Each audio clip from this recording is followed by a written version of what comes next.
The Odyssey of Homer, translated by Samuel Butler, read by Harry Schiller. Book 1. Tell me, O Muse, of that ingenious hero who traveled far and wide after he had sacked the famous town of Troy. Many cities did he visit, and many were the nations with whose manners and customs he was acquainted. Moreover, he suffered much by sea while trying to save his own life, and bring his men safely home. But do what he might, he could not have his men, for they perished through their own sheer folly in eating the cattle of the sun god Hyperion. So the god prevented them from ever reaching home. Tell me, too, about all these things, O daughter of Zeus, from whatever source you may know them. So now all who escaped death in battle or by shipwreck had got safely home, except Odysseus, and he, though he was longing to return to his wife and country, was detained by the goddess Calypso, who had got him into a large cave, and wanted to marry him. But as years went by, there came a time when the gods settled that he should go back to Ithaca. Even then, however, when he was among his own people, his troubles were not yet over. Nevertheless, all the gods had now begun to pity him except Poseidon, who still persecuted him without ceasing, and would not let him go home. Now Poseidon had gone off to the Ethiopians, who are at the world's end, and lie in two halves, the one looking west and the other east. He had gone there to accept a hecatomb of sheep and oxen, and was enjoying himself at his festival. But the other gods met in the house of Olympian Zeus, and the sire of gods and men spoke first. At that moment he was thinking of Aegisthus, who had been killed by Agamemnon's son, Orestes. So he said to the other gods, See now, how men lay blame upon us gods for what is after all nothing but their own folly. Look at Aegisthus. He must needs make love to Agamemnon's wife unrighteously, and then kill Agamemnon, though he knew it would be the death of him. For I sent Hermes to warn him not to do either of these things, inasmuch as Orestes would be sure to take his revenge when he grew up and wanted to return home. Hermes told him this in all good will, but he would not listen, and now he has paid for everything in full. Then Athena said, Father, son of Cronus, king of kings, it served Aegisthus right, and so it would anyone else who does as he did. But Aegisthus is neither here nor there. It is for Odysseus that my heart bleeds when I think of his sufferings in that lonely sea-girt island, far away, poor man, from all his friends. It is an island covered with forest, in the very middle of the sea. And a goddess lives there, daughter of the magician, Atlas, who looks after the bottom of the ocean and carries the great columns that keep heaven and earth asunder. This daughter of Atlas has got hold of poor unhappy Odysseus, and keeps trying by every kind of blandishment to make him forget his home, so that he is tired of life and thinks of nothing but how he may once more see the smoke of his own chimneys. You, sir, take no heed of this? And yet when Odysseus was before Troy, did he not propitiate you with many a burnt sacrifice? Why then should you keep on being so angry with him?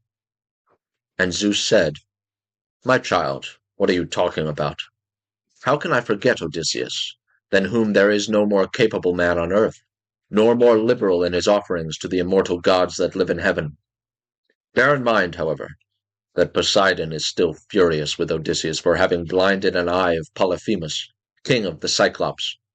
Polyphemus is son to Poseidon, by the nymph Theusa, daughter to the sea king Phorcys. Therefore, though he will not kill Odysseus outright, he torments him by preventing him from getting home. Still, let us lay our heads together, and see how we can help him to return. Poseidon will then be pacified, for if we are all of a mind, he can hardly stand out against us. And Athena said, Father, son of Cronus, king of kings, if then the gods now mean that Odysseus should get home, we should first send Hermes to the Ogygian island to tell Calypso that we have made up our minds and that he is to return. In the meantime I will go to Ithaca, to put heart into Odysseus' son Telemachus. I will embolden him to call the Achaeans in assembly, and speak out to the suitors of his mother Penelope, who persist in eating up any number of his sheep and oxen. I will also conduct him to Sparta, and to Pylos, to see if he can hear anything about the return of his dear father, for this will make people speak well of him." So saying, she bound on her glittering golden sandals, imperishable, with which she can fly like the wind over land or sea. She grasped the redoubtable bronze-shod spear, so stout and sturdy and strong, wherewith she quells the ranks of heroes who have displeased her, and down she darted from the topmost summits of Olympus, whereon forthwith she was in Ithaca, at the gateway of Odysseus' house, disguised as a visitor, Mentes, chief of the Taphians, and she held a bronze spear in her hand. There she found the lordly suitors seated on hides of the oxen, which they had killed and eaten, and playing draughts in front of the house. Men servants and pages were bustling about to wait upon them, some mixing wine with water in the mixing bowls, some cleaning down the tables with wet sponges and laying them out again, and some cutting up great quantities of meat. Telemachus saw her long before anyone else did. He was sitting moodily among the suitors, thinking about his brave father, and how he would send them flying out of the house if he were to come to his own again, and be honored as in days gone by.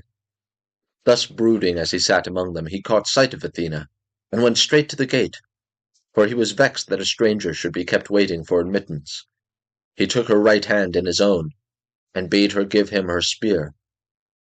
"Welcome," said he, "to our house, and when you have partaken of food, you shall tell us what you have come for." He led the way as he spoke, and Athena followed him. When they were within, he took her spear and set it in the spear stand against a strong bearing post, along with the many other spears of his unhappy father, and he conducted her to a richly decorated seat under which he threw a cloth of damask.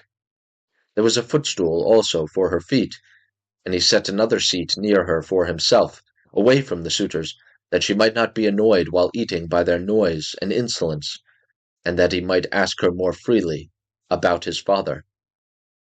A maidservant then brought them water in a beautiful golden ewer, and poured it into a silver basin for them to wash their hands, and she drew a clean table beside them. An upper servant brought them bread, and offered them many good things of what there was in the house. The carver fetched them plates of all manners of meats, and set cups of gold by their side. And a manservant brought them wine, and poured it out for them. Then the suitors came in and took their places on the benches and seats. Forthwith, men servants poured water over their hands. Maids went round with the bread baskets. Pages filled the mixing bowls with wine and water, and they laid their hands upon the good things that were before them. As soon as they had had enough to eat and drink, they wanted music and dancing, which are the crowning embellishments of a banquet. So a servant brought a lyre to Phemius, whom they compelled perforce to sing to them. As soon as he touched his lyre and began to sing, Telemachus spoke low to Athena, with his head close to hers, that no man might hear. "I hope, sir," said he, "that you will not be offended with what I am going to say. Singing comes cheap to those who do not pay for it, and all this is done at the cost of one whose bones lie rotting in some wilderness or grinding to powder in the surf. If these men were to see my father come back to Ithaca, they would pray for longer legs rather than a longer purse, for money would not serve them. But he, alas, has fallen on an ill fate, and even when people do sometimes say that he is coming, we no longer heed them. We shall never see him again. And now, sir, tell me, and tell me true, who you are, and where you come from. Tell me of your town and parents, what manner of ship you came in, how your crew brought you to Ithaca, and of what nation they declared themselves to be. For you could not have come by land. Tell me also truly, for I want to know, are you a stranger to this house, or have you been here in my father's time? In the old days we had many visitors for my father, went about much himself." And Athena answered, "I will tell you truly and particularly all about it. I am Mentes, son of Anchialus, and I am king of the Taphians. I have come here with my ship and crew on a voyage to men of a foreign tongue, being bound for Temesa, with a cargo of iron, and I shall bring back copper. As for my ship, it lies over yonder, off the open country, away from the town, in the harbor Rhaethron, under the wooded mountain Neritum. Our fathers were friends before us, as old Laertes will tell you, if you will go and ask him. They say, however, that he hardly ever comes to town now, and lives by himself in the country, faring hardly, with an old woman to look after him and get his dinner for him, when he comes in tired from pottering about his vineyard. They told me your father was at home again, and that was why I came, but it seems the gods are still keeping him back, for he is not dead yet, not on the mainland. It is more likely he is on some sea-girt island in mid-ocean, or a prisoner among savages who are detaining him against his will. I am no prophet, and know very little about omens, but I speak as it is borne in upon me from heaven, and assure you that he will not be away much longer, for he is a man of such resource that even though he were in chains of iron, he would find some means of getting home again. But tell me and tell me true, can Odysseus really have such a fine-looking fellow for a son? You are indeed wonderfully like him about the head and eyes, for we were close friends before he set sail for Troy, where the flower of all the Argives went also. Since that time we have never, either of us, seen the other. My mother, answered Telemachus, tells me I am son to Odysseus, but it is a wise child that knows his own father. Would that I were son to one who had grown old upon his own estates, for, since you ask me, there is no more ill-starred man under heaven than he who they tell me is my father. And Athena said, there is no fear of your race dying out yet, while Penelope has such a fine son as you are. But tell me, and tell me true, what is the meaning of all this feasting? And who are these people? What is it all about? Have you some banquet? Or is there a wedding in the family? For no one seems to be bringing any provisions of his own. And the guests, how atrociously they are behaving. What riot they make over the whole house, it is enough to disgust any respectable person who comes near them. Sir, said Telemachus, as regards your question, so long as my father was here it was well with us, and with the house. The gods in their displeasure have willed it otherwise, and have hidden him away more closely than mortal man was ever yet hidden. I would have borne it better even though he were dead, if he had fallen with his men before Troy, or had died, with friends around him, when the days of his fighting were done. For then the Achaeans would have built a mound over his ashes, and I should myself have been heir to his renown. But now the storm winds have spurred him away we know not whither. He is gone, without leaving so much as a trace behind him, and I inherit nothing but dismay. Nor does the matter end simply with grief for the loss of my father. Heaven has laid sorrows upon me of yet another kind, for the chiefs from all our islands, Uilicium, Same, and the wooded island of Zacynthus, as also all the principal men of Ithaca himself, are eating up my house, under the pretext of paying their court to my mother, who will neither point-blank say that she will not marry, nor yet bring matters to an end. So they are making havoc of my estate, and before long will do so also with myself. Is that so? Exclaimed Athena. Then you do, indeed, want Odysseus home again. Give him his helmet, shield, and a couple of lances, and if he is the man he was when I first knew him in our house, drinking and making merry, he would soon lay his hands about these rascally suitors, were he to stand once more upon his own threshold. He was then coming from Ephyra, where he had been, to beg poison for his arrows, from Elis, son of Murmerus. Elis feared the ever-living gods and would not give him any. My father let him have some, for he was very fond of him. If Odysseus is the man he was then, these suitors will have a short shrift, and a sorry wedding. But there, it rests with heaven to determine whether he is to return, and take his revenge in his own house, or no. I would, however, urge you to set about trying to get rid of these suitors at once. Take my advice. Call the Achaean heroes in assembly tomorrow morning. Lay your case before them, and call heaven to bear you witness. Bid the suitors take themselves off, each to his own place, and if your mother's mind is set on marrying again, let her go back to her father, who will find her a husband, and provide her with all the marriage gifts that so dear a daughter may expect. As for yourself, let me prevail upon you to take the best ship you can get, with a crew of 20 men, and go in quest of your father who has so long been missing. Someone may tell you something, or, and people often hear things in this way, some heaven-sent message may direct you. First go to Pylos and ask Nestor. Thence go on to Sparta and visit Menelaus, for he got home last of all the Achaeans. If you hear that your father is alive and on his way home, you can put up with the waste these suitors will make for yet another 12 months. If on the other hand you hear of his death, come home at once. Celebrate his funeral rites with all due pomp. Build a barrow to his memory, and make your mother marry again. Then having done all this, think it well over in your mind, how, by fair means or foul, you may kill these suitors in your own house. You are too old to plead infancy any longer. Have you not heard how people are singing Orestes' praise for having killed his father's murderer, Augustus? You are a fine, smart-looking fellow. Show your mettle, then, and make yourself a name in story. Now, however, I must go back to my ship and to my crew, who will be impatient if I keep them waiting longer. Think the matter over for yourself, and remember what I have said to you. Sir, answered Telemachus, it has been very kind of you to talk to me in this way, as though I were your own son, and I will do all you tell me. I know you want to be getting on with your voyage, but stay a little longer till you have taken a bath and refreshed yourself. I will then give you a present, and you shall go on your way rejoicing. I will give you one of great beauty and value, a keepsake, such as only dear friends give to one another. Athena answered, Do not try to keep me, for I would be on my way at once. As for any present you may be disposed to make me, keep it till I come again, and I will take it home with me.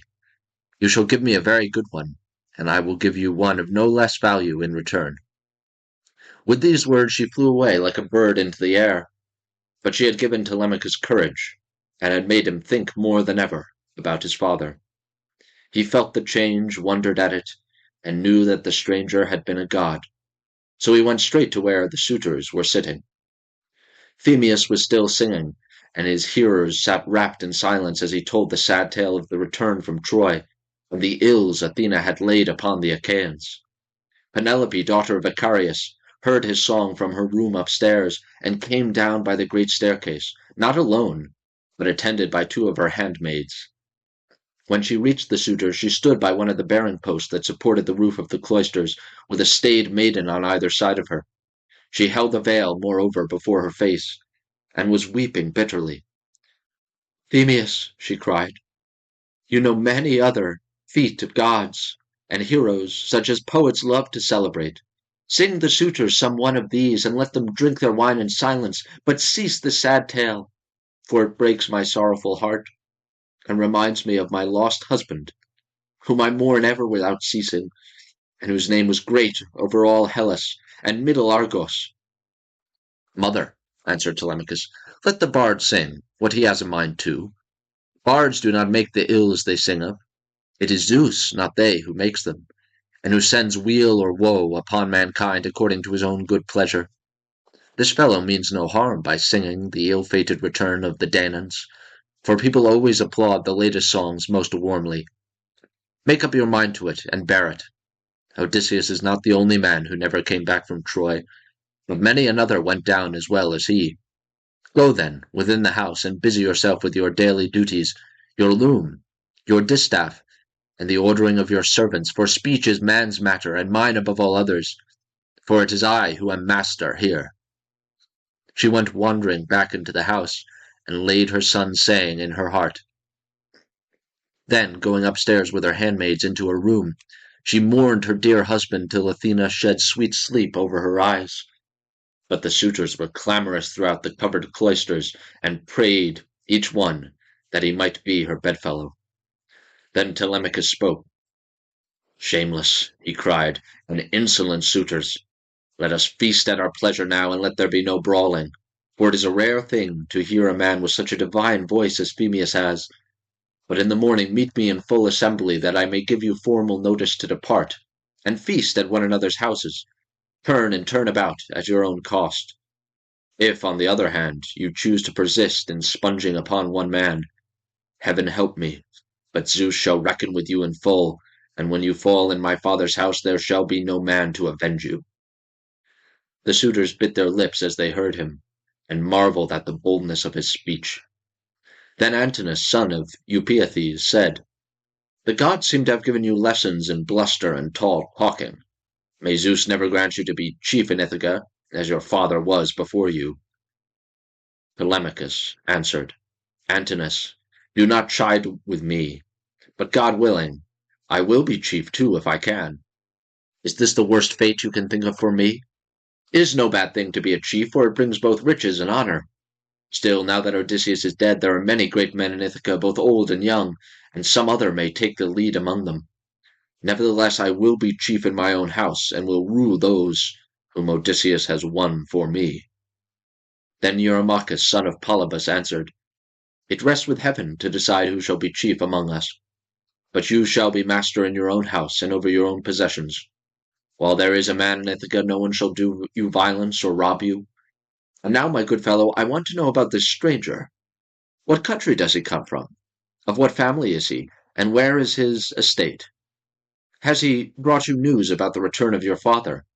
Or was he on business of his own? He seemed a well-to-do man, but he hurried off so suddenly that he was gone in a moment before we could get to know him.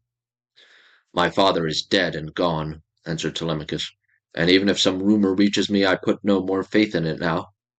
My mother does indeed sometimes send for a soothsayer and question him, but I give his prophesyings no heed. As for the stranger, he was Mentes, son of Anchialus, chief of the Taphians, an old friend of my father's. But in his heart he knew that it had been the goddess. The suitors then returned to their singing and dancing until the evening, but when night fell upon their pleasuring they went home to bed, each in his own abode. Telemachus' room was high up in a tower that looked on to the outer court. Hither, then, he hied, brooding and full of thought. A good old woman, Eurycleia, daughter of Ops, the son of Pisenor, went before him with a couple of blazing torches. Laertes had bought her with his own money when she was quite young. He gave the worth of 20 oxen for her, and showed as much respect to her in his household as he did to his own wedded wife. But he did not take her to his bed, for he feared his wife's resentment. She it was who now lighted Telemachus to his room, and she loved him better than any of the other women in the house did, for she had nursed him when he was a baby. He opened the door of his bedroom and sat down upon the bed. As he took off his shirt, he gave it to the good old woman, who folded it tidily up and hung it for him over a peg by his bedside, after which she went out, pulled the door to by a silver catch, and drew the bolt home by means of the strap. But Telemachus, as he lay covered with a woolen fleece, kept thinking all night through of his intended voyage, and of the counsel that Athena had given him. Book 2. Now when the child of morning, rosy-fingered dawn, appeared, Telemachus rose and dressed himself. He bound his sandals onto his comely feet, girded his sword about his shoulder, and left his room looking like an immortal god. He had once sent the criers round to call the people in assembly, so they called them, and the people gathered thereon. Then, when they were got together, he went to the palace of assembly, spear in hand, not alone, for his 2 hounds went with him. Athena endowed him with a presence of such divine comeliness that all marveled at him as he went by, and when he took his place in his father's seat, even the oldest counselors made way for him. Aegyptius, a man bent double with age, and of infinite experience, was the first to speak. His son Antiphus had gone with Odysseus to Ilium, land of noble steeds. The savage Cyclops had killed him when they were all shut up in the cave, and had cooked his last dinner for him. He had 3 sons left, of whom 2 still worked on their father's land, while the third, Eurynomus, was one of the suitors. Nevertheless, their father could not get over the loss of Antiphus, and was still weeping for him when he began his speech. Men of Ithaca, he said, hear my words. From the day Odysseus left us, there has been no meeting of our counselors until now. Who then can it be, whether old or young, that finds it so necessary to convene us? Has he got wind of some host approaching? And does he wish to warn us? Or would he speak upon some other matter of public moment? I am sure he is an excellent person, and I hope Zeus will grant him his heart's desire. Telemachus took this speech as of good omen, and rose at once, for he was bursting with what he had to say. He stood in the middle of the assembly, and the good herald Pisenor brought him his staff. Then, turning to Aegyptius, Sir, said he, it is I, as you will shortly learn, who have convened you, for it is I who am the most aggrieved. I have not got wind of any host approaching, about which I would warn you, nor is there any matter of public moment on which I would speak. My grievance is purely personal, and turns on two great misfortunes which have fallen upon my house. The first of these is the loss of my excellent father, who is chief among all you here present, and was like a father to every one of you. The second is much more serious, and ere long will be the utter ruin of my estate. The sons of all the chief men among you are pestering my mother to marry them against her will. They are afraid to go to her father Icarius, asking him to choose the one he likes best, and to provide marriage gifts for his daughter, but day by day they keep hanging about my father's house, sacrificing our oxen, sheep, and fat goats for their banquets, and never giving so much as a thought to the quantity of wine they drink. No estate can stand such recklessness. We have now no Odysseus to ward off harm from our doors, and I cannot hold my own against them. I shall never all my days be as good a man as he was. Still I would indeed defend myself if I had power to do so, for I cannot stand such treatment any longer. My house is being disgraced and ruined. Have respect, therefore, to your own consciences, and to public opinion. Fear, too, the wrath of heaven, lest the god should be displeased and turn upon you. I pray you, by Zeus and Themis, who is the beginning and the end of counsels, do not hold back, my friends, and leave me single-handed, unless it be that my brave father Odysseus did some wrong to the Achaeans, which you would now avenge on me, by aiding and abetting these suitors. Moreover, if I am to be eaten out of house and home at all, I had rather you did the eating yourself, for I could then take action against you to some purpose, and serve you with notices from house to house, till I got paid in full, whereas now I have no remedy. With this, Telemachus dashed his staff to the ground and burst into tears. Everyone was very sorry for him, but they all sat still, and no one ventured to make him an angry answer, save only Antinous, who spoke thus: Telemachus, insolent braggart that you are, how dare you try to throw the blame upon us suitors? It is your mother's fault, not ours, for she is a very artful woman. This 3 years past, and close on 4, she has been driving us out of our minds by encouraging each one of us, and sending him messages without meaning one word of what she says. And then there was that other trick she played us. She set up a great tambour frame in her room, and began to work on an enormous piece of fine needlework. Sweethearts, said she, Odysseus is indeed dead. Still do not press me to marry again immediately. Wait, for I would not have my skill in needlework perish unrecorded, till I have completed a pall for the hero Laertes, to be in readiness against the time when death shall take him. He is very rich, and the women of the place will talk if he is laid out without a pall. This was what she said, and we assented, whereon we could see her working on her great web all day long, but at night she would unpick the stitches again by torchlight. She fooled us in this way for 3 years, and we never found her out. But as time wore on, and she was now in her 4th year, one of her maids who knew what she was doing told us, and we caught her in the act of undoing her work, so she had to finish it, whether she would or no.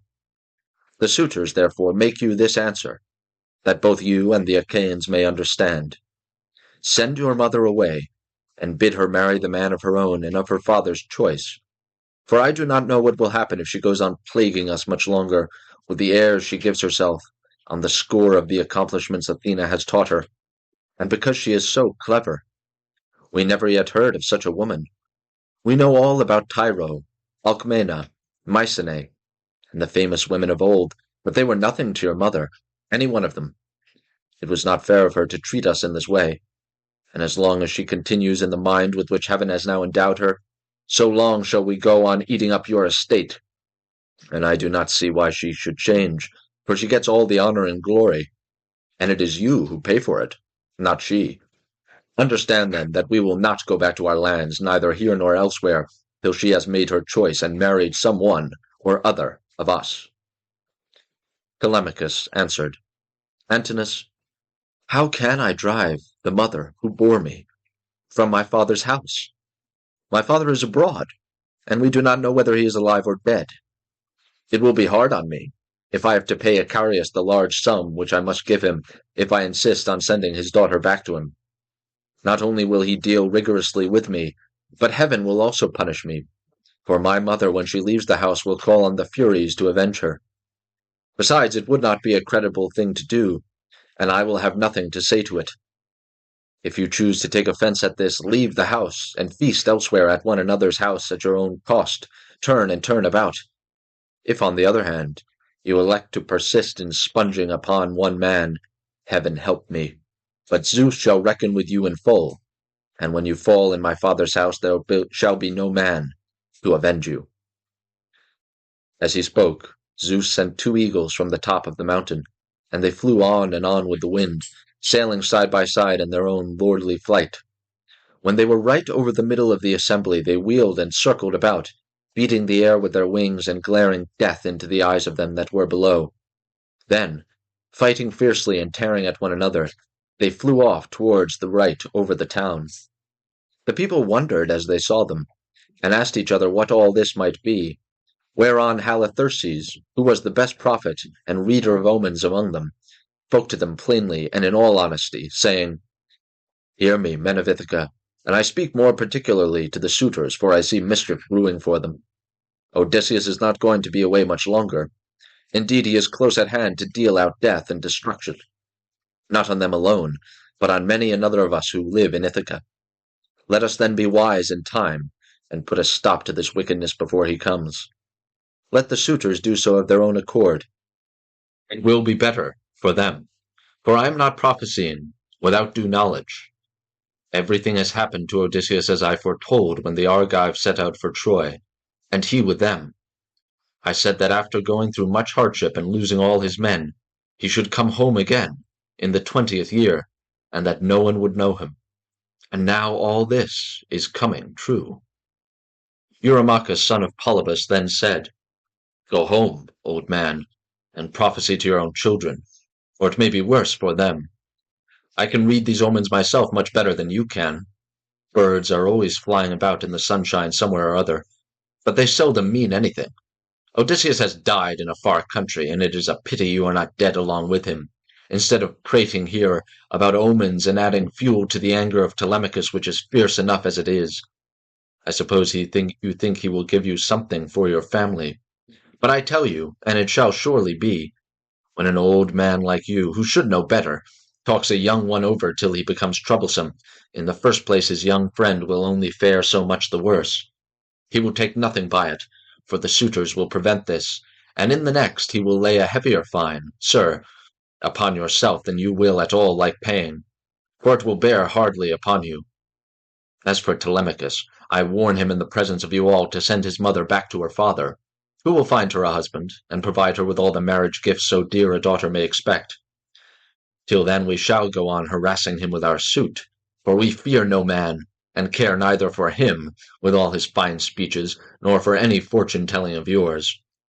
You may preach as much as you please, but we shall only hate you the more.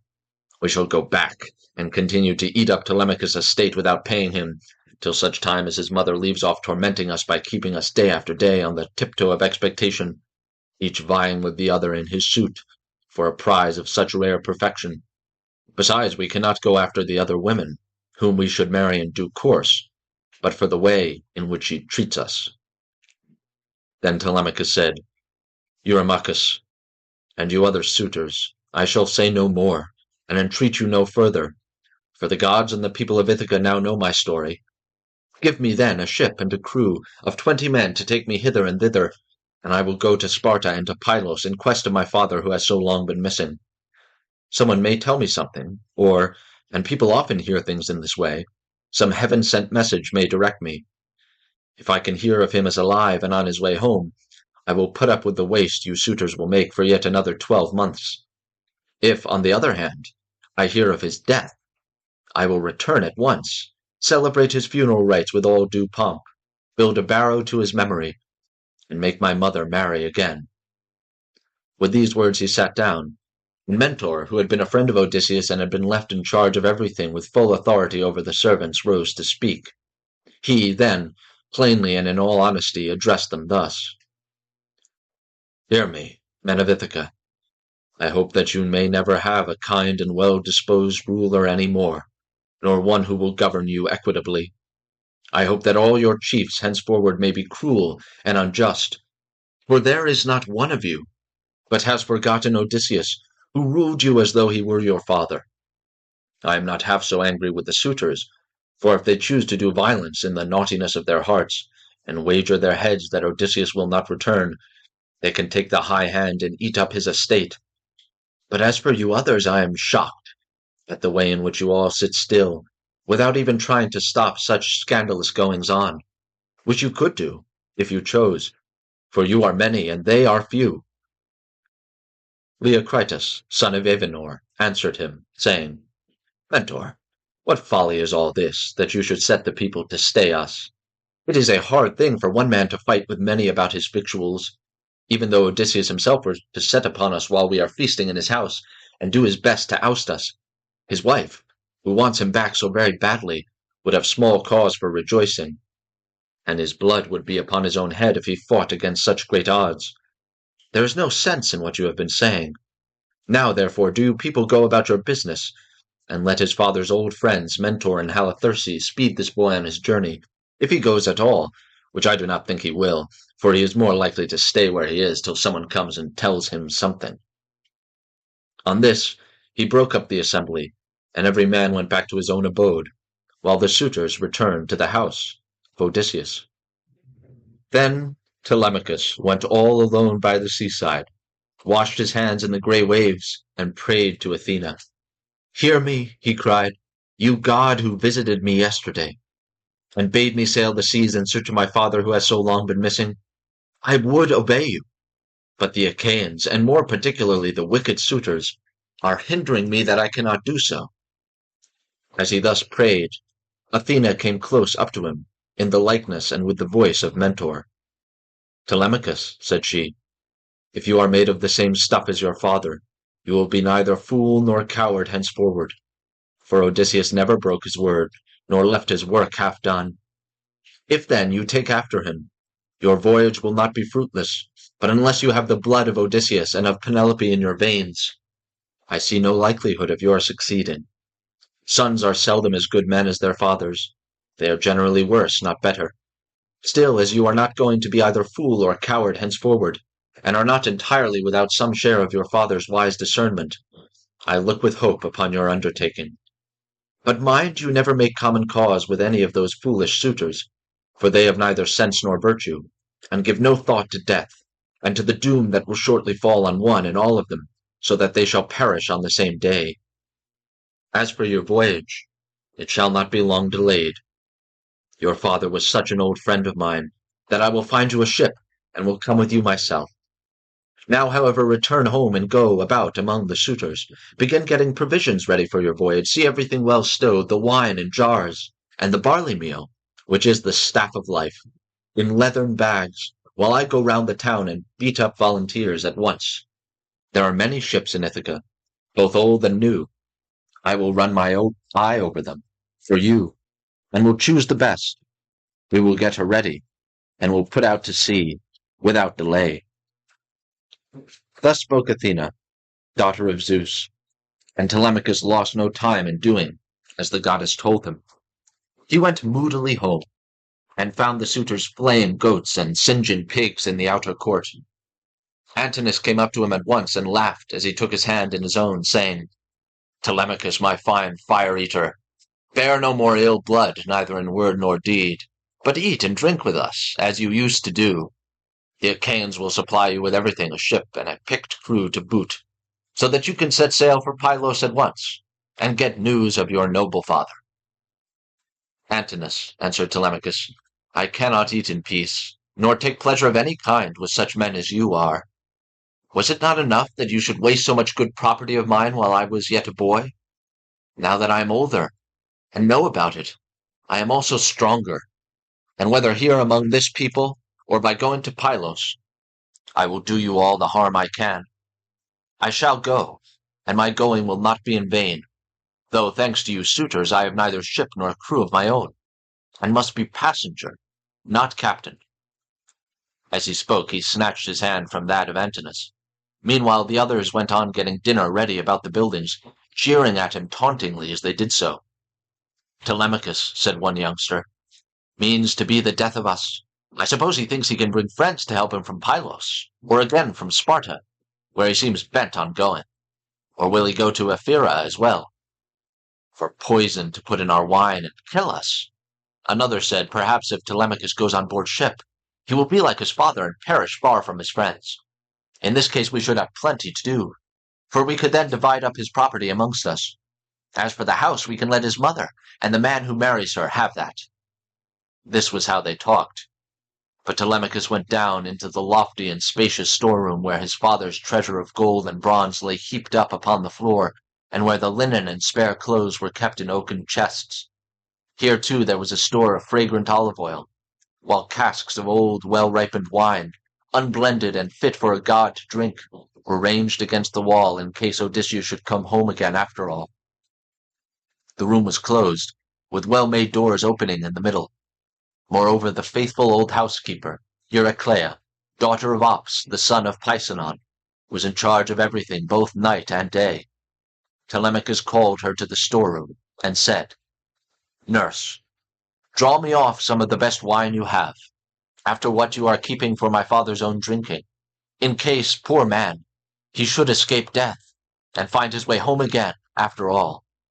Let me have 12 jars, and see that they all have lids. Also fill me some well-sewn leathern bags with barley meal, about 20 measures in all. Get these things put together at once, and say nothing about it. I will take everything away this evening as soon as my mother has gone upstairs for the night. I am going to Sparta and to Pylos to see if I can hear anything about the return of my dear father." When Eurycleia heard this, she began to cry, and spoke fondly to him, saying, "My dear child, whatever can have put such a notion as that into your head? Where in the world do you want to go? You, who are the only one hope of the house. Your poor father is dead and gone in some foreign country, nobody knows where. And as soon as your back is turned, these wicked ones here will be scheming to get you put out of the way, and will share all your possessions among themselves. Stay where you are among your own people, and do not go wandering and worrying your life out on the barren ocean." "Fear not, nurse," answered Telemachus. "My scheme is not without heaven's sanction. But swear that you will say nothing about all this to my mother, till I have been away some 10 or 12 days, unless she hears of my having gone and asks you, for I do not want her to spoil her beauty by crying." The old woman swore most solemnly that she would not, and when she had completed her oath, she began drawing off the wine into jars, and getting the barley meal into the bags, while Telemachus went back to the suitors. Then Athena bethought her of another matter. She took his shape, and went round the town to each one of the crew, telling them to meet at the ship by sundown. She also went to Noemon, son of Phronius, and asked him to let her have a ship, which he was very ready to do. When the sun had set and darkness was over all the land, she got the ship into the water, put all the tackle on board her that ships generally carry, and stationed her at the end of the harbor. Presently the crew came up, and the goddess spoke encouragingly to each of them. Furthermore, she went to the house of Odysseus, and threw the suitors into a deep slumber. She caused their drink to fuddle them, and made them drop their cups from their hands, so that instead of sitting over their wine, they went back into the town to sleep, with their eyes heavy and full of drowsiness. Then she took the form and voice of Mentor, and called Telemachus to come outside. "Telemachus," said she, "the men are on board at their oars, waiting for you to give your orders, so make haste, and let us be off." On this she led the way, while Telemachus followed in her steps. When they got to the ship, they found the crew waiting by the water side, and Telemachus said, "Now, my men, help me to get the stores on board. They are all put together in the cloister, and my mother does not know anything about it, nor any one of the maidservants, except one." With these words he led the way, and the others followed after. When they had brought the things as he told them, Telemachus went on board, Athena going before him and taking her seat in the stern of the vessel, while Telemachus sat beside her. Then the men loosed the hawsers and took their places on the benches. Athena sent them a fair wind from the west that whistled over the deep blue waves, whereon Telemachus told them to catch hold of the ropes and hoist sail, and they did as he told them. They set the mast in its socket in the cross plank, raised it, and made it fast with the forestays. Then they hoisted their white sails aloft with ropes of twisted oxhide. As the sail bellied out with the wind, the ship flew through the deep blue water, and the foam hissed against her bows as she sped onward. Then they made all fast throughout the ship, filled the mixing bowls to the brim, and made drink offerings to the immortal gods, that they are everlasting, but more particularly to the grey-eyed daughter of Zeus. Thus, then, the ship sped on her way through the watches of the night, from dark till dawn. Book 3. As the sun was rising from the fair sea into the firmament of heaven to shed light on mortals and immortals, they reached Pylos, the city of Neleus. Now the people of Pylos were gathered on the seashore to offer sacrifice of black bulls to Poseidon, lord of the earthquake. There were 9 guilds with 500 men in each, and there were 9 bulls to each guild. As they were eating the inward meats and burning the thigh bones on the embers, in the name of Poseidon, Telemachus and his crew arrived, furled their sails, brought their ship to anchor, and went ashore. Athena led the way, and Telemachus followed her. Presently she said, "Telemachus, you must not be in the least shy or nervous. You have taken this voyage to try and find out where your father is buried and how he came by his end. So go straight up to Nestor, that we may see what he has got to tell us. Beg of him to speak the truth, and he will tell no lies, for he is an excellent person." "But how, Mentor," replied Telemachus, "dare I go up to Nestor? And how am I to address him? I have never yet been used to holding long conversations with people, and am ashamed to begin questioning one who is so much older than myself." "Some things," Telemachus answered Athena, "will be suggested to you by your own instinct, and heaven will prompt you further, for I am assured that the gods have been with you from the time of your birth until now." She then went quickly on, and Telemachus followed her in her steps till they reached the place where the guilds of the Pylian people were assembled. There they found Nestor sitting with his sons, while his company round him were busy getting dinner ready, and putting pieces of meat onto the spits while other pieces were cooking. When they saw the strangers, they crowded round them, took them by the hand, and bade them take their places. Nestor's son, Pisistratus, at once offered his hand to each of them, and seated them on some soft sheepskins that were lying on the sands near his father and his brother, Thrasymedes. Then he gave them their portions of the inward meats, and poured wine for them into a golden cup, handing it to Athena first, and saluting her at the same time. "Offer a prayer, sir," said he, "to King Poseidon, for it is his feast that you are joining. When you have duly prayed and made your drink offering, pass the cup to your friend, that he may do so also. I doubt not that he too lifts his hands in prayer, for man cannot live without God in the world. Still he is younger than you are, and is much of an age with myself, so I will give you the precedence." As he spoke, he handed her the cup. Athena thought it very right and proper of him to have given it to herself first. She accordingly began praying heartily to Poseidon. "O thou," she cried, "that encirclest the earth, vouchsafe to grant the prayers of thy servants that call upon thee. More especially we pray thee send down thy grace on Nestor and on his sons. Thereafter also make the rest of the Pylian people some handsome return for the goodly hecatomb they are offering you. Lastly, grant Telemachus and myself a happy issue, in respect of the matter that has brought us in our ship to Pylos."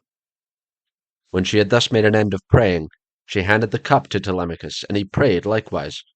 By and by, when the outer meats were roasted and had been taken off the spits, the carvers gave every man his portion, and they all made an excellent dinner. As soon as they had had enough to eat and drink, Nestor, knight of Gerene, began to speak. "Now," said he, "that our guests have done their dinner, it will be best to ask them who they are. Who then, sir strangers, are you, and from what port have you sailed? Are you traders? Or do you sail the seas as rovers with your hand against every man, and every man's hand against you?" Telemachus answered boldly, for Athena had given him courage to ask about his father, and get himself a good name. "Nestor," said he, "son of Neleus, honored to the Achaean name. You ask whence we come, and I will tell you. We come from Ithaca, under Naritum, and the matter about which I would speak is of private, not public import. I seek news of my unhappy father Odysseus, who is said to have sacked the town of Troy in company with yourself. We know what fate befell each one of the other heroes who fought at Troy, but as regards Odysseus, heaven has hidden from us the knowledge even that he is dead at all, for no one can certify us in what place he perished, nor say whether he fell in battle on the mainland, or was lost at sea amid the waves of Amphitrite. Therefore I am suppliant at your knees, if haply you may be pleased to tell me of his melancholy end, whether you saw it with your own eyes, or heard it from some other traveller, for he was a man born to trouble. Do not soften things out, of any pity for me, but tell me in all plainness exactly what you saw. If my brave father Odysseus ever did you loyal service, either by word or deed, when you Achaeans were harassed among the Trojans, bear it in mind now, as in my favor, and tell me truly all. My friend, answered Nestor, you recall a time of much sorrow to my mind, for the brave Achaeans suffered much both at sea, while privateering under Achilles, and when fighting before the great city of King Priam. Our best men, all of them, fell there, Ajax, Achilles, Patroclus, peer of gods in council, and my own dear son, Antilochus, a man singularly fleet of foot and in flight valiant. But we suffered much more than this. What mortal tongue indeed could tell the whole story? Though you were to stay here and question me for 5 years or even 6, I could not tell you all that the Achaeans suffered, and you would turn homeward weary of my tale before it ended. 9 long years did we try every kind of stratagem. The hand of heaven was against us. During all this time there was no one who could compete with your father in subtlety, if indeed you are his son. I can hardly believe my eyes, and you talk just like him too. No one would say that people of such different ages could speak so much alike. He and I never had any kind of difference from first to last, neither in camp nor council, but in singleness of heart and purpose. We advised the Argives how all might be ordered for the best. When, however, we had sacked the city of Priam, and were setting sail in our ships as heaven had dispersed us, then Zeus saw fit to vex the Argives on their homeward voyage, for they had not all been either wise or understanding, and hence many came to a bad end, through the displeasure of Zeus's daughter Athena, who brought about a quarrel between the 2 sons of Atreus. The sons of Atreus called a meeting, which was not as it should be, for it was sunset and the Achaeans were heavy with wine. When they explained why they had called the people together, it seemed that Menelaus was for sailing homeward at once, and this displeased Agamemnon, who thought that we should wait till we had offered hecatombs to appease the anger of Athena. Fool that he was, he might have known that he would not prevail with her, for when the gods have made up their minds they do not change them lightly. So the 2 stood, bandying hard words, whereon the Achaeans sprang to their feet with a cry that rent the air, and were of 2 minds as to what they should do. That night we rested and nursed our anger, for Zeus was hatching mischief against us. But in the morning some of us drew our ships into the water, and put our goods with our women on board, while the rest, about half in number, stayed behind with Agamemnon. We, the other half, embarked and sailed, and the ships went well, for heaven had smoothed the sea. When we reached Tenedos, we offered sacrifices to the gods, for we were longing to get home. Cruel Zeus, however, did not yet mean that we should do so, and raised a second quarrel in the course of which some among us turned their ships back again, and sailed away under Odysseus to make their peace with Agamemnon. But I, and all the ships that were with me, pressed forward, for I saw that mischief was brewing. The son of Tydeus went on also with me, and his crews with him. Later on, Menelaus joined us at Lesbos, and found us making up our minds about our course, for we did not know whether to go outside Chios by the island of Pisra, keeping this to our left, or inside Chios, over against the stormy headland of Mimas. So we asked heaven for a sign, and were shown one, to the effect that we should be soonest out of danger if we headed our ships across the open sea to Euboea. This we therefore did, and a fair wind sprang up which gave us a quick passage during the night to Gerestus, where we offered many sacrifices to Poseidon for having helped us so far on our way. 4 days later, Diomed and his men stationed their ships in Argos, but I held on for Pylos, and the wind never fell light from the day when heaven first made it fair for me. Therefore, my dear young friend, I returned without hearing anything about the others. I knew neither who got home safely, nor who were lost, but, as in duty bound, I will give you without reserve the reports that have reached me since I have been here in my own house. They say the Myrmidons returned home safely under Achilles' son, Neoptolemus. So also did the valiant son of Poias, Philoctetes. Idomeneus, again, lost no men at sea, and all his followers who escaped death in the field got safe home with him to Crete. No matter how far out of the world you live, you will have heard of Agamemnon, and the bad end he came to at the hands of Aegisthus, and a fearful reckoning did Aegisthus presently pay. See what a good thing it is for a man to leave his son behind him, to do as Orestes did, who killed false Aegisthus, the murderer of his noble father. You too, then, for you are a tall, smart-looking fellow. Show your mettle, and make yourself a name in story. Nestor, son of Neleus, answered Telemachus, honor to the Achaean name. The Achaeans applaud Orestes, and his name will live through all time, for he has avenged his father nobly. Would that heaven might grant me to do like vengeance on the insolence of the wicked suitors, who are ill-treating me and plotting my ruin. But the gods have no such happiness in store for me and for my father, so we must bear it as best we may. My friend, said Nestor, now that you remind me, I remember to have heard that your mother has many suitors, who are ill-disposed towards you, and are making havoc of your estate. Do you submit to this tamely, or are public feeling and the voice of heaven against you? Who knows but what Odysseus may come back after all, and pay these scoundrels in full, either single-handed or with a force of Achaeans behind him? If Athena were to take as great a liking to you as she did to Odysseus when we were fighting before Troy, for I never yet saw the gods so openly fond of anyone as Athena then was of your father, if she would take as good care of you as she did of him, these wooers would soon, some of them, forget their wooing. Telemachus answered, I can expect nothing of the kind. It would be far too much to hope for. I dare not let myself think of it. Even though the gods themselves willed it, no such good fortune could befall me. On this Athena said, Telemachus, what are you talking about? Heaven has a long arm if it is minded to save a man, and if it were me, I should not care how much I suffered before getting home, provided I could be safe when I was once there. I would rather this than get home quickly, and then be killed in my own house as Agamemnon was by the treachery of Aegisthus and his wife. Still, death is certain, and when a man's hour is come, not even the gods can save him, no matter how fond they are of him. Mentor, answered Telemachus, do not let us talk about it any more. There is no chance of my father's ever coming back. The gods have long since counseled his destruction.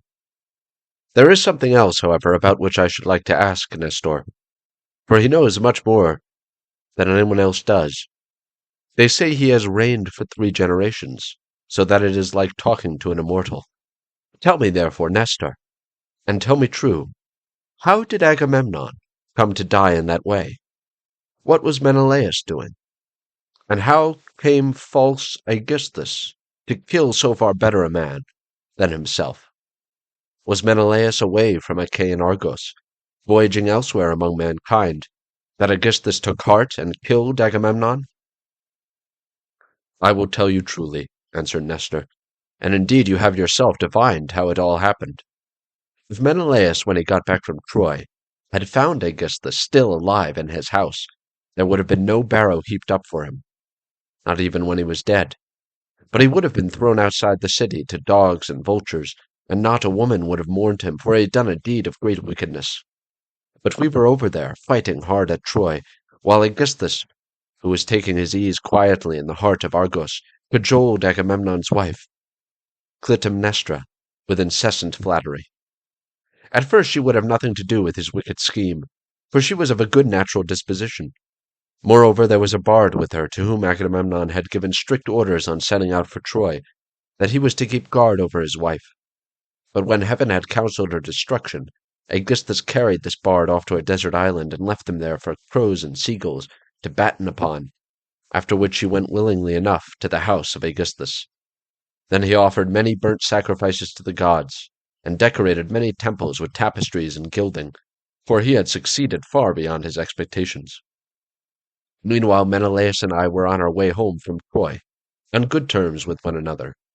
When we got to Sunium, which is the point of Athens, Apollo, with his painless shafts, killed Phrontis, the steersman of Menelaus' ship, and never man knew better how to handle a vessel in rough weather, so that he died then and there with the helm in his hand, and Menelaus, though very anxious to press forward, had to wait in order to bury his comrade and give him his due funeral rites. Presently, when he too could put to sea again, and had sailed on as far as the Malayan heads, Zeus counselled evil against him, and made it blow hard till the waves ran mountain high. Here he divided his fleet and took the one half towards Crete, where the Sidonians dwell round about the waters of the river Iardanus. There is a high headland hereabouts, stretching out into the sea from a place called Gortine, and all along this part of the coast as far as Phaestus the sea runs high when there is a south wind blowing, but after Phaestus the coast is more protected, for a small headland can make a great shelter. Here this part of the fleet was driven on to the rocks and wrecked, but the crews just managed to save themselves. As for the other 5 ships, they were taken by winds and seas to Egypt, where Menelaus gathered much gold and substance among people of an alien speech. Meanwhile, Aegisthus here at home plotted his evil deed. For 7 years after he had killed Agamemnon, he ruled in Mycenae, and the people were obedient under him. But in the 8th year Orestes came back from Athens to be his bane, and killed the murderer of his father. Then he celebrated the funeral rites of his mother and of false Aegisthus by a banquet to the people of Argos, and on that very day Menelaus came home with as much treasure as his ships could carry. Take my advice, then, and do not go traveling about for long so far from home, nor leave your property with such dangerous people in your house. They will eat up everything you have among them, and you will have been on a fool's errand. Still, I should advise you by all means to go and visit Menelaus, who has lately come off a voyage among such distant peoples as no man could ever hope to get back from, when the wind had once carried him so far out of his reckoning. Even birds cannot fly the distance in a 12-month, so vast and terrible are the seas that they must cross. Go to him, therefore, by sea, and take your own men with you. Or if you would rather travel by land, you can have a chariot. You can have horses. And here are my sons who can escort you to Sparta, where Menelaus lives. Beg of him to speak the truth, and he will tell you no lies, for he is an excellent person." As he spoke, the sun set, and it came on dark, whereon Athena said, "Sir, all that you have said is well. Now, however, order the tongues of the victims to be cut, and mix wine that we may make drink offerings to Poseidon and the other immortals, and then go to bed, for it is bedtime. People should go away early and not keep late hours at a religious festival." Thus spoke the daughter of Zeus, and they obeyed her, saying, Men servants poured water over the hands of the guests, while pages filled the mixing bowls with wine and water, and handed it round after giving every man his drink offering. Then they threw the tongues of the victims into the fire, and stood up to make their drink offerings. When they had made their offerings, and had drunk each as much as he was minded, Athena and Telemachus were for going on board their ship, but Nestor caught them up at once and stayed them. "Heaven and the immortal gods!" he exclaimed, "forbid that you should leave my house to go on board of a ship.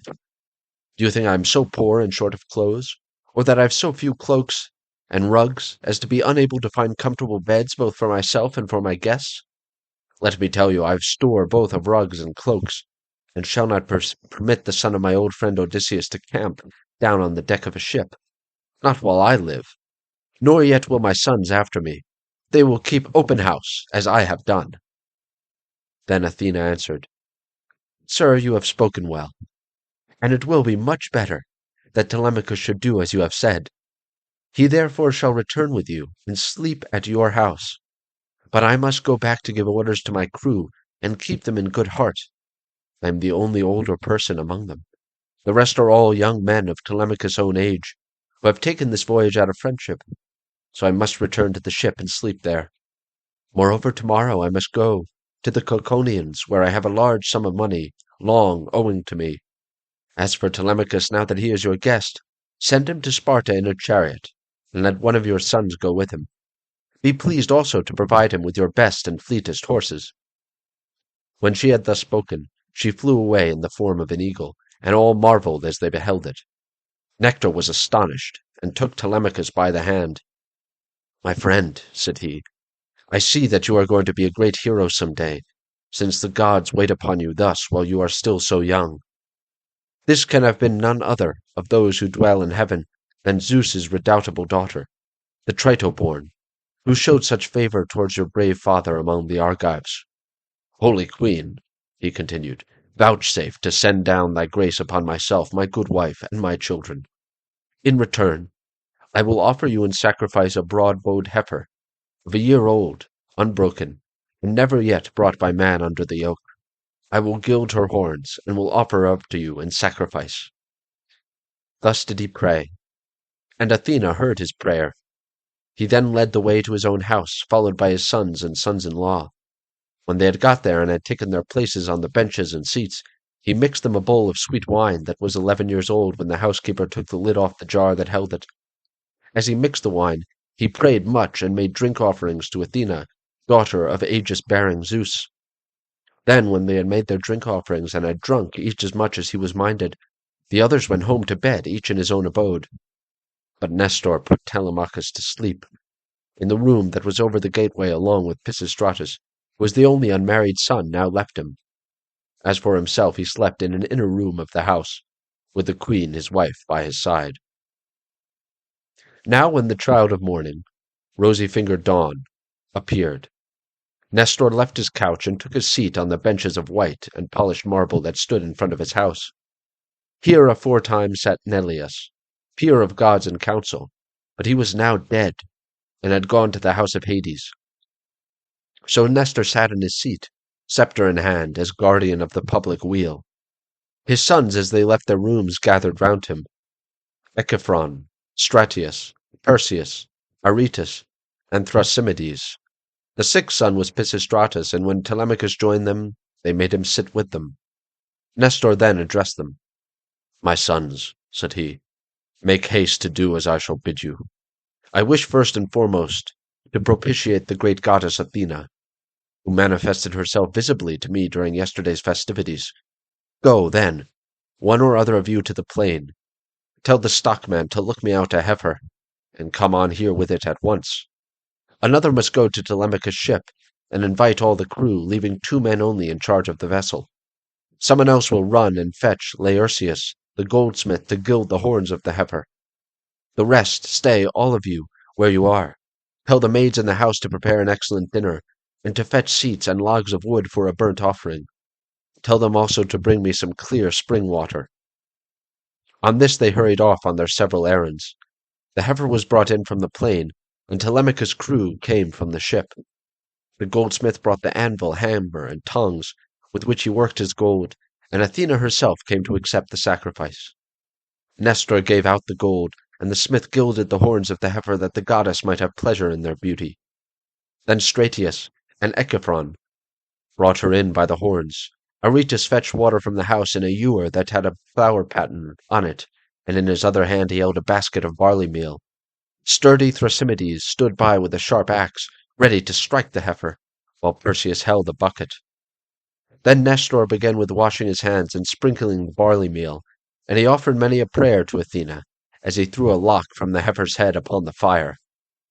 When they had done praying and sprinkling the barley meal, Thrasymedes dealt his blow, and brought the heifer down with a stroke that cut through the tendons at the base of her neck, whereon the daughters and daughters-in-law of Nestor, and his venerable wife, Eurydice, she was eldest daughter to Clymenus, screamed with delight. Then they lifted the heifer's head from off the ground, and Pisistratus cut her throat. When she had done bleeding and was quite dead, they cut her up. They cut out the thigh bones all in due course, wrapped them round in 2 layers of fat, and set some pieces of raw meat on the top of them. Then Nestor laid them upon the wood fire and poured wine over them, while the young men stood near him with 5-pronged spits in their hands. When the thighs were burned and they had tasted the inward meats, they cut the rest of the meat up small, put the pieces on the spits, and toasted them over the fire. Meanwhile, lovely Polycaste, Nestor's youngest daughter, washed Telemachus. When she had washed him and anointed him with oil, she brought him a fair mantle and shirt. and he looked like a god as he came from the bath and took a seat by the side of Nestor. When the outer meats were done, they drew them off the spits, and sat down to dinner, where they were waited upon by some worthy henchmen, who kept pouring them out their wine in cups of gold. As soon as they had had enough to eat and drink, Nestor said, "Sons, put Telemachus's horses to the chariot, that he may start at once." Thus did he speak, and they did even as he had said, and yoked the fleet horses to the chariot. The housekeeper packed them up a provision of bread, wine, and sweetmeats, fit for the sons of princes. Then Telemachus got into the chariot, while Pisistratus gathered up the reins and took his seat beside him. He lashed the horses on, and they flew forward, nothing loath, into the open country, leaving the high citadel of Pylos behind them. All that day did they travel, swaying the yoke upon their necks till the sun went down, and darkness was over all the land. Then they reached Pherae, where Diocles lived, who was son to Ortilochus, and grandson to Alpheus. Here they passed the night, and Diocles entertained them hospitably. When the child of morning, rosy-fingered Dawn, appeared, they again yoked their horses and drove out through the gateway under the echoing gatehouse. Pisistratus lashed the horses on, and they flew forward nothing loath. Presently they came to the corn lands of the open country, and in the course of time completed their journey. So well did their steeds take them. 4. Now when the sun had set, and darkness was over the land, they reached the low-lying city of Sparta, where they drove straight to the abode of Menelaus, and found him in his own house, feasting with his many clansmen in honor of the wedding of his son, and also of his daughter, whom he was marrying to the son of that valiant warrior, Achilles. He had given his consent and promised her to him while he was still at Troy, and now the gods were bringing the marriage about. So he was sending her with chariots and horses to the city of the Myrmidons, over whom Achilles' son was reigning. For his only son, he had found a bride from Sparta, the daughter of Alector. This son, Megapenthes, was born to him of a bondwoman, for heaven vouchsafed Helen no more children after she had borne Hermione, who was fair as golden Aphrodite herself. So the neighbors and kinsmen of Menelaus were feasting and making merry in his house. There was a bard also to sing to them and play his lyre, while 2 tumblers went about performing in the midst of them, when the man struck up with his tune. Telemachus and the son of Nestor stayed their horses at the gate, whereon Eteoneus, servant to Menelaus, came out, and as soon as he saw them ran hurrying back into the house to tell his master. He went close up to him and said, "Menelaus, there are some strangers come here, 2 men, who look like sons of Zeus. What are we to do? Shall we take their horses out, or tell them to find friends elsewhere, as they best can?" Menelaus was very angry, and said, "Eteoneus, son of Boethus, you never used to be a fool, but now you talk like a simpleton. Take their horses out, of course, and show the strangers, in that they may have supper. You and I have stayed often enough at other people's houses before we got back here, where heaven grant that we may rest in peace henceforward." So Eteoneus bustled back and bade the other servants come with him. They took their sweating steeds from under the yoke, made them fast to the mangers, and gave them a feed of oats and barley mixed. Then they leaned the chariot against the end wall of the courtyard, and led the way into the house. Telemachus and Pisistratus were astonished when they saw it, for its splendor was as that of the sun and moon. Then when they admired everything to their heart's content, they went into the bathroom and washed themselves. When the servants had washed them and anointed them with oil, they brought them woolen cloaks and shirts, and the 2 took their seats by the side of Menelaus. A maidservant brought them water in a beautiful golden ewer, and poured it into a silver basin for them to wash their hands, and she drew a clean table beside them. An upper servant brought them bread, and offered them many good things of what there was in the house, while the carver fetched them plates of all manners of meat, and set cups of gold by their side. Menelaus then greeted them, saying, "Fall to, and welcome. When you have done supper, I shall ask who you are, for the lineage of such men as you cannot have been lost." You must be descended from a line of scepter-bearing kings, for poor people do not have such sons as you are." On this he handed them a piece of fat roast loin, which had been set near him as being a prime part, and they laid their hands on the good things that were before them. As soon as they had had enough to eat and drink, Telemachus said to the son of Nestor, with his head so close that no one might hear, "Look, Pisistratus, man after my own heart, see the gleam of bronze and gold, of amber, ivory, and silver. Everything is so splendid that it is like seeing the palace of Olympian Zeus. I am lost in admiration."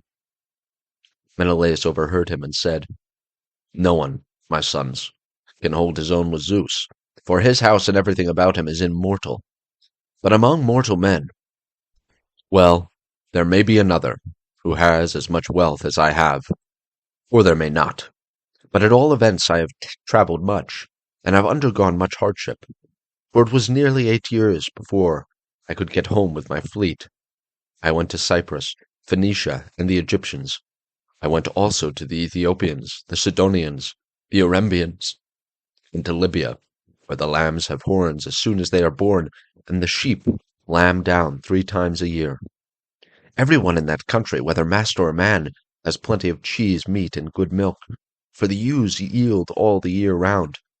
But while I was traveling and getting great riches among these people, my brother was secretly and shockingly murdered through the perfidy of his wicked wife, so that I have no pleasure in being lord of all this wealth. Whoever your parents may be, they must have told you about all this, and my heavy loss in the ruin of a stately mansion, fully and magnificently furnished. Would that I had only a third of what I now have, so that I had stayed at home, and all those were living who perished in the plain of Troy, far from Argos. I often grieve, as I sit here in my house, for one and all of them. At times I cry aloud for sorrow, but presently I leave off again, for crying is cold comfort, and one soon tires of it. Yet grieve for these as I may, I do so for one man more than for them all. I cannot even think of him without loathing both food and sleep, so miserable does he make me. For no one of all the Achaeans worked so hard or risked so much as he did. He took nothing by it, and has left a legacy of sorrow to myself, for he has been gone a long time, and we know not whether he is alive or dead. His old father, his long-suffering wife Penelope, and his son Telemachus, whom he left behind an infant in arms, are plunged in grief on his account." Thus spoke Menelaus, and the heart of Telemachus yearned as he bethought him of his father. Tears fell from his eyes as he heard him thus mentioned, so that he held his cloak before his face with both hands. When Menelaus saw this, he doubted whether to let him choose his own time for speaking, or to ask him at once, and find what it was all about. While he was thus in 2 minds, Helen came down from her high-vaulted and perfumed room, looking as lovely as Artemis herself. Adraste brought her a seat, Alcippe a soft woolen rug, while Philo fetched her the silver workbox which Alcandra, wife of Polybus, had given her. Polybus lived in Egyptian Thebes, which is the richest city in the whole world. He gave Menelaus 2 baths, both of pure silver, 2 tripods, and 10 talents of gold. Besides all this, his wife gave Helen some beautiful presents, to wit, a golden distaff, and a silver workbox that ran on wheels, with a gold band round the top of it. Philo now placed this by her side, full of fine spun yarn, and a distaff charged with violet-colored wool was laid upon the top of it. Then Helen took her seat, put her feet upon the footstool, and began to question her husband. "Do we know, Menelaus," said she, "the names of these strangers who have come to visit us? Shall I guess, right or wrong? But I cannot help saying what I think. Never yet have I seen either man or woman so like somebody else, as this young man is like Telemachus, whom Odysseus left as a baby behind him, when you Achaeans went to Troy with battle in your hearts, on account of my most shameless self." "My dear wife," replied Menelaus, "I see the likeness, just as you do. His hands and feet are just like Odysseus's. So is his hair, with the shape of his head and the expression of his eyes. Moreover, when I was talking about Odysseus and saying how much he had suffered on my account, tears fell from his eyes and he hid his face in his mantle. Then Pisistratus said, Menelaus, son of Atreus, you are right in thinking that this young man is Telemachus, but he is very modest, and is ashamed to come here and begin opening up discourse with one whose conversation is so divinely interesting as your own. My father, Nestor, sent me to escort him hither, for he wanted to know whether you could give him any counsel or suggestion. A son has always trouble at home when his father has gone away, leaving him without supporters. And this is how Telemachus is now placed, for his father is absent, and there is no one among his own people to stand by him. Bless my heart, replied Menelaus. Then I am receiving a visit from the son of a very dear friend, who suffered much hardship for my sake. I had always hoped to entertain him with most marked distinction, when heaven had granted us a safe return from beyond the seas. I should have founded a city for him in Argos, and built him a house. I should have made him leave Ithaca, with his goods, his son, and all his people, and should have sacked for them some one of the neighboring cities that are subject to me. We should thus have seen one another continually, and nothing but death would have interrupted so close and happy an exchange. I suppose, however, that heaven grudged us such great good fortune, for it has prevented the poor fellow from ever getting home at all. Thus did he speak, and his words set them all a-weeping. Helen wept, Telemachus wept, and so did Menelaus, nor could Pisistratus keep his eyes from filling, when he remembered his dear brother, Antilochus, whom the son of bright dawn had killed. Thereon he said to Menelaus, Sir, my father Nestor, when we used to talk about you at home, told me you were a person of rare and excellent understanding. If then it be possible, do as I would urge you. I am not fond of crying while I am getting my supper. Morning will come in due course, and in the forenoon I care not how much I cry for those that are dead and gone. This is all we can do for the poor things. We can only shave our heads for them and wring the tears from our cheeks. I had a brother who died at Troy, who was by no means the worst man there. You are sure to have known him. His name was Antilochus. I never set eyes upon him myself, but they say that he was singularly fleet of foot, and in fight valiant. Your discretion, my friend, answered Menelaus, is beyond your years. It is plain you take after your father. One can soon see when a man is son, the one whom heaven has blessed both as regards wife and offspring, and it has blessed Nestor from first to last, all his days, giving him a green old age in his own house, with sons about him who are both well-disposed and valiant. We will put an end, therefore, to all this weeping, and attend to our supper again. Let water be poured over our hands. Telemachus and I can talk with one another fully in the morning. On this, Asphalion, one of the servants, poured water over their hands, and they laid their hands on the good things that were before them. Then Zeus's daughter Helen bethought her of another matter. She drugged the wine with an herb that banishes all care, sorrow, and ill humor. Whoever drinks wine thus, drugged, cannot shed a single tear all the rest of the day, not even though his father and mother, both of them, drop down dead, or he sees a brother or a son hewn in pieces before his very eyes. This drug, of such sovereign power and virtue, had been given to Helen by Polydamna, wife of Thon, a woman of Egypt, where there grow all sorts of herbs, some good to put into the mixing bowl, and others poisonous. Moreover, everyone in the whole country is a skilled physician, for they are of the race of Pasion. When Helen had put this drug in the bowl and had told the servants to serve the wine round, she said, Menelaus, son of Atreus, and you, my good friends, sons of honorable men, which is as Zeus wills, for he is the giver both of good and evil, and can do what he chooses. Feast here as you will, and listen while I tell you a tale in season. I cannot indeed name every single one of the exploits of Odysseus, but I can say what he did when he was before Troy, and you Achaeans were in all sorts of difficulties. He covered himself, with wounds and bruises, dressed himself all in rags, and entered the enemy's city looking like a menial or a beggar, and quite different from what he did when he was among his own people. In this disguise he entered the city of Troy, and no one said anything to him. I alone recognized him, and began to question him, but he was too cunning for me. When, however, I had washed and anointed him, and had given him clothes, and after I had sworn a solemn oath not to betray him to the Trojans till he had got safely back to his own camp and to the ships, he told me all that the Achaeans meant to do. He killed many Trojans, and got much information before he reached the Argive camp, for all which things the Trojan women made lamentation. But for my own part I was glad, for my heart was beginning to yearn after my home, and I was unhappy about the wrong that Aphrodite had done me in taking me over there, away from my country, my little girl, and my lawful wedded husband, who is indeed by no means deficient either in person or understanding.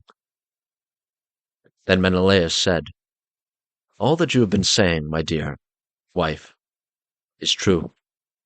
I have traveled much, and have had much to do with heroes, but I have never seen such another man as Odysseus. What endurance, too, and what courage he displayed within the wooden horse, wherein all the bravest of the Argives were lying in wait to bring death and destruction upon the Trojans. At that moment you came up to us. Some god who wished well to the Trojans must have set you onto it, and you had Deiphobus with you. 3 times did you go all around our hiding place and pat it. You called our chiefs each by his own name, and mimicked all our wives. Diomed, Odysseus, and I from our seats inside heard what a noise you made. Diomed and I could not make up our minds whether to spring out then and there, or to answer you from inside, but Odysseus held us all in check, so we sat quite still, all except Anticlus, who was beginning to answer you, when Odysseus clapped his 2 brawny hands over his mouth and kept them there. It was this that saved us all, for he muzzled Anticlus till Athena took you away again." "How sad," exclaimed Telemachus, "that all of this was of no avail to save him, nor yet his own iron courage. But now, sir, be pleased to send us all to bed, that we may lie down and enjoy the blessed boon of sleep."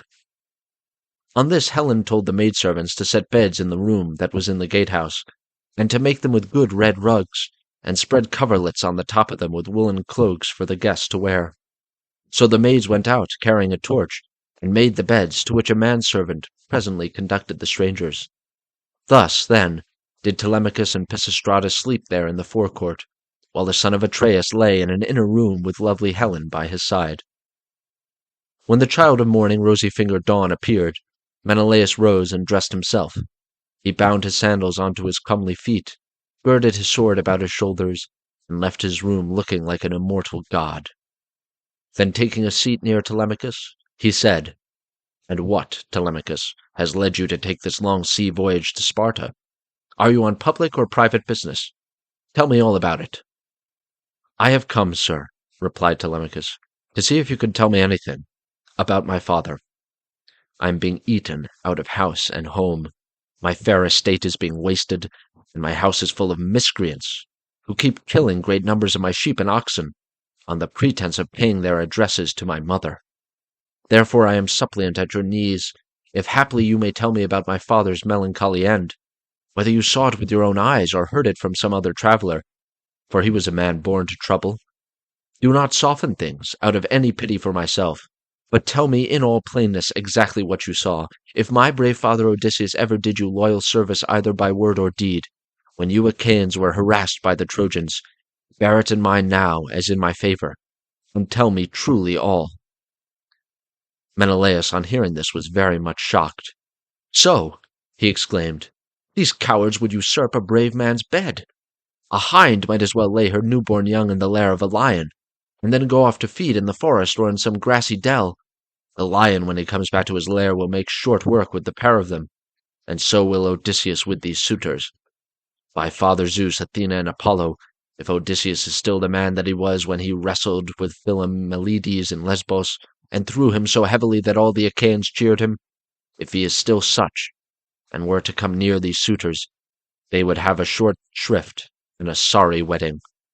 As regards your questions, however, I will not prevaricate or deceive you, but will tell you without concealment all that the old man of the sea told me.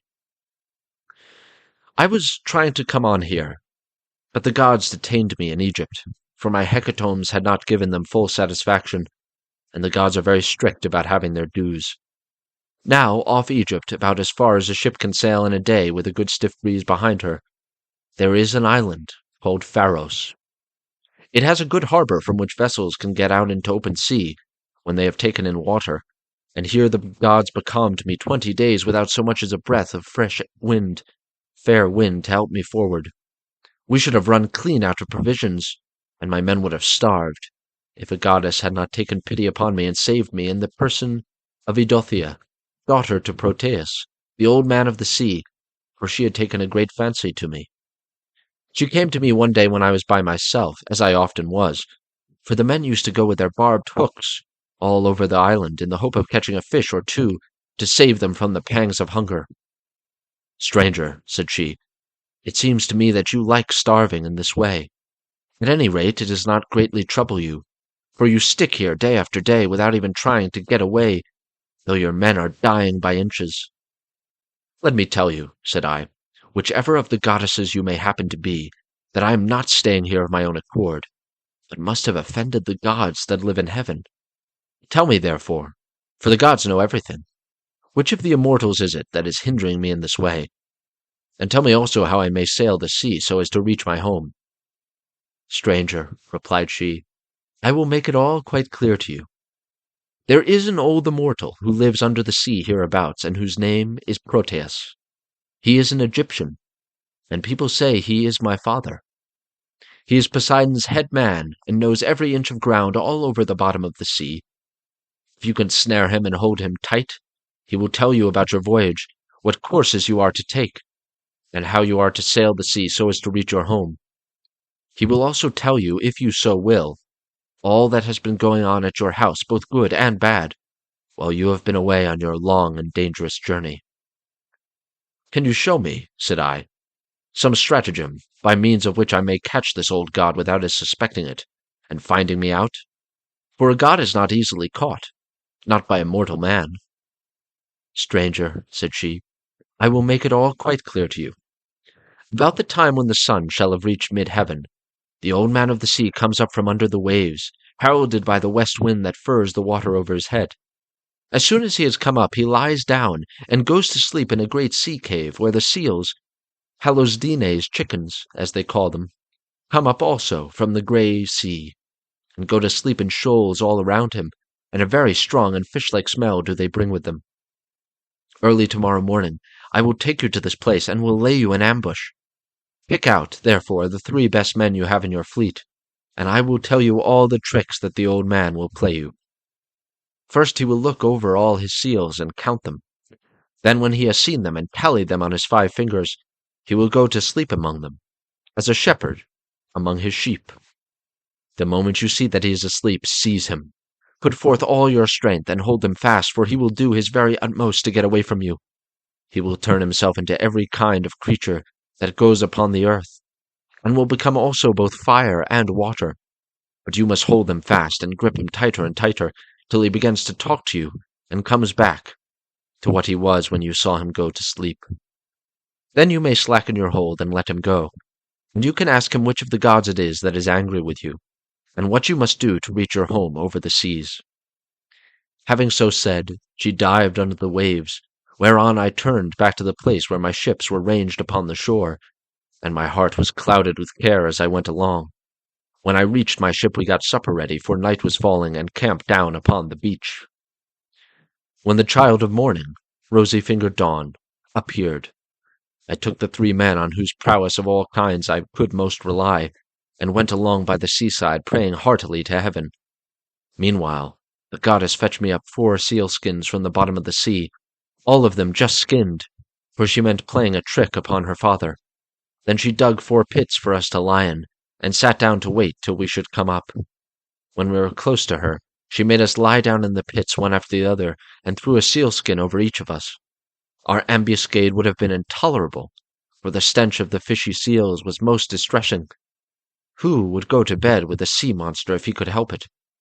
But here, too, the goddess helped us, and thought of something that gave us great relief, for she put some ambrosia under each man's nostrils, which was so fragrant that it killed the smell of the seals. We waited the whole morning and made the best of it, watching the seals come up in hundreds to bask upon the seashore, till at noon the old man of the sea came up too, and when he had found his fat seals he went over them and counted them. We were among the first he counted, and he never suspected any guile, but laid himself down to sleep as soon as he had done counting. Then we rushed upon him with a shout, and seized him, on which he began at once with his old tricks, and changed himself first into a lion with a great mane. Then all of a sudden he became a dragon, a leopard, a wild boar. The next moment he was running water, and then again directly he was a tree. But we stuck to him and never lost hold, till at last the cunning creature became distressed, and said, "Which of the gods was it, son of Atreus, that hatched this plot with you for snaring me and seizing me against my will? What do you want?" "You know that yourself, old man," I answered. "You will gain nothing by trying to put me off. It is because I have been kept so long on this island, and see no sign of my being able to get away. I am losing all heart. Tell me then, for you gods know everything, which of the immortals is it that is hindering me, and tell me also how I may sail the sea, so as to reach my home." "Then," he said, "if you would finish your voyage and get home quickly, you must offer sacrifices to Zeus and to the rest of the gods before embarking, for it is decreed that you shall not get back to your friends and to your own house till you have returned to the heaven stream of Egypt, and offered holy hecatombs to the immortal gods that reign in heaven. When you have done this, they will let you finish your voyage." I was broken-hearted when I heard that I must go back all that long and terrible voyage to Egypt. Nevertheless, I answered, "I will do all, old man, that you have laid upon me. But now tell me, and tell me true, whether all the Achaeans whom Nestor and I left behind us when we set sail from Troy have got home safely, or whether any one of them came to a bad end either on board his own ship or among his friends when the days of his fighting were done." "Son of Atreus," he answered, "why ask me? You had better not know that what I can tell you, for your eyes will surely fill when you have heard my story. Many of those whom you ask are dead and gone, but many still remain, and only 2 of the chief men among the Achaeans perished during their... As for what happened on the field of battle, you were there yourself. A 3rd Achaean leader is still at sea, alive, but hindered from returning. Ajax was wrecked. Poseidon drove him on the great rocks of Gyrae. Nevertheless, he let him get safe out of the water, and in spite of all Athena's hatred, he would have escaped death if he had not ruined himself by boasting. He said the gods could not drown him even though they had tried to do so, and when Poseidon heard this large talk, he seized his trident in his 2 brawny hands and split the rock of Gyrae in 2 pieces. The base remained where it was. The part on which Ajax was sitting fell headlong into the sea, and carried Ajax with it. So he drank salt water, and was drowned. Your brother and his ships escaped, for Hera protected him. But when he was just about to reach the high promontory of Malea, he was caught by a heavy gale, which carried him out to sea again sorely against his will, and drove him to the foreland where Thyestes used to dwell, but where Aegisthus was then living. By and by, however, it seemed as though he was to return safely after all, for the gods backed the wind into its old quarter, and they reached home, whereon Agamemnon kissed his native soil, and shed tears of joy at finding himself again in his own country. Now there was a watchman, whom Aegisthus kept always on the watch, and to whom he had promised 2 talents of gold. This man had been looking out for a whole year to make sure that Agamemnon did not give him the slip and prepare war. When, therefore, this man saw Agamemnon go by, he went and told Aegisthus, who at once began to lay a plot for him. He picked 20 of his bravest warriors and placed them in ambuscade on one side of the cloister, while on the opposite side he prepared a banquet. Then he sent his chariots and horsemen to Agamemnon, and invited him to the feast, but he meant foul play. He got him there, all unsuspicious of the doom that was awaiting him, and killed him when the banquet was over, as though he were butchering an ox in the shambles. Not one of Agamemnon's followers was left alive, nor yet one of Aegisthus. They were all killed there in the cloisters." Thus spoke Proteus, and I was broken-hearted as I heard him. I sat down upon the sands and wept. I felt as though I could no longer bear to live nor look upon the light of the sun. Presently, when I had had my fill of weeping and writhing upon the ground, the old man of the sea said, "Son of Atreus, do not waste any more time in crying so bitterly. It can do no manner of good. Find your way home as fast as ever you can, for Aegisthus may be still alive, and even though Orestes has been beforehand and with you in killing him, you may yet come in for his funeral." On this I took comfort in spite of all my sorrow, and said, "I know, then, about these two. Tell me therefore about the third man of whom you spoke. Is he still alive, but at sea, and unable to get home? Or is he dead? Tell me, no matter how much it may grieve me." "The third man," he answered, "is Odysseus, who dwells in Ithaca. I can see him in an island, sorrowing bitterly in the house of the nymph Calypso, who is keeping him prisoner. And he cannot reach his home, for he has no ships or sailors to take him over the sea. As for your own end, Menelaus, you shall not die in Argos, but the gods will take you to the Elysian plain, which is at the ends of the world. There fair-haired Rhadamanthus reigns, and men lead an easier life than anywhere else in the world, for in Elysium there falls not rain, nor hail, nor snow, but Oceanus breathes ever with a west wind that sings softly from the sea, and gives fresh life to all men. This will happen to you because you have married Helen, and are Zeus's son-in-law." As he spoke he dived under the waves, whereon I turned back to the ships with my companions, and my heart was clouded with care as I went along. When we reached the ships we got supper ready, for night was falling, and camped down upon the beach. When the child of morning, rosy-fingered Dawn, appeared, we drew our ships into the water and put our masts and sails within them. Then we went on board ourselves, took our seats on the benches, and smote the grey sea with our oars. I again stationed my ships in the heaven-fed stream of Egypt, and offered hecatombs that were full and sufficient. When I had thus appeased heaven's anger, I raised a barrow to the memory of Agamemnon that his name might live forever, after which I had a quick passage home, for the gods sent me a fair wind. And now for yourself. Stay here some 10 or 12 days longer, and I will then speed you on your way. I will make you a noble present of a chariot and 3 horses. I will also give you a beautiful chalice, that so long as you live you may think of me whenever you make a drink offering to the immortal gods." "Son of Atreus," replied Telemachus, "do not press me to stay longer. I should be contented to remain with you for another 12 months. I find your conversation so delightful that I should never once wish myself at home with my parents, but my crew whom I have left at Pylos are already impatient, and you are detaining me from them. As for any present you may be disposed to make me, I had rather that it should be a piece of plate. I will take no horses back with me to Ithaca, but will leave them to adorn your own stables, for you have much flat ground in your kingdom where lotus thrives, and also meadow sweet, and wheat and barley, and oats with their white and spreading ears, whereas in Ithaca we have neither open fields nor race-courses, and the country is more fit for goats than horses, and I like it the better for that. None of our islands have much level ground suitable for horses, and Ithaca least of all." Menelaus smiled, and took Telemachus' hand within his own. "What you say," said he, "shows that you come of good family.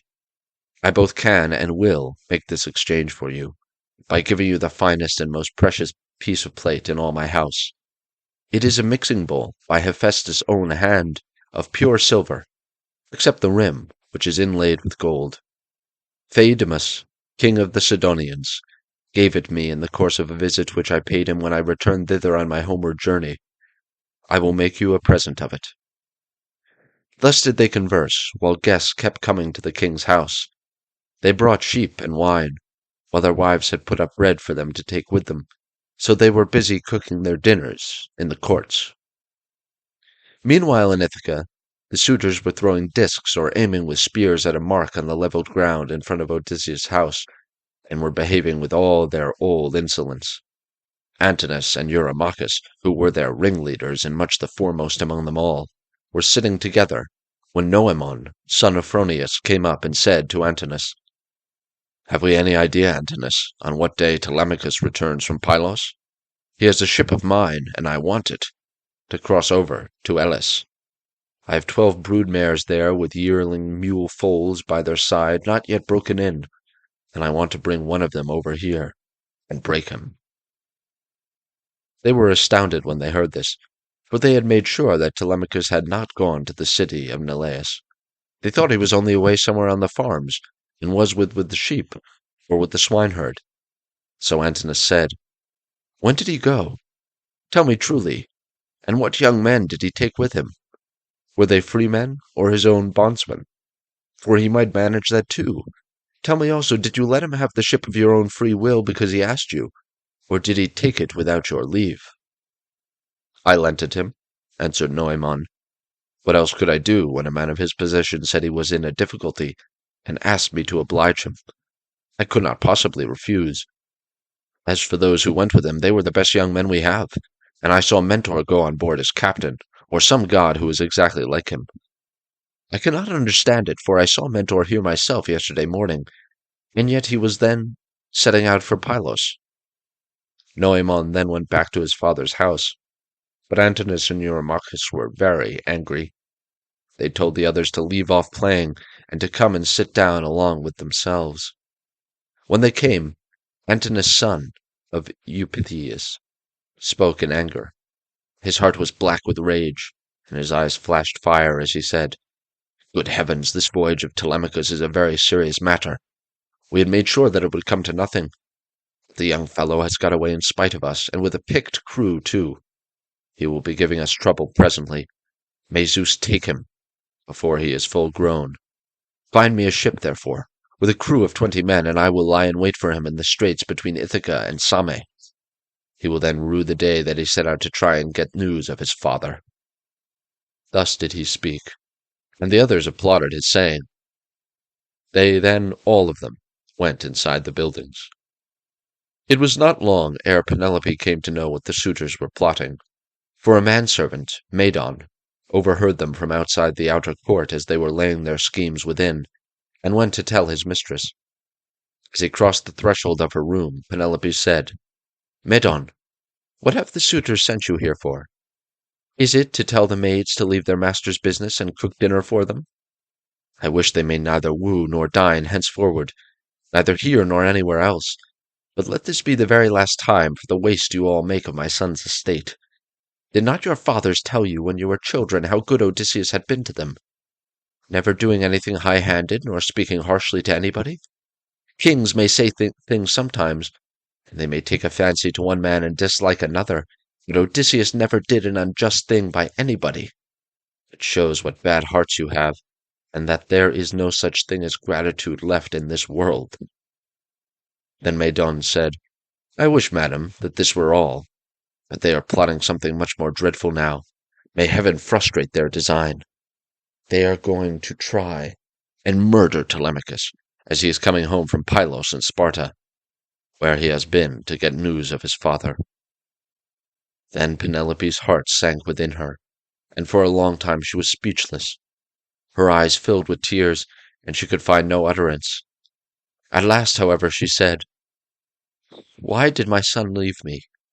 What business had he to go sailing off in ships that make long voyages over the ocean like sea-horses? Does he want to die without leaving anyone behind him to keep up his name?"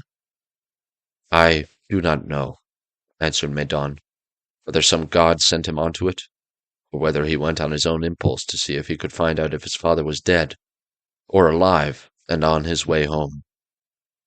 Then he went downstairs again, leaving Penelope in an agony of grief. There were plenty of seats in the house, but she had no heart for sitting on any of them. She could only fling herself on the floor of her own room and cry, whereon all the maids in the house, both old and young, gathered round her and began to cry too, till at last in a transport of sorrow she exclaimed, "My dears, heaven has been pleased to try me with more affliction than any other woman of my age and country. First I lost my brave and lion-hearted husband, who had every good quality under heaven, and whose name was great over all Hellas and middle Argos. and now my darling son is at the mercy of the winds and waves, without my having heard one word about his leaving home. You hussies, there was not one of you who would so much as think of giving me a call out of my bed, though you all of you very well knew when he was starting. If I had known he meant taking this voyage, he would have had to give it up, no matter how much he was bent upon it, or leave me a corpse behind him, one or other. Now, however, go some of you and call old Dolius, who was given me by my father on my marriage, and who is my gardener. Bid him go at once, and tell everything to Laertes, who may be able to hit on some plan for enlisting public sympathy on our side, as against those who are trying to exterminate his own race, and that of Odysseus. Then the dear old nurse Eurycleia said, You may kill me, madam, or let me live on in your house, whichever you please, but I will tell you the real truth. I know all about it, and gave him everything he wanted in the way of bread and wine. But he made me take my solemn oath that I would not tell you anything for some 10 or 12 days, unless you asked or happened to hear of his having gone, for he did not want you to spoil your beauty by crying. And now, madam, wash your face, change your dress, and go upstairs with your maids to offer prayers to Athena, daughter of aegis-bearing Zeus, for she can save him, even though he is in the jaws of death.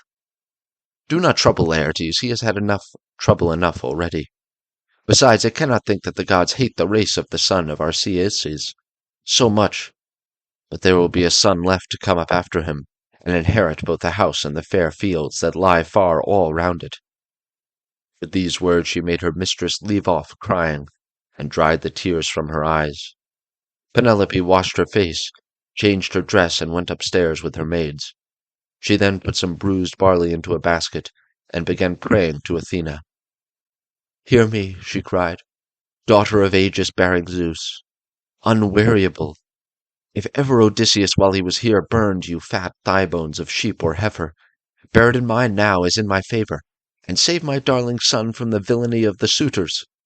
She cried aloud as she spoke, and the goddess heard her prayer. Meanwhile the suitors were clamorous throughout the covered cloister, and one of them said, The queen is preparing for her marriage with one or other of us. Little does she dream that her son has now been doomed to die. This was what they said, but they did not know what was going to happen. Then Antinous said, Comrades, there be no loud talking, lest some of it get carried inside. Let us be up, and do that in silence, about which we are all of a mind. He then chose 20 men, and they went down to their ship and to the seaside. They drew the vessel into the water, and got her mast and sails inside her. They bound the oars to the thole pins with twisted thongs of leather, all in due course, and spread the white sails aloft, while their fine servants brought them their armor. Then they made the ship fast a little way out, come on shore again, got their suppers, and waited until night should fall. But Penelope lay in her own room upstairs, unable to eat or drink, and wondering whether her brave son would escape or be overpowered by the wicked suitors. Like a lioness caught in the toils, with huntsmen hemming her in on every side, she thought and thought till she sank into a slumber, and lay on her bed bereft of thought and motion.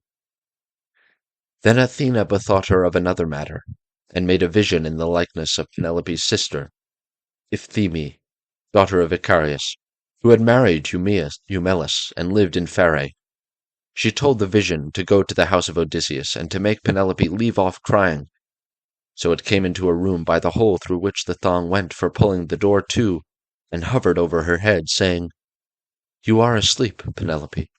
The gods who live at ease will not suffer you to weep and be so sad. Your son has done them no wrong, so he will yet come back to you. Penelope, who was sweeping sweetly at the gates of dreamland, answered, Sister, why have you come here? You do not come very often. But I suppose this is because you live such a long way off. Am I, then, to leave off crying and refrain from all the sad thoughts that torture me? I, who have lost my brave and lion-hearted husband, who had every good quality under heaven, and whose name was great over all Hellas and middle Argos, and now my darling son has gone off on board of a ship, a foolish fellow who has never been used to roughing it, or to going about among gatherings of men. I am even more anxious about him than about my husband. I am all in a tremble when I think of him, lest something should happen to him, either from the people among whom he has gone, or by sea, for he has many enemies who are plotting against him and are bent on killing him before he can return home." Then the vision said, "Take heart, and be not so much dismayed. There is one gone with him, whom many a man would be glad enough to have stand by his side. I mean Athena. It is she who has compassion upon you, and who has sent me to bear you this message." "Then," said Penelope, "if you are a god or have been sent here by divine commission, tell me also about that other unhappy one. Is he still alive, or is he already dead, and in the house of Hades?" And the vision said, "I shall not tell you for certain whether he is alive or dead, and there is no use in idle conversation." Then it vanished through the thong-hole of the door, and was dissipated into thin air. But Penelope rose from her sleep refreshed and comforted, so vivid had been her dream. Meantime the suitors went on board and sailed their ways over the sea, intent on murdering Telemachus. Now there is a rocky islet called Asteris, of no great size, in mid-channel between Ithaca and Same, and there is a harbor on either side of it where a ship can lie. Here, then, the Achaeans placed themselves in ambush. Book 5. And now as dawn rose from her couch beside Tithonus, harbinger of light alike to mortals and immortals, the gods met in council, and with them Zeus, the lord of thunder, who is their king. Thereon Athena began to tell them of the many sufferings of Odysseus, for she pitied him away there in the house of nymph Calypso.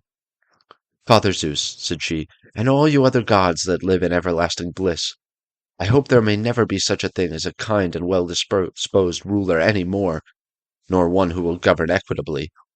I hope they will be all henceforth cruel and unjust, for there is not one of his subjects but has forgotten Odysseus, who ruled them as though he were their father. There he is, lying in great pain, in an island where dwells the nymph Calypso, who will not let him go. We must get back to his own country, for he can find neither ships nor sailors to take him over the sea.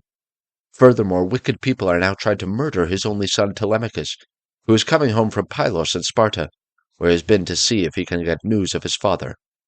"What, my dear, are you talking about?" replied her father. "Did you not send him there yourself, because you thought it would help Odysseus to get home and punish the suitors? Besides, you are perfectly able to protect Telemachus, and to see him safely home again, while the suitors have to come scurrying back without having killed him."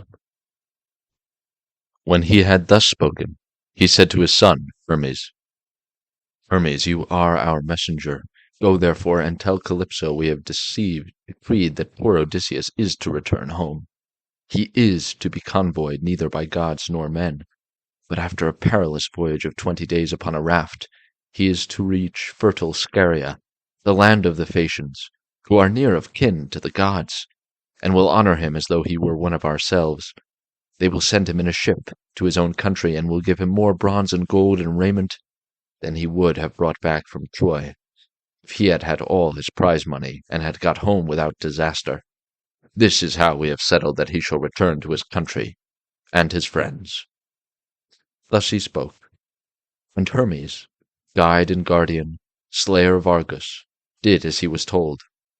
Forthwith he bound on his glittering golden sandals with which he could fly like the wind over land and sea. He took the wand with which he seals men's eyes in sleep, or wakes them just as he pleases, and flew, holding it in his hand, over Pieria.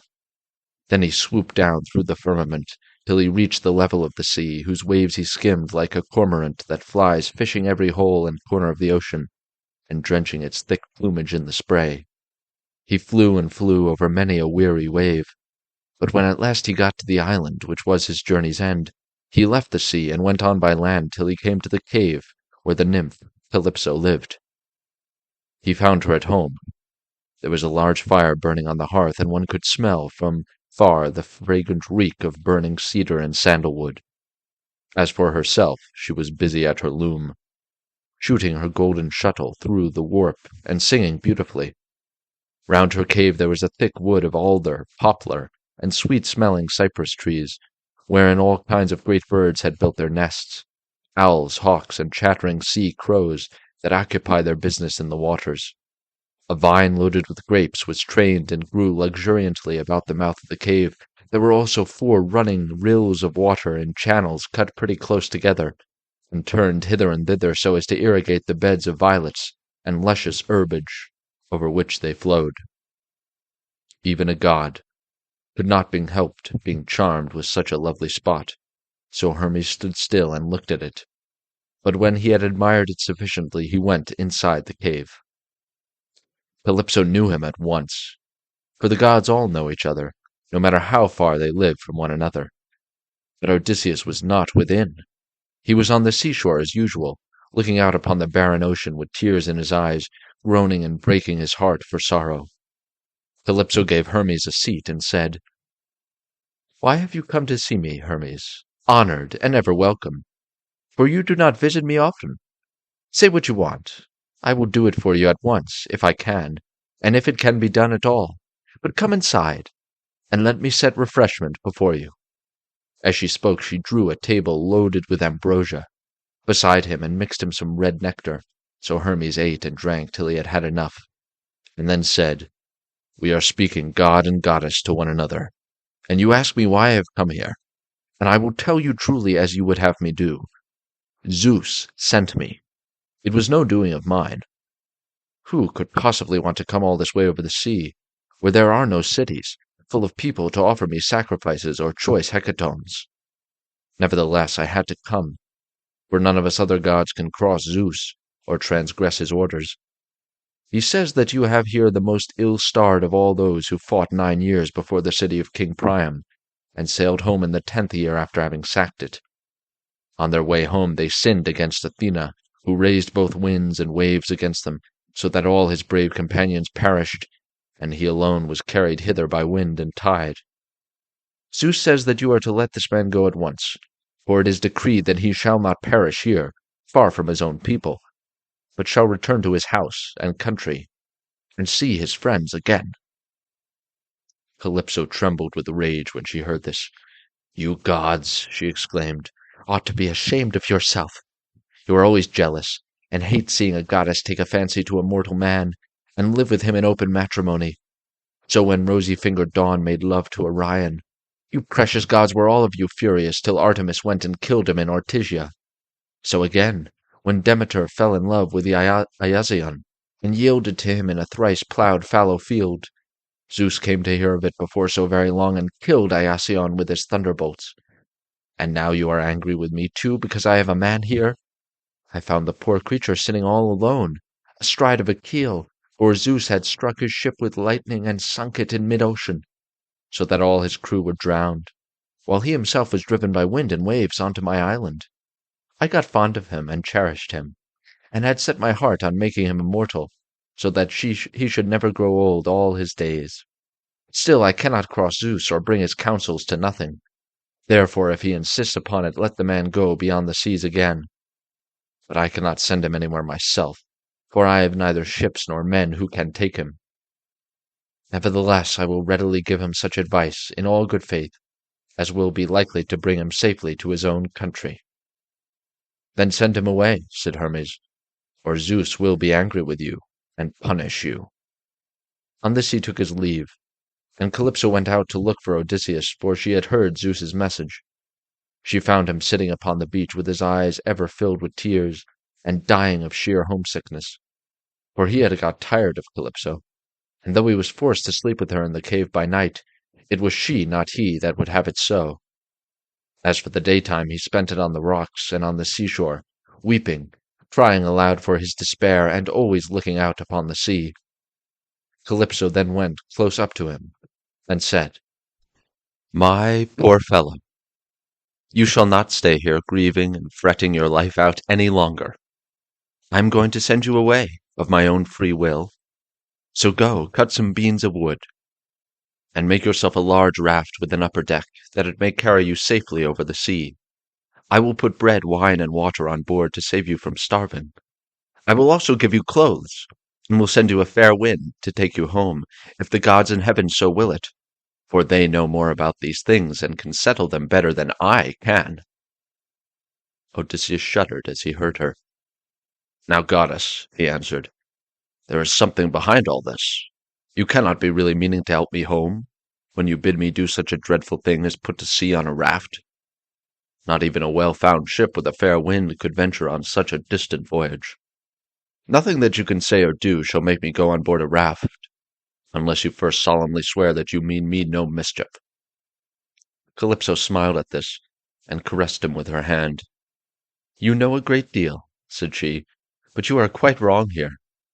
May heaven above and earth below be my witnesses, with the waters of the river Styx, and this is the most solemn oath which a blessed god can take, that I mean you no sort of harm, and am only advising you to do exactly what I should do myself in your place.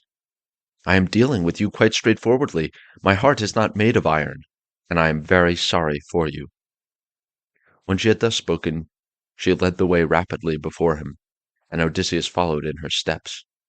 So the pair, goddess and man, went on and on till they came to Calypso's cave, where Odysseus took the seat that Hermes had just left. Calypso sat meat and drink before him, of the food that mortals eat, but her maids brought ambrosia and nectar for herself, and they laid their hands on the good things that were before them. When they had satisfied themselves with meat and drink, Calypso spoke, saying, "Odysseus, noble son of Laertes, so you would start home to your own land at once? Good luck go with you. But if you could only know how much suffering is in store for you before you get back to your own country, you would stay where you are. Keep house along with me, and let me make you immortal, no matter how anxious you may be to see this wife of yours, of whom you are thinking all the time, day after day. Yet I flatter myself that I am no whit less tall or well-looking than she is, for it is not to be expected that a mortal woman should compare in beauty with an immortal." "Goddess," replied Odysseus, "do not be angry with me about this. I am quite aware that my wife Penelope is nothing like so tall or so beautiful as yourself. She is only a woman, whereas you are an immortal. Nevertheless, I want to get home, and can think of nothing else. If some god wrecks me when I am on the sea, I will bear it and make the best of it. I have had infinite trouble both by land and sea already, so let this go with the rest." Presently the sun set, and it became dark, whereon the pair retired into the inner part of the cave, and went to bed. When the child of morning, rosy-fingered Dawn, appeared, Odysseus put on his shirt and cloak, while the goddess wore a dress of a light gossamer fabric, very fine and graceful, with a beautiful golden girdle about her waist and a veil to cover her head. She at once set herself to think how she could speed Odysseus on his way. So she gave him a great bronze axe that suited his hands. It was sharpened on both sides and had a beautiful olive-wood handle fitted firmly onto it. She also gave him a sharp adze, and then led the way to the far end of the island where the largest trees grew, alder, poplar, and pine, that reached the sky, very dry and well seasoned, so as to sail light for him in the water. Then, when she had shown him where the best trees grew, Calypso went home, leaving him to cut them, which he soon finished doing. He cut down 20 trees in all, and adzed them smooth, squaring them by rule in good workmanlike fashion. Meanwhile Calypso came back with some augers, so he bored holes with them, and fitted the timbers together with bolts and rivets. He made the raft as broad as a skilled shipwright makes the beam of a large vessel, and he fixed a deck on top of the ribs, and ran a gunwale all around it. He also made a mast, with a yard arm, and a rudder to steer with. He fenced the raft all around with wicker hurdles as a protection against the waves, and then he threw on a quantity of wood. By and by Calypso brought him some linen to make the sails, and he made these too, excellently, making them fast with braces and sheets. Last of all, with the help of levers, he drew the raft down into the water. In 4 days he had completed the whole work, and on the 5th Calypso sent him from the island after washing him, and giving him some clean clothes. She gave him a goatskin full of black wine, and another larger one of water. She also gave him a wallet full of provisions, and supplied him with much good meat. Moreover, she made the wind fair and warm for him, and gladly did Odysseus spread his sail before it, while he sat and guided the raft skilfully by means of the rudder. He never closed his eyes, but kept them fixed on the Pleiades, on late-setting Butes, and on the Bear, which men also call the Wain, and which turns round and round where it is, facing Orion, and alone never dipping into the stream of Oceanus, for Calypso had told him to keep this to his left. Days 7 and 10 did he sail over the sea, and on the 18th the dim outlines of the mountains on the nearest part of the Phaeacian coast appeared, rising like a shield on the horizon. But King Poseidon, who was returning from the Ethiopians, caught sight of Odysseus a long way off, from the mountains of the Salimi. He could see him sailing upon the sea, and it made him very angry, so he wagged his head and muttered to himself, saying, "Good heavens! So the gods have been changing their minds about Odysseus while I was away in Ethiopia, and now he is close to the land of the Phaeacians, where it is decreed that he shall escape from the calamities that have befallen him. Still he shall have plenty of hardship yet before he has done with it." Thereon he gathered his clouds together, grasped his trident, stirred it round in the sea, and aroused the rage of every wind that blows, till earth, sea, and sky were hidden in cloud, and night sprang forth out of the heavens. Winds from east, south, north, and west fell upon him all at the same time, and a tremendous sea got up, so that Odysseus's heart began to fail him. "Alas," he said to himself in his dismay, "whatever will become of me?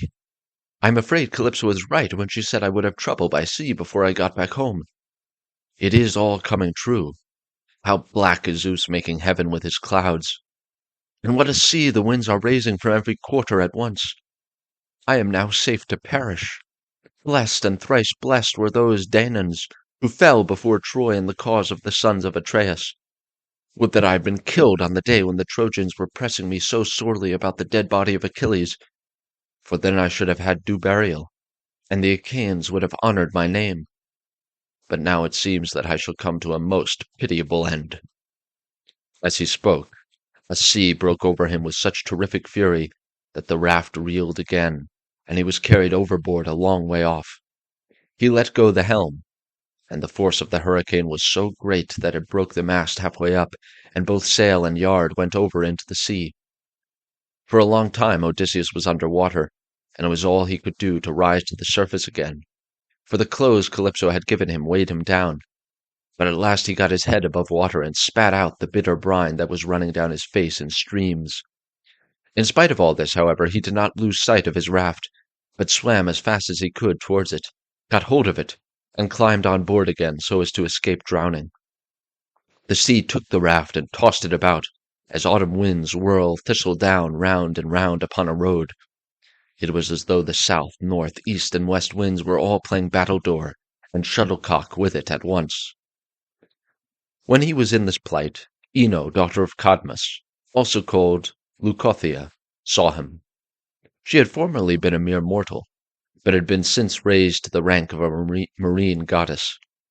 Seeing in what great distress Odysseus now was, she had compassion upon him, and rising like a seagull from the waves, took her seat upon the raft. "My poor good man," said she, "why is Poseidon so furiously angry with you? He is giving you a great deal of trouble, but for all his bluster he will not kill you. You seem to be a sensible person. Do then as I bid you. Strip, leave your raft to drive before the wind, and swim to the Phaeacian coast where better luck awaits you. And here take my veil and put it round your chest. It is enchanted, and you can come to no harm so long as you wear it. As soon as you touch land, take it off, throw it back as far as you can into the sea, and then go away again." With these words she took off her veil and gave it him. Then she dived down again like a seagull and vanished beneath the dark blue waters. But Odysseus did not know what to think. "Alas," he said to himself in his dismay, "there is only some one or other of the gods who is luring me to ruin by advising me to quit my raft. At any rate, I will not do so at present, for the land where she said I should be quit of all my trouble seems to be still a good way off. I know what I will do. I am sure it will be best. No matter what happens, I will stick to the raft as long as her timbers hold together. But when the sea breaks her up, I will swim for it. I do not see how I can do any better than this." While he was thus in two minds, Poseidon sent a terrible great wave, that seemed to rear itself above his head till it broke right over the raft, which then went to pieces as though it were a heap of dry chaff tossed about by a whirlwind. Odysseus got astride of one plank, and rode upon it, as if he were on horseback. He then took off the clothes Calypso had given him, bound Ino's veil under his arms, and plunged into the sea, meaning to swim on shore. King Poseidon watched him as he did so, and wagged his head, muttering to himself and saying, "There now, swim up and down as you best can, till you fall in with well-to-do people. I do not think you will be able to say that I have let you off too lightly." On this he lashed his horses and drove to Aegae, where his palace is. But Athena resolved to help Odysseus, so she bound the ways of all the winds except one, and made them lie quite still, but she roused a good stiff breeze from the north, that should lay the waters till Odysseus reached the land of the Phaeacians, where he would be safe. Thereon he floated about for 2 nights and 2 days in the water, with a heavy swell on the sea, and death staring him in the face. But when the 3rd day broke, the wind fell, and there was a dead calm without so much as a breath of air stirring. As he rose on the swell, he looked eagerly ahead, and could see land quite near. Then, as children rejoice when their dear father begins to get better after having for a long time borne sore affliction, sent him by some angry spirit, but the gods deliver him from evil, so was Odysseus thankful when he again saw land and trees, and swam on with all his strength, that he might once more set foot upon dry ground. When, however, he got within earshot, he began to hear the surf thundering up against the rocks, for the swell still broke against them with a terrific roar. Everything was enveloped in spray. There were no harbors where a ship might ride or shelter of any kind, but only headlands, low-lying rocks, and mountain tops. Odysseus' heart now began to fail him, and he said despairingly to himself, "Alas, Zeus has let me see land, after swimming so far that I had given up all hope. But I can find no landing place, for the coast is rocky and surf-beaten. The rocks are smooth and rise sheer from the sea, with deep water close under them, so that I cannot climb out for want of foothold. I am afraid some great wave will lift me off my legs and dash me against the rocks as I leave the water, which would give me a sorry landing. If, on the other hand, I swim further in search of sea again, sorely against my will, or heaven may send some great monster of the deep to attack me, for Amphitrite breeds many such, and I know that Poseidon is very angry with me." While he was thus in 2 minds, a wave caught him, and took him with such force against the rocks that he would have been smashed and torn to pieces if Athena had not shown him what to do. He caught hold of the rock with both hands and clung to it, groaning with pain, till the wave retired, so he was saved that time. But presently the wave came on again and carried him back with it far into the sea, tearing his hands as the suckers of a polypus are torn when someone plucks it from its bed, and the stones come up along with it. Even so did the rocks tear the skin from his strong hands, and then the wave drew him deep down under the water. Here poor Odysseus would have certainly perished, even in spite of his own destiny, if Athena had not helped him to keep his wits about him. He swam seaward again, beyond reach of the surf that was beating against the land, and at the same time he kept looking towards the shore, to see if he could find some haven, or a spit that should take the waves aslant. By and by, as he swam on, he came to the mouth of a river, and here he thought would be the best place, for there were no rocks, and it afforded shelter from the wind. He felt that there was a current, so he prayed inwardly and said, "Hear me, O king, whoever you may be, and save me from the anger of the sea-god Poseidon, for I approach you prayerfully. Anyone who has lost his way has at all times a claim, even upon the gods. Wherefore in my distress I draw near to your stream, and cling to the knees of your riverhood. Have mercy upon me, O king, for I declare myself your suppliant." Then the god stayed his stream and stilled the waves, making all calm before him, and bringing him safely into the mouth of the river. Here at last Odysseus' knees and strong hands failed him, for the sea had completely broken him. His body was all swollen, and his mouth and nostrils ran down like a river with sea water, so that he could neither breathe nor speak, and lay swooning from sheer exhaustion. Presently, when he had got his breath and came to himself again, he took off the scarf that Ino had given him and threw it back into the salt stream of the river, whereon Ino received it into her hands from the wave that bore it towards her. Then he left the river, laid himself down among the rushes, and kissed the bounteous earth. Alas, he cried to himself in his dismay, whatever will become of me, and how is it all to end? If I stay here upon the river-bed through the long watches of the night, I am so exhausted that the bitter cold and damp may make an end of me. For towards sunrise there will be a keen wind blowing from off the river. If, on the other hand, I climb the hillside, find shelter in the woods, and sleep in some thicket, I may escape the cold and have a good night's rest, but some savage beast may take advantage of me and devour me.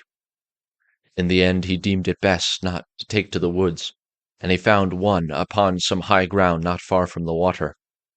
There he crept beneath 2 shoots of olive that grew from a single stalk, the one an ungrafted sucker, while the other had been grafted.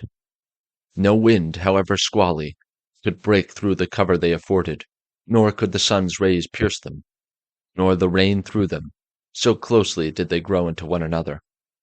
Odysseus crept under these and began to make himself a bed to lie on, for there was a great litter of dead leaves lying about, enough to make a covering for 2 or 3 men, even in hard winter weather. He was glad enough to see this, so he laid himself down and heaped the leaves all round him. Then, as one who lives alone in the country, far from any neighbor, hides a brand as fire-seed in the ashes to save himself from having to get a light elsewhere, even so did Odysseus cover himself up with leaves, and Athena shed a sweet sleep upon his eyes, closed his eyelids, and made him lose all memory of his sorrows. Book 6.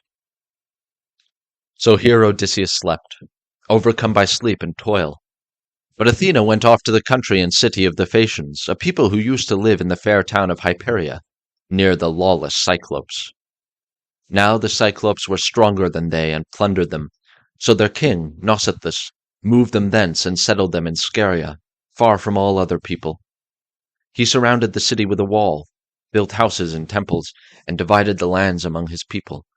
But he was dead and gone to the house of Hades, and King Alcinous, whose counsels were inspired of heaven, was now reigning. To his house, then, did Athena hie in furtherance of the return of Odysseus. She went straight to the beautifully decorated bedroom, in which there slept a girl who was as lovely as a goddess, Nausicaa, daughter to King Alcinous. 2 maidservants were sleeping near her, both very pretty, one on either side of the doorway, which was closed with well-made folding doors. Athena took the form of the famous sea captain Dymas' daughter, who was a bosom friend of Nausicaa and just her own age. Then, coming up to the girl's bedside like a breath of wind, she hovered over her head and said, Nausicaa, what can your mother have been about, to have such a lazy daughter? Here are your clothes, all lying in disorder. Yet you are going to be married almost immediately, and should not only be well dressed yourself, but should find good clothes for those who attend you. This is the way to get yourself a good name, and to make your father and mother proud of you. Suppose, then, that we make tomorrow a washing day, and start at daybreak. I will come and help you, so that you may have everything ready as soon as possible, for all the best young men among your own people are courting you, and you are not going to remain a maid much longer. Ask your father, therefore, to have a wagon and mules ready for us at daybreak, to take the rugs, robes, and girdles, and you can ride, too, which will be much pleasanter for you than walking, for the washing cisterns are some way from the town. When she had said this, Athena went away to Olympus, which they say is the everlasting home of the gods. Here no wind beats roughly, and neither rain nor snow can fall, but it abides in everlasting sunshine and in a great peacefulness of light, wherein the blessed gods are illuminated for ever and ever. This was the place to which the goddess went when she had given instructions to the girl. By and by morning came and woke Nausicaa, who began wondering about her dream. She therefore went to the other end of the house to tell her father and mother all about it, and found them in their own room. Her mother was sitting by the fireside spinning her purple yarn with her maids around her, and she happened to catch her father just as he was going out to attend a meeting of the town council, which the Phaeacian aldermen had convened. She stopped him and said, "Papa dear, could you manage to let me have a good big wagon? I want to take all our dirty clothes to the river and wash them. You are the chief man here, so it is only right that you should have a clean shirt when you attend meetings of the council. Moreover, you have 5 sons at home, 2 of them married, while the other 3 are good-looking bachelors. You know they always like to have clean linen when they go to a dance, and I have been thinking about all this." She did not say a word about her own wedding, for she did not like to, but her father knew and said, "You shall have the mules, my love, and whatever else you have a mind for.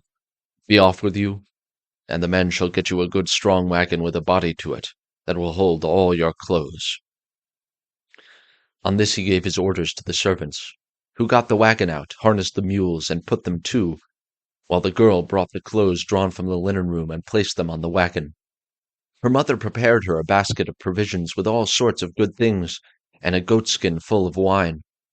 The girl now got into the wagon, and her mother gave her also a golden cruse of oil, that she and her women might anoint themselves. Then she took the whip and reins and lashed the mules on, whereon they set off, and their hoofs clattered on the road.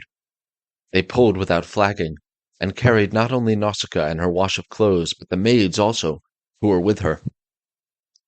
When they reached the waterside, they went to the washing cisterns, through which there ran at all times enough pure water to wash any quantity of linen, no matter how dirty. Here they unharnessed the mules, and turned them out to feed on the sweet juicy herbage that grew by the waterside.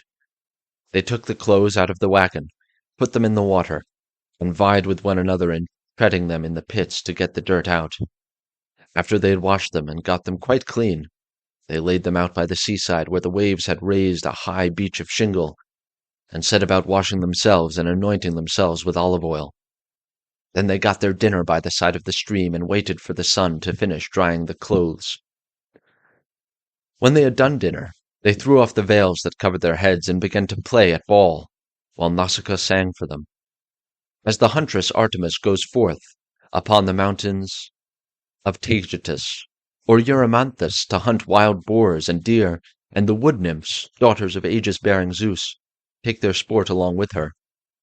Then is Leto proud at seeing her daughter stand a full head taller than the others, and eclipse the loveliest amid a whole bevy of beauties.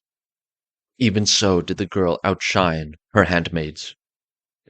When it was time for them to start home, and they were folding clothes and putting them into the wagon, Athena began to consider how Odysseus should wake up and see the handsome girl, who was to conduct him to the city of the Phaeacians. The girl, therefore, threw a ball at one of the maids, which missed her and fell into deep water.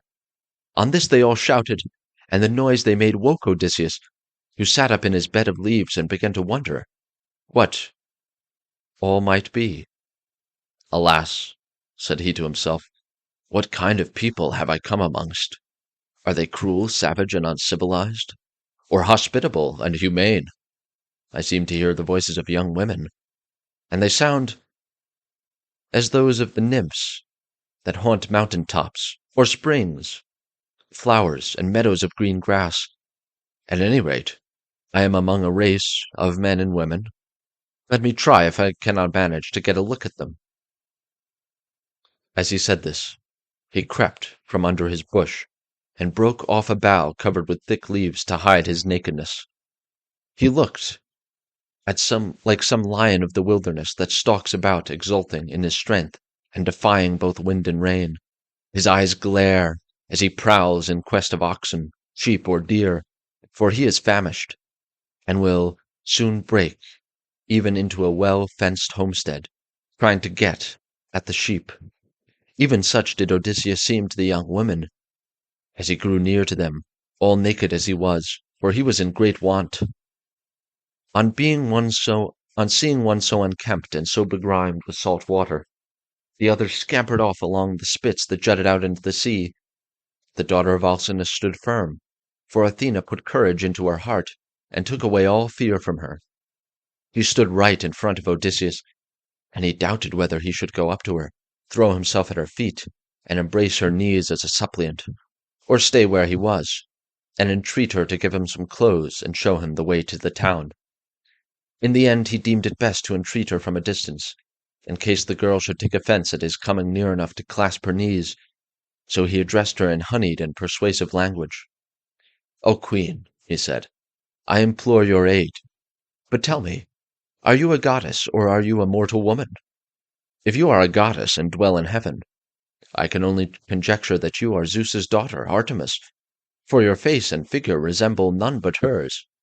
If on the other hand you are mortal and live on earth, thrice happy are your father and mother. Thrice happy too are your brothers and sisters. How proud and delighted they must feel when they see so fair a scion as yourself going out to a dance. Most happy, however, of all will be he whose wedding gifts have been the richest, and who takes you to his own home.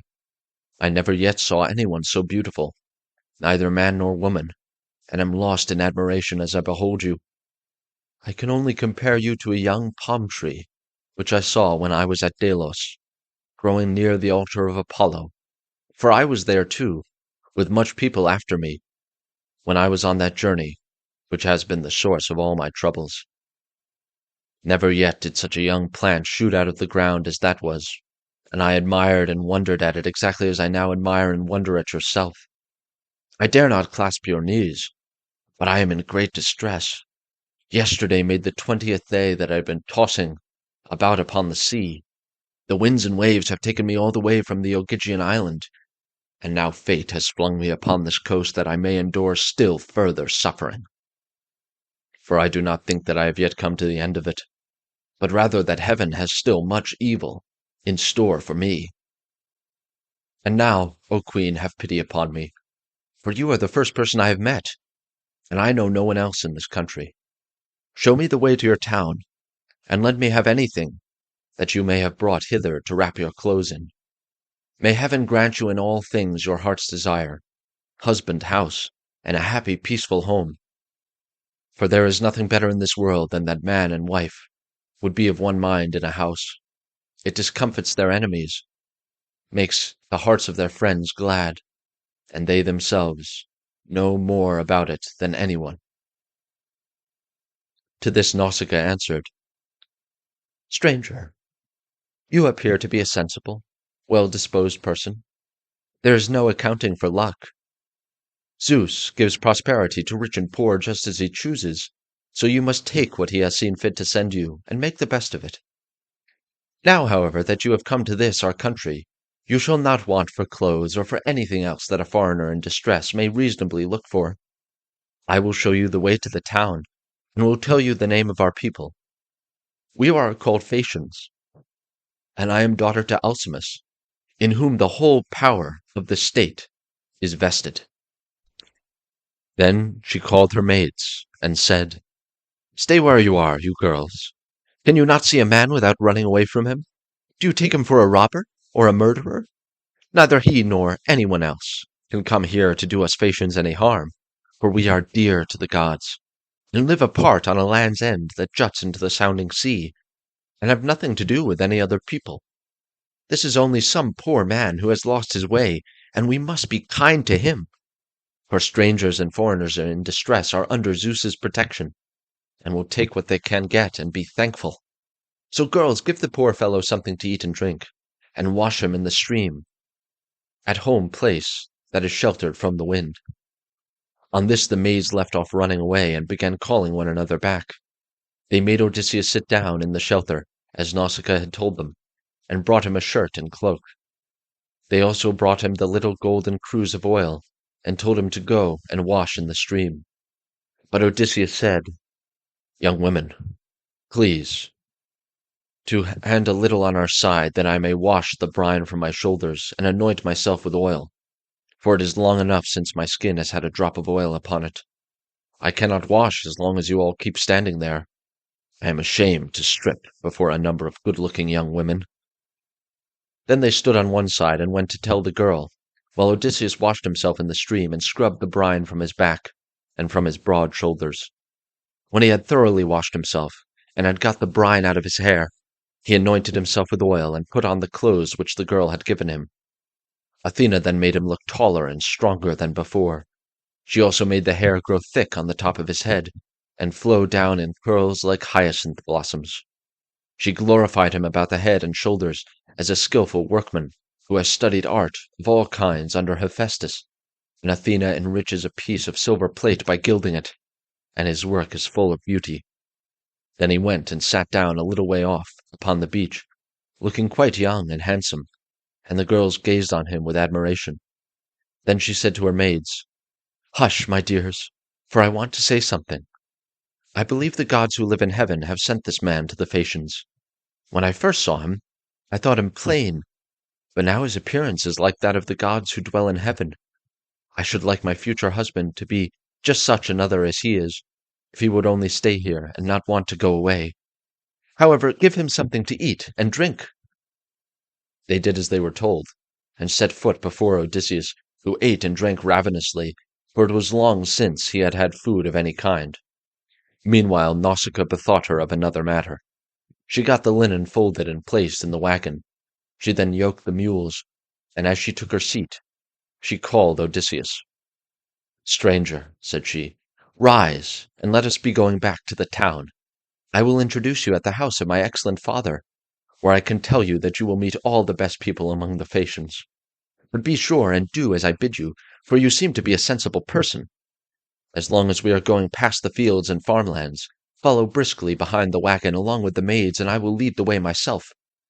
Presently, however, we shall come to the town, where you will find a high wall running all around it, and a good harbor on either side with a narrow entrance into the city. And the ships will be drawn up by the roadside, for everyone has a place where his own ship can lie. You will see the marketplace with a temple of Poseidon in the middle of it, and paved with large stones bedded in the earth. Here people deal in ship's gear of all kinds, such as cables and sails. And here, too, are the places where our oars are made. For the Phaeacians are not a nation of archers. They know nothing about bows and arrows, but are a seafaring folk, and pride themselves on their masts, oars, and ships, with which they travel far over the sea. I am afraid of the gossip and scandal that may be set on foot against me later on, for the people here are very ill-natured, and some low fellow, if he met us, might say, 'Who is this fine-looking stranger that is going about with Nausicaa?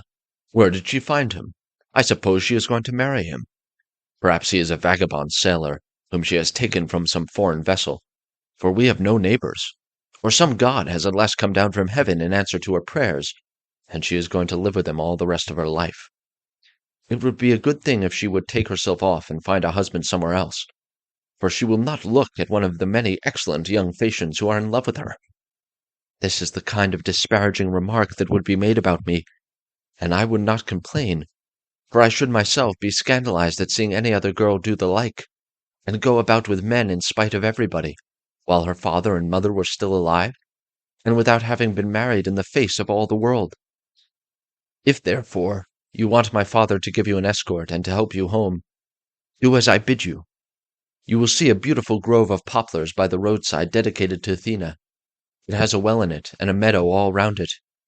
Here my father has a field of rich garden ground, about as far from the town as a man's voice will carry. Sit down there, and wait for a while, till the rest of us can get into the town and reach my father's house. Then, when you think we must have done this, come into the town and ask the way to the house of my father Alcinous. You will have no difficulty in finding it. Any child will point it out to you, for no one else in the whole town has anything like such a fine house as he has. When you have got past the gates and through the outer court, go right across the inner court till you come to my mother. You will find her sitting by the fire, and spinning her purple wool by firelight. It is a fine sight to see her as she leans back against one of the bearing posts with her maids all ranged behind her. Close to her seat stands that of my father, on which he sits and topes like an immortal god.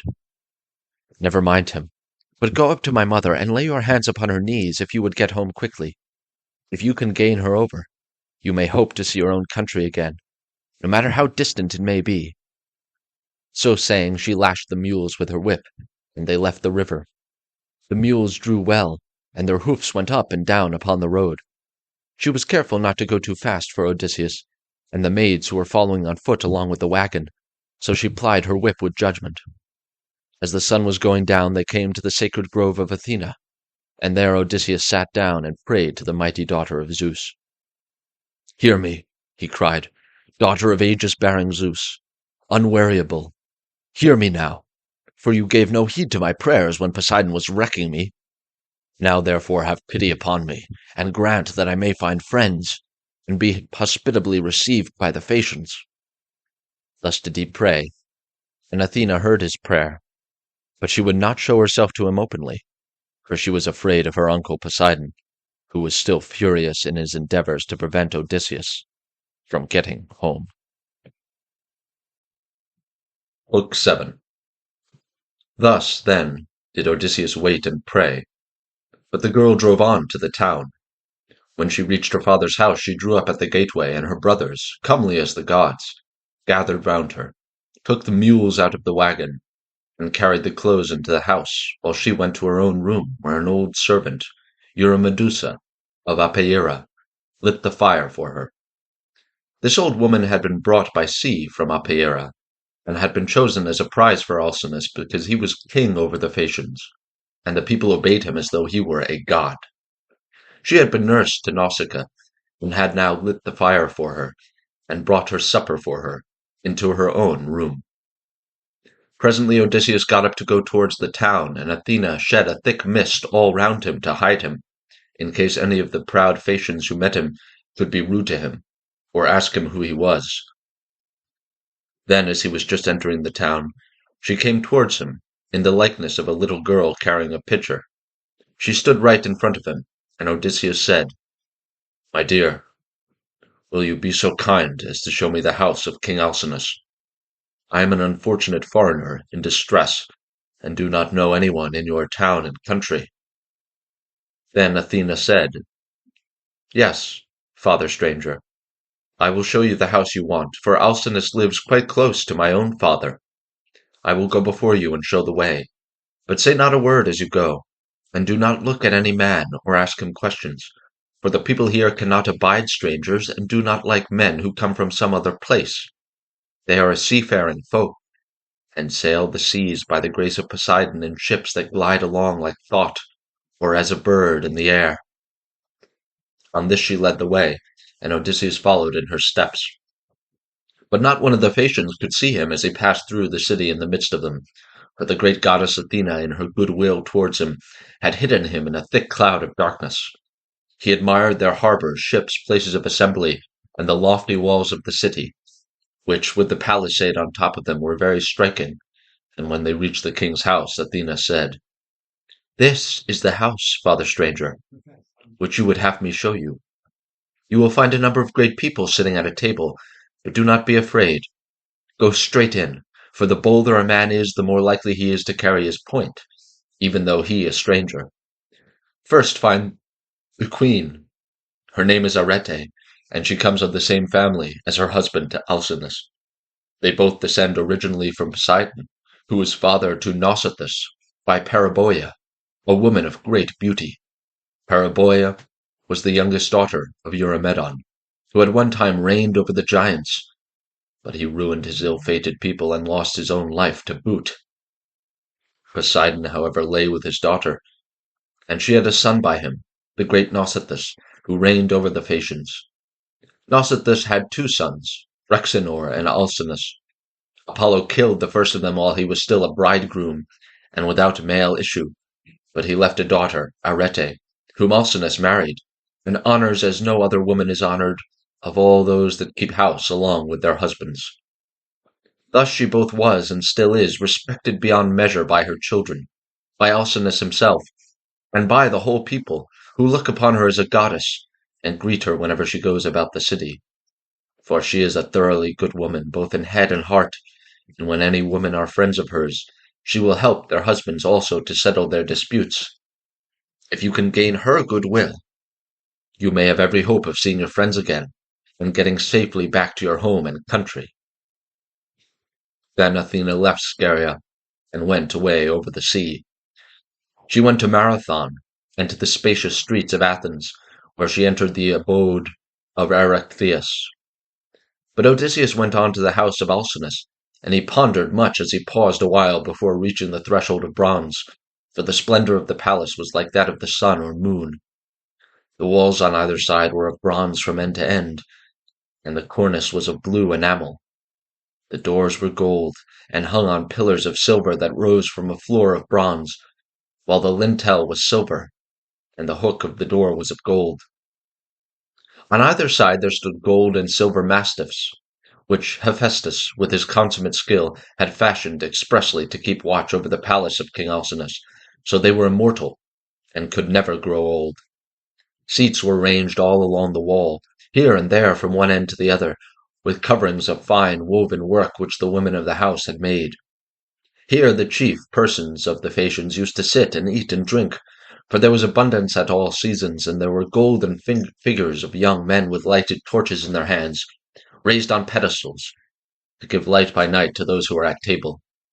There are 50 maidservants in the house, some of whom are always grinding rich yellow grain at the mill, while others work at the loom, or sit and spin, and their shuttles go backwards and forwards like the fluttering of aspen leaves, while the linen is so closely woven that it will turn oil. As the Phaeacians are the best sailors in the world, so their women excel all others in weaving, for Athena has taught them all manner of useful arts, and they are very intelligent. Outside the gate of the outer court there is a large garden of about 4 acres with a wall all round it. It is full of beautiful trees, pears, pomegranates, and the most delicious apples. There are luscious figs also, and olives in full growth. The fruits never rot nor fail all the year round, neither winter nor summer, for the air is so soft that a new crop ripens before the old has dropped. Pear grows on pear, apple on apple, and fig on fig, and so also with the grapes, for there is an excellent vineyard. On the level ground of a part of this, the grapes are being made into raisins.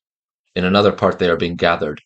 Some are being trodden in the wine tubs, others further on have shed their blossom and are beginning to show fruit. Others again are just changing color. In the furthest part of the ground there are beautifully arranged beds of flowers that are in bloom all the year round. 2 streams go through it, the one turned in ducts throughout the whole garden, while the others carried under the ground of the outer court to the house itself, and the townspeople draw water from it.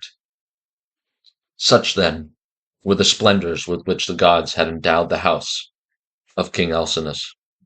So here Odysseus stood for a while, and looked about him. But when he had looked long enough, he crossed the threshold and went within the precincts of the house. There he found all the chief people among the Phaeacians making their drink offerings to Hermes, which they always did the last thing before going away for the night. He went straight through the court, still hidden by the cloak of darkness in which Athena had enveloped him, till he reached Arete and King Alcinous. Then he laid his hands upon the knees of the queen, and at that moment the miraculous darkness fell away from him, and he became visible. Everyone was speechless with surprise at seeing a man there, but Odysseus began at once with his petition.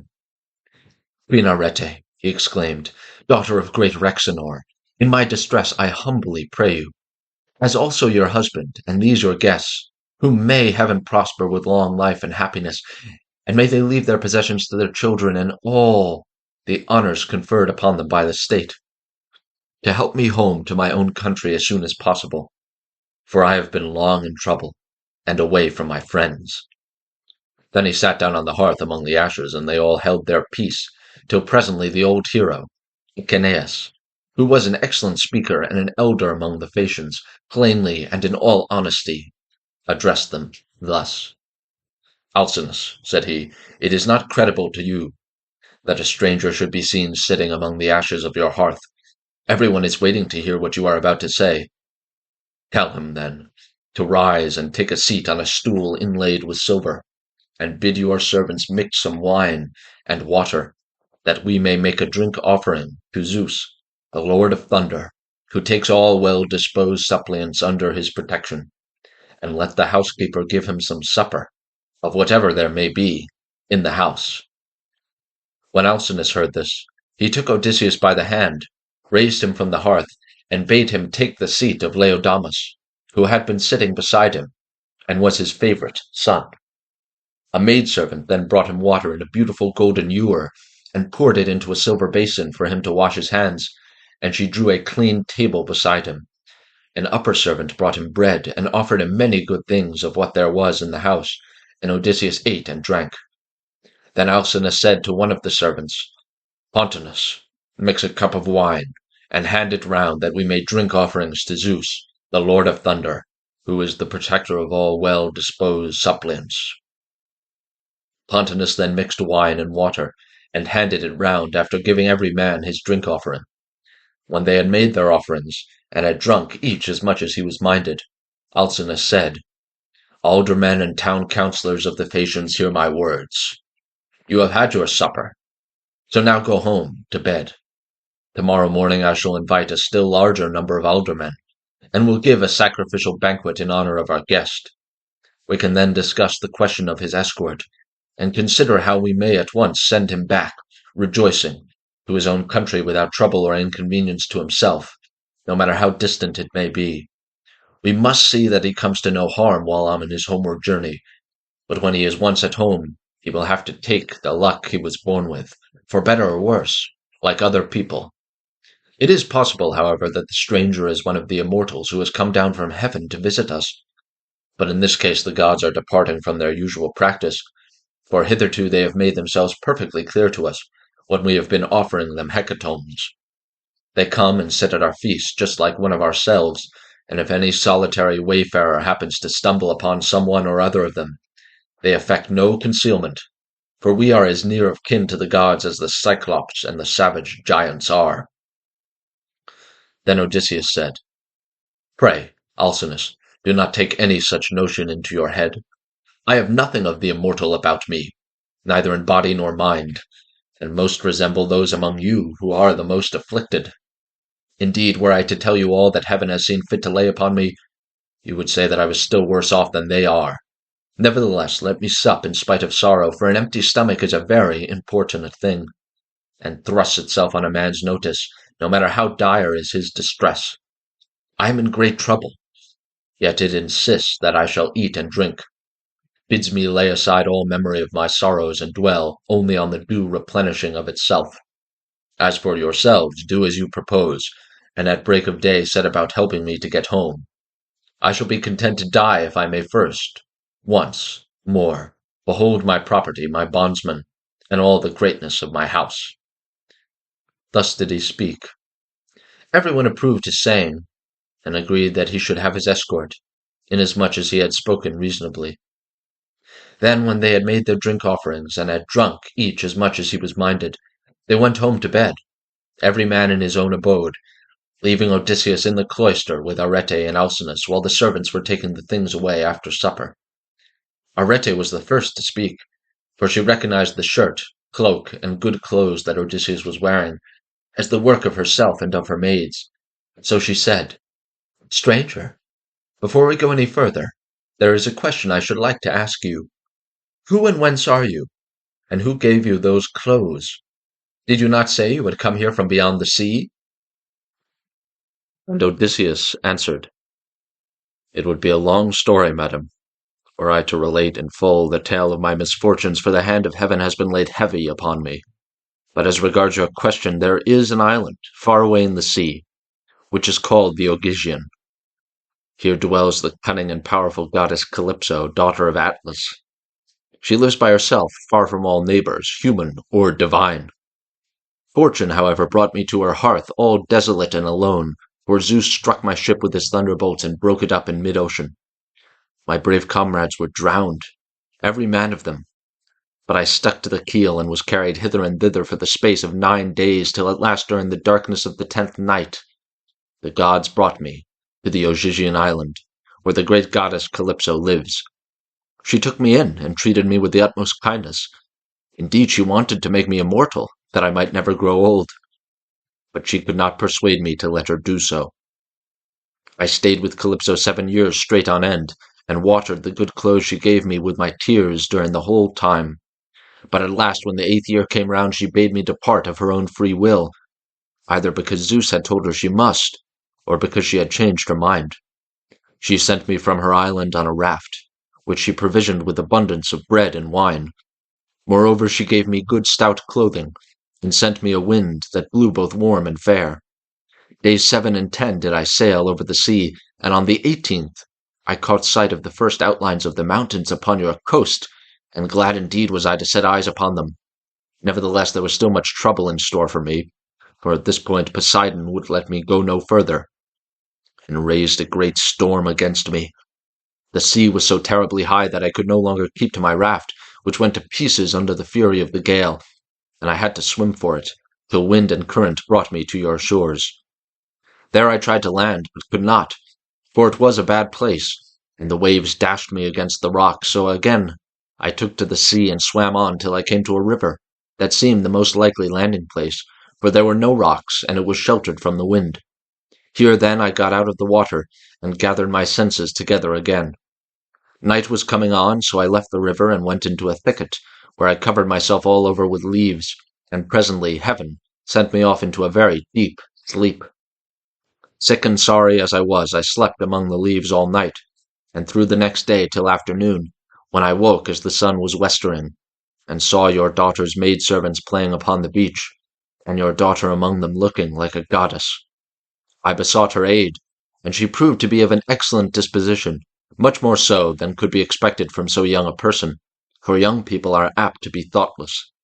She gave me plenty of bread and wine, and when she had had me washed in the river she also gave me the clothes in which you see me. Now, therefore, though it has pained me to do so, I have told you the whole truth. Then Alcinous said, Stranger, it was very wrong of my daughter not to bring you on at once to my house along with the maids, seeing that she was the first person whose aid you asked. Pray do not scold her, replied Odysseus. She is not to blame. She did tell me to follow along with the maids, but I was ashamed and afraid, for I thought you might perhaps be displeased if you saw me. Every human being is sometimes a little suspicious and irritable. Stranger, replied Alcinous, I am not the kind of man to get angry about nothing. It is always better to be reasonable. But by Father Zeus, Athena, and Apollo, now that I see what kind of person you are, and how much you think as I do, I wish you would stay here, marry my daughter, and become my son-in-law. If you will stay, I will give you a house and an estate, but no one, heaven forbid, shall keep you here against your own wish. And that you may be sure of this. I will attend tomorrow to the matter of your escort. You can sleep during the whole voyage if you like, and the men shall sail you over smooth waters either to your own home, or wherever you please, even though it be a long way further off than Euboea, which those are my people who saw it, when they took yellow-haired Rhadamanthus to see Tatius, the son of Gaia, tell me is the furthest of any place. And yet they did the whole voyage in a single day without distressing themselves, and came back again afterwards. You will thus see how much my ship excels all others, and what magnificent oarsmen my sailors are. Then was Odysseus glad, and prayed aloud, saying, Father Zeus, grant that Alcinous may do all as he has said, for so he will win an imperishable name among mankind, and at the same time I shall return to my own country. Thus did they converse. Then Arete told her maids to set a bed in the room that was in the gatehouse, and make it with good red rugs, and to spread coverlets on the top of them with woolen cloaks for Odysseus to wear. The maids thereon went out with torches in their hands, and when they had made the bed, they came up to Odysseus and said, Rise, sir, stranger, and come with us, for your bed is ready. And glad indeed was he to go to his rest. So Odysseus slept in a bed placed in a room over the echoing gateway. But Alcinous lay in the inner part of the house, with the queen his wife, by his side. Book 8. Now in the child of morning, rosy-fingered dawn appeared. Alcinous and Odysseus both rose, and Alcinous led the way to the Phaeacian place of assembly, which was near the ships. When they got there, they sat down side by side on a seat of polished stone, while Athena took the form of one of Alcinous' servants, and went round the town in order to help Odysseus to get home. She went up to the citizens, man by man, and said, Aldermen and town councillors of the Phaeacians, come to the assembly, all of you, and listen to the stranger who had just come off a long voyage to the house of King Alcinous. He looks like an immortal god. With these words she made them all want to come, and they flocked to the assembly till seats and standing room were alike crowded. Everyone was struck with the appearance of Odysseus, for Athena had beautified him about the head and shoulders, making him look taller and stouter than he really was, that he might impress the Phaeacians favorably as being a very remarkable man, and might come off well in the many trials of skill to which they would challenge him. Then, when they were together, Alcinous spoke. "Hear me," said he, "aldermen and town councillors of the Phaeacians, that I may speak, even as I am minded. This stranger, whoever he may be, has found his way to my house from somewhere or other, either east or west. He wants an escort, and wishes to have the matter settled. Let us then get one ready for him, and we, as we have done for others before him. Indeed, no one, who ever yet came to my house, has been able to complain of me for not speeding him on his way soon enough. Let us draw a ship into the sea, one that has never yet made a voyage, and man her with 52 of our smartest young sailors. Then when you have made fast your oars each by his own seat, leave the ship and come to my house to prepare a feast. I will supply you with everything. I am giving these instructions to the young men who will form the crew. As regards you aldermen and town councillors, you will join me in entertaining our guest in the cloisters. I can take no excuses, and we will have Demodocus to sing to us, for there is no bard like him, whatever he may choose to sing about." Alcinous then led the way, and the others followed after, while a servant went to fetch Demodocus. The 52 picked oarsmen went to the seashore as they had been told, and when they got there they drew the ship into the water, got her mast and sails inside her, bound the oars to the thole pins with twisted thongs of leather, all in due course, and spread the white sails aloft. They moored the vessel a little way out from land, and then came on shore and went to the house of King Alcinous. The outhouses, yards, and all the precincts were filled with crowds of men, in great multitudes, both old and young, and Alcinous killed them 12 sheep, 8 full-grown pigs, and 2 oxen. These they skinned and dressed, so as to provide a magnificent banquet. A servant presently led in the famous bard Demodocus, whom the muse had dearly loved, but to whom she had given both good and evil. For though she had endowed him with a divine gift of song, she had robbed him of his eyesight. Pontonous set a seat for him among the guests, leaning it up against a bearing-post. He hung the lyre for him on a peg over his head, and showed him where he was to feel for it with his hands. He also set a fair table with a basket of victuals by his side, and a cup of wine from which he might drink whenever he was so disposed. The company then laid their hands upon the good things that were before them, but as soon as they had had enough to eat and drink, the muse inspired Demodocus to sing the feats of heroes, and more especially a matter that was then in the mouths of all men, to wit, the quarrel between Odysseus and Achilles, and the fierce words that they heaped on one another as they sat together at a banquet.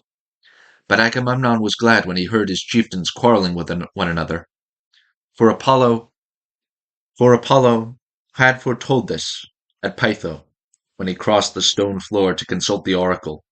Here was the beginning of the evil that by the will of Jove fell upon both Danaans and Trojans.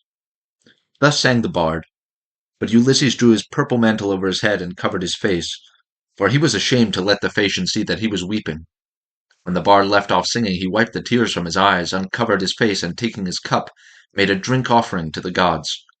But when the Phaeacians pressed Demodocus to sing further, for they delighted in his lays, then Ulysses again drew his mantle over his head and wept bitterly. No one noticed his distress except Alcinous, who was sitting near him, and heard the heavy sighs that he was heaving. So he at once said, "Aldermen and town councillors of the Phaeacians, we have had enough now, both of the feast and of the minstrelsy, that is its due accompaniment.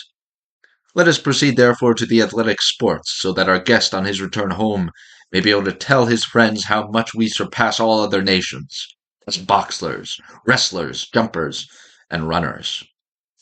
With these words he led the way, and the others followed him after.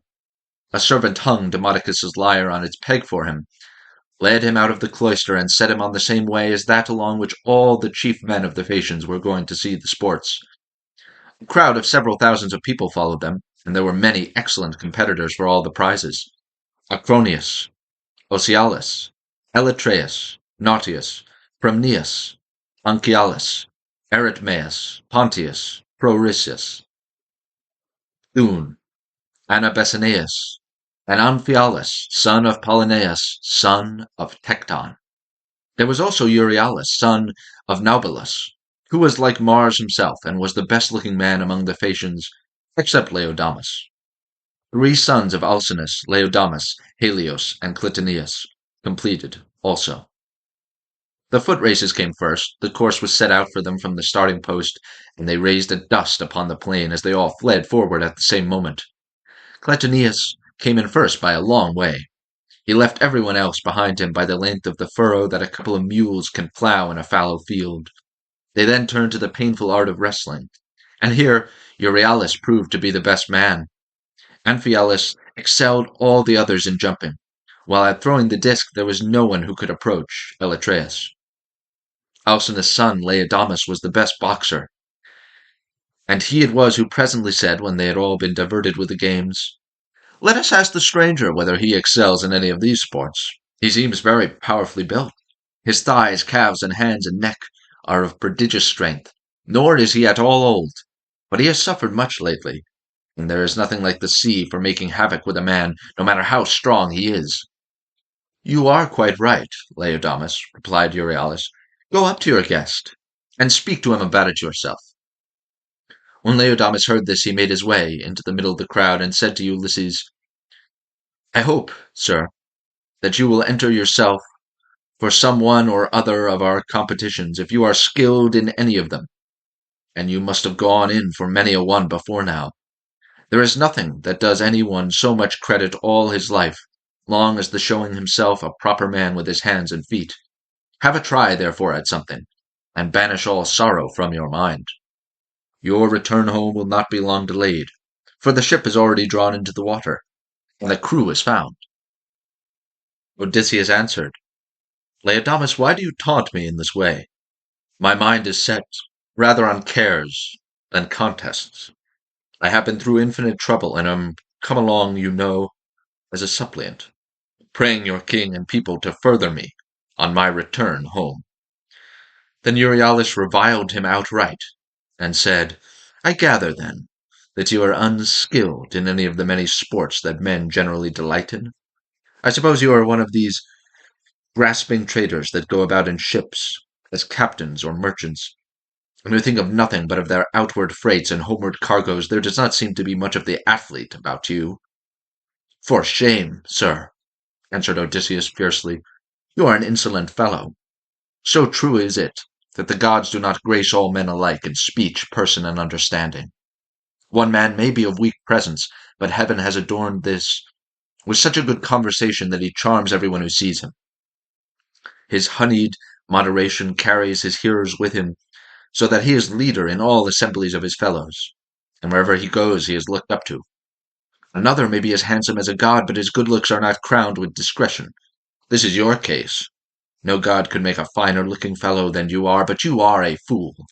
Your ill-judged remarks have made me exceedingly angry, and you are quite mistaken, for I excel in a great many athletic exercises. Indeed, so long as I had youth and strength, I was among the first athletes of the age. Now, however, I am worn out by labor and sorrow, for I have gone through much, both on the field of battle and by the waves of the weary sea. Still, in spite of all this, I will compete, for your taunts have stung me to the quick." So he hurried up, without even taking his cloak off, and seized a disc, larger, more massive, and much heavier than those used by the Phaeacians when disc-throwing among themselves. Then, swinging it back, he threw it from his brawny hand, and it made a humming sound in the air as he did so. The Phaeacians quailed beneath the rushing of its flight as it sped gracefully from his hand, and flew beyond any mark that had been made yet. Minerva, in the form of a man, came and marked the place where it had fallen. "A blind man, sir," said she, "could easily tell your mark by groping for it. It is so far ahead of any other. You may make your mind easy about this contest, for no Phaeacian can come near to such a throw as yours." Odysseus was glad when he found he had a friend among the lookers-on, so he began to speak more pleasantly. "Young men," said he, "come up to that throw if you can, and I will throw another disc as heavy or even heavier. If anyone wants to have a bout with me, let him come on, for I am exceedingly angry. I will box, wrestle, or run, I do not care what it is, with any man of you all except Laodamas, but not with him because I am his guest, and one cannot compete with one's own personal friend." At least I do not think it a prudent or a sensible thing for a guest to challenge his host's family at any game, especially when he is in a foreign country. He will cut the ground from under his own feet if he does. But I make no exception as regards anyone else, for I want to have the matter out, and know which is the best man. I am a good hand at every kind of athletic sport known among mankind. I am an excellent archer. In battle I am always the first to bring a man down with my arrow, no matter how many more are taking aim at him alongside of me. Philoctetes was the only man who could shoot better than I could, when we Achaeans were before Troy and in practice. I far excel everyone else in the whole world, of those who still eat bread upon the face of the earth. But I should not like to shoot against the mighty dead, such as Hercules, or Eurytus the Oechalian, men who could shoot among the gods themselves. This, in fact, was how Eurytus came prematurely by his end, for Apollo was angry with him and killed him because he challenged him as an archer. I can throw a dart farther than anyone else who can shoot an arrow. Running is the only point in respect of which I am afraid some of the Phaeacians might beat me, for I have been brought down very low at sea. My provisions ran short, and therefore I am still weak.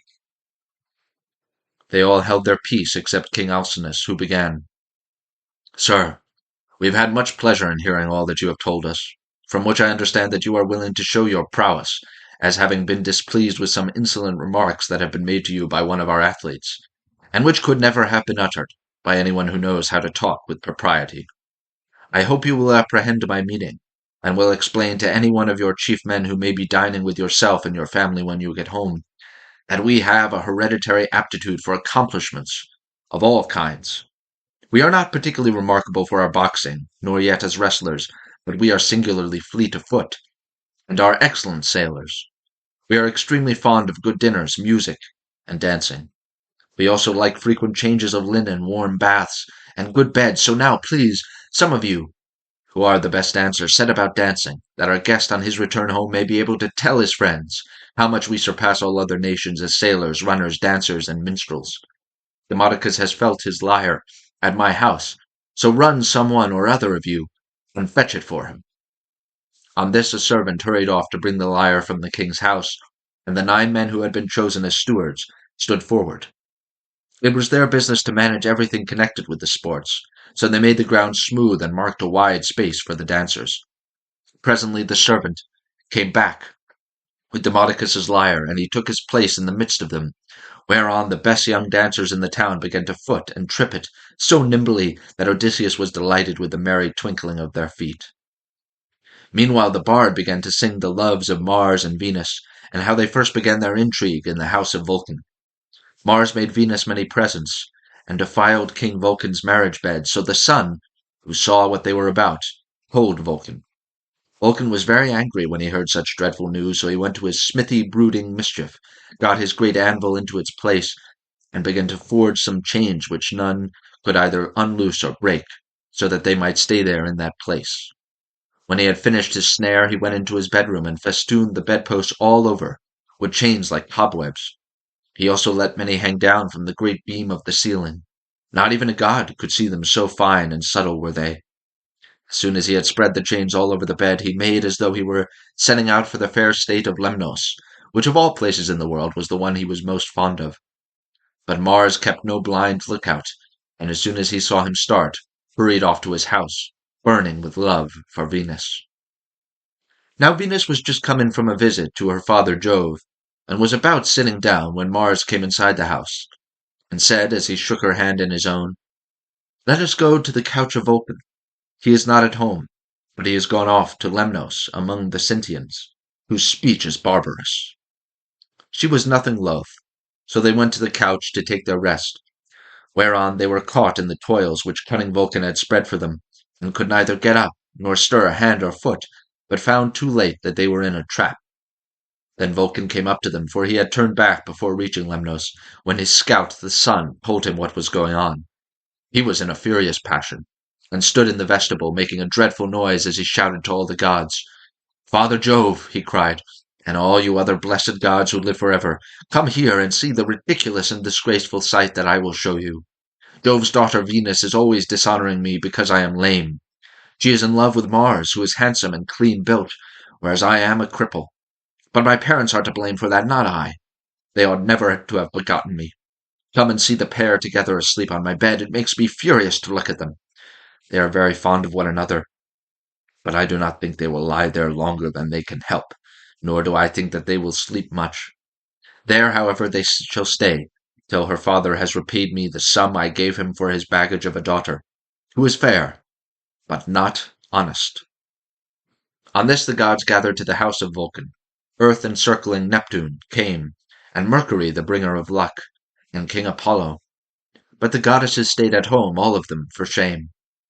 Then the givers of all good things stood in the doorway, and the blessed gods roared with inextinguishable laughter, as they saw how cunning Vulcan had been, whereon one would turn toward his neighbor, saying, Ill deeds do not prosper, and the weak confound the strong. See how limping Vulcan, lame as he is, has caught Mars, who is the fleetest god in heaven, and now Mars will be cast in heavy damages. Thus did they converse. But King Apollo said to Mercury, Messenger Mercury, giver of good things, you would not care how strong the chains were, would you, if you could sleep with Venus? King Apollo, answered Mercury, I only wish I might get the chance, though there were 3 times as many chains, and you might look on, all of you gods and goddesses. But I would sleep with her if I could. The immortal gods burst out laughing as they heard him, but Neptune took it all seriously and kept on imploring Vulcan to set Mars free again. Let him go, he cried, and I will undertake, as you require, that he shall pay you all the damages that are held reasonable among the immortal gods. Do not, replied Vulcan, ask me to do this. A bad man's bond is bad security. What remedy should I enforce against you if Mars should go away and leave his debts behind him along with his chains? Vulcan, said Neptune, if Mars goes away without paying his damages, I will pay you myself. So Vulcan answered, In this case I cannot, and must not, refuse you. Thereon he loosed the bounds that bound them, and as soon as they were free they scampered off, Mars to Thrace, and laughter-loving Venus to Cyprus and to Paphos, where is her grove, and her altar fragrant with burnt offerings. Here the Graces bathed her, and anointed her with oil of ambrosia, such as the immortal gods make use of, and they clothed her in raiment of the most enchanting beauty. Thus sang the bard, and both Odysseus and the seafaring Phaeacians were charmed as they heard him. Then Alcinous told Laodamas and Helios to dance alone, for there was no one to compete with them. So they took a red ball which Polybus had made for them, and one of them bent himself backwards and threw it up toward the clouds, while the other jumped from off the ground and caught it with ease before it came down again. When they had done throwing the ball straight up into the air, they began to dance, and at the same time kept on throwing it backwards and forwards to one another, while all the young men in the ring applauded and made a great stamping with their feet. Then Odysseus said, King Alcinous, you and your people were the nimblest dancers in the world, and indeed they have proved themselves to be so. I was astonished as I saw them. The king was delighted at this, and exclaimed to the Phaeacians, Aldermen and town councillors, our guest seems to be a person of singular judgment. Let us give him such proof of our hospitality as he may reasonably expect. There are 12 chief men among you, and counting myself there are 13. Contribute each of you a clean cloak, a shirt, and a talent of fine gold. Let us give him all this in a lump down at once, so that when he gets his supper he may do so with a light heart. As for Euryalus, he will have to make a formal apology and a present to, for he has been rude. Thus did he speak. The others, all of them, applauded his saying, and sent their servants to fetch the presents. Then Euryalus said, King Alcinous, I will give the stranger all the satisfaction you require. He shall have my sword, which is of bronze, all but the hilt, which is of silver. I will also give him the scabbard of newly sawn ivory into which it fits. It will be worth a great deal to him. As he spoke, he placed the sword in the hands of Ulysses, and said, Good luck to you, father stranger. If anything has been said amiss, may the winds blow it away with them, and may heaven grant you a safe return. For I understand you have been long gone away from home, and have gone through much hardship. To which Ulysses answered, Good luck to you too, my friend, and may the gods grant you every happiness. I hope you will not miss the sword you have given me, along with your apology." With these words he girded the sword about his shoulders, and towards sundown the presents began to make their appearance, as the servants of the donors kept bringing them, to the house of King Alcinous. Here his sons received them, and placed them under their mother's charge. Then Alcinous led the way to the house and bade his guests take their seats. "Wife," said he, turning to Queen Arete, "go, fetch the best chest we have, and put a clean cloak and shirt in it. Also set a copper on the fire and heat some water. Our guest will take a warm bath. See also to the careful packing of the presents that the noble Phaeacians have made him. He will thus better enjoy both his supper and the singing that will follow. I shall myself give him this golden goblet, which is of exquisite workmanship, that he may be reminded of me for the rest of his life whenever he makes a drink offering to Jove or to any of the gods." Then Arete told her maids to set a large tripod upon the fire as fast as they could, whereon they set a tripod full of bath water on to a clear fire.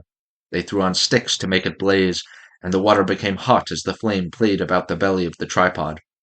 Meanwhile Arete brought a magnificent chest from her own room, and inside it she packed all the beautiful presents of gold and raiment, which the Phaeacians had brought.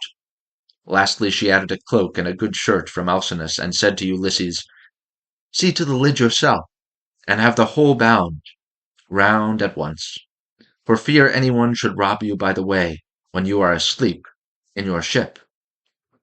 When Odysseus heard this, he put the lid on the chest, and made it fast with a bond that Circe had taught him.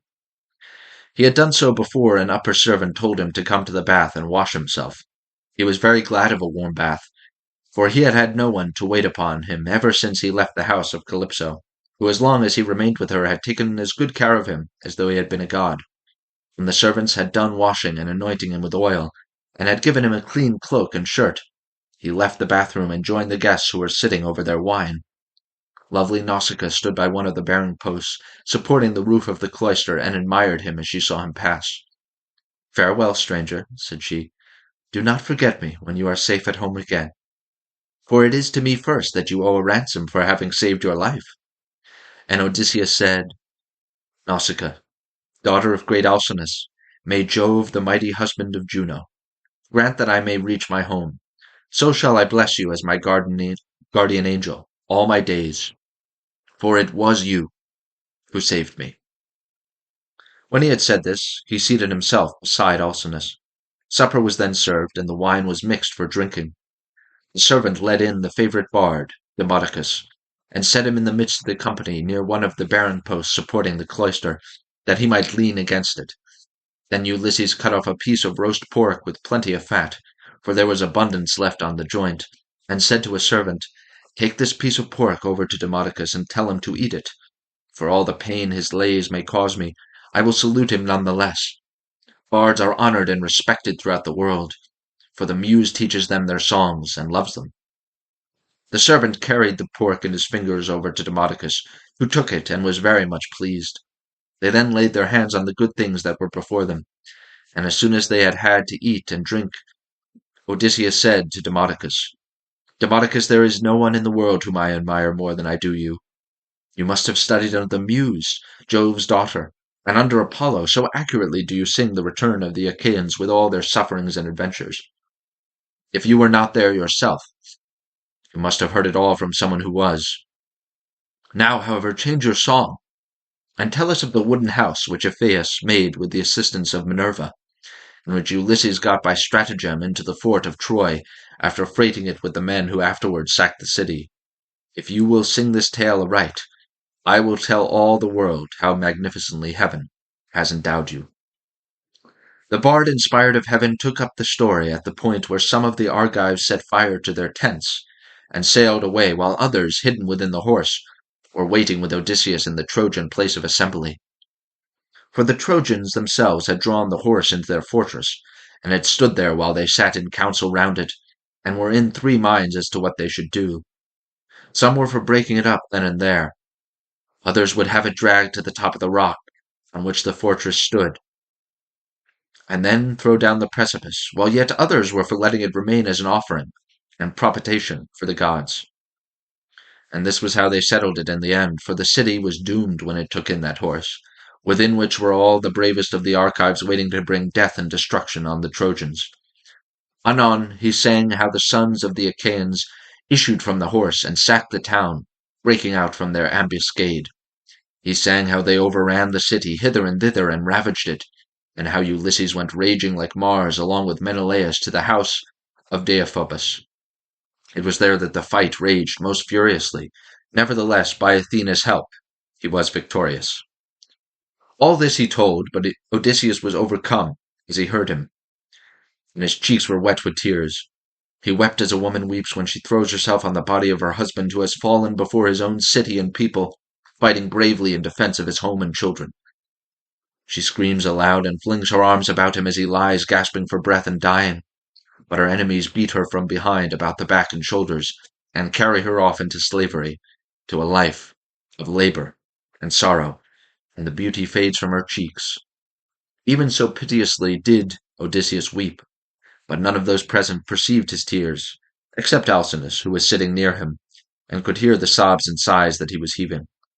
The king therefore at once rose and said,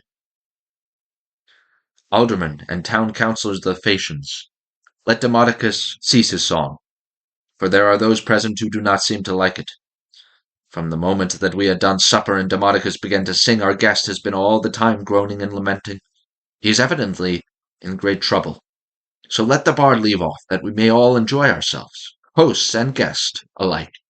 This will be much more as it should be, for all these festivities with the escort and the presents that we are making with so much good will are wholly in his honor, and anyone with even a moderate amount of right feeling knows that he ought to treat a guest and a suppliant as though he were his own brother.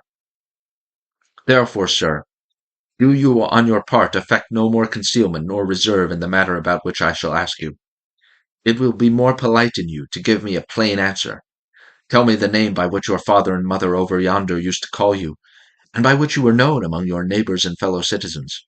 There is no one, neither rich nor poor, who is absolutely without any name whatever, for people's fathers and mothers give them names as soon as they are born. Tell me also your country, nation, and city, that our ships may shape their purpose accordingly and take you there. For the Phaeacians have no pilots. Their vessels have no rudders as those of other nations have, but the ships themselves understand what it is that we are thinking about and want. They know all the cities and countries in the whole world, and can traverse the sea just as well, even when it is covered with mist and cloud, so that there is no danger of being wrecked or coming to any harm. Still, I do remember hearing my father say that Neptune was angry with us for being too easy-going in the matter of giving people escorts. He said that one of these days he should wreck a ship of ours as it was returning from having escorted someone, and bury our city under a high mountain. That is what my father used to say, but whether the god will carry out his threat or no is a matter which he will decide for himself. And now tell me, and tell me true, where have you been wandering, and in what countries have you traveled? Tell us of the peoples themselves and of their cities, who are hostile, savage, and uncivilized, and who, on the other hand, hospitable and humane. And tell us also why you are made so unhappy on hearing about the return of the Argive Dainans from Troy. The gods arranged all this, and sent them their misfortunes in order that future generations might have something to sing about. Did you lose some brave kinsman of your wife's when you were before Troy? A son-in-law or father-in-law, which are the nearest relations a man has outside his own flesh and blood? Or was it some brave and kindly-natured comrade? For a good friend is as dear to a man as his own brother. Book 9. And Odysseus answered, King Alcinous, it is a good thing to hear a bard with such a divine voice as this man has. There is nothing better or more delightful than when a whole people make merry together, with the guests sitting orderly to listen while the table is loaded with bread and meats, and the cupbearer draws wine and fills his cup for every man. This is indeed as fair a sight as a man can see. Now, however, since you are inclined to ask the story of my sorrows, and rekindle my own sad memories in respect of them, I do not know how to begin, nor yet how to continue and conclude my tale, for the hand of heaven has been laid heavily upon me. Firstly, then, I will tell you my name, that you too may know it, and one day, if I outlive this time of sorrow, may become my guests, though I live so far away from all of you. I am Odysseus, son of Laertes, renowned among mankind for all manner of subtlety, so that my fame ascends to heaven. I live in Ithaca, where there is a high mountain called Neritum, covered with forests, and not far from it there is a group of islands very near to one another, Dulichium, Same, and the wooded island of Zacynthus. It lies squat on the horizon, all highest up in the sea towards the sunset, while the others lie away from it towards dawn. It is a rugged island, but it breeds brave men, and my eyes know none that they better love to look upon. The goddess Calypso kept me with her in her cave, and wanted me to marry her, as did also the cunning Aegean goddess Circe. But they could neither of them persuade me, for there is nothing dearer to a man than his own country and his parents, and however splendid a home he may have in a foreign country, if it be far from father or mother, he does not care about it. Now, however, I will tell you of the many hazardous adventures which, by Zeus's will, I met with on my return from Troy. When I had set sail, thence the wind took me first to Ismarus, which is the city of the Cyclones. There I sacked the town and put the people to the sword. We took their wives and also much booty, which we divided equitably amongst us, so that none might have reason to complain.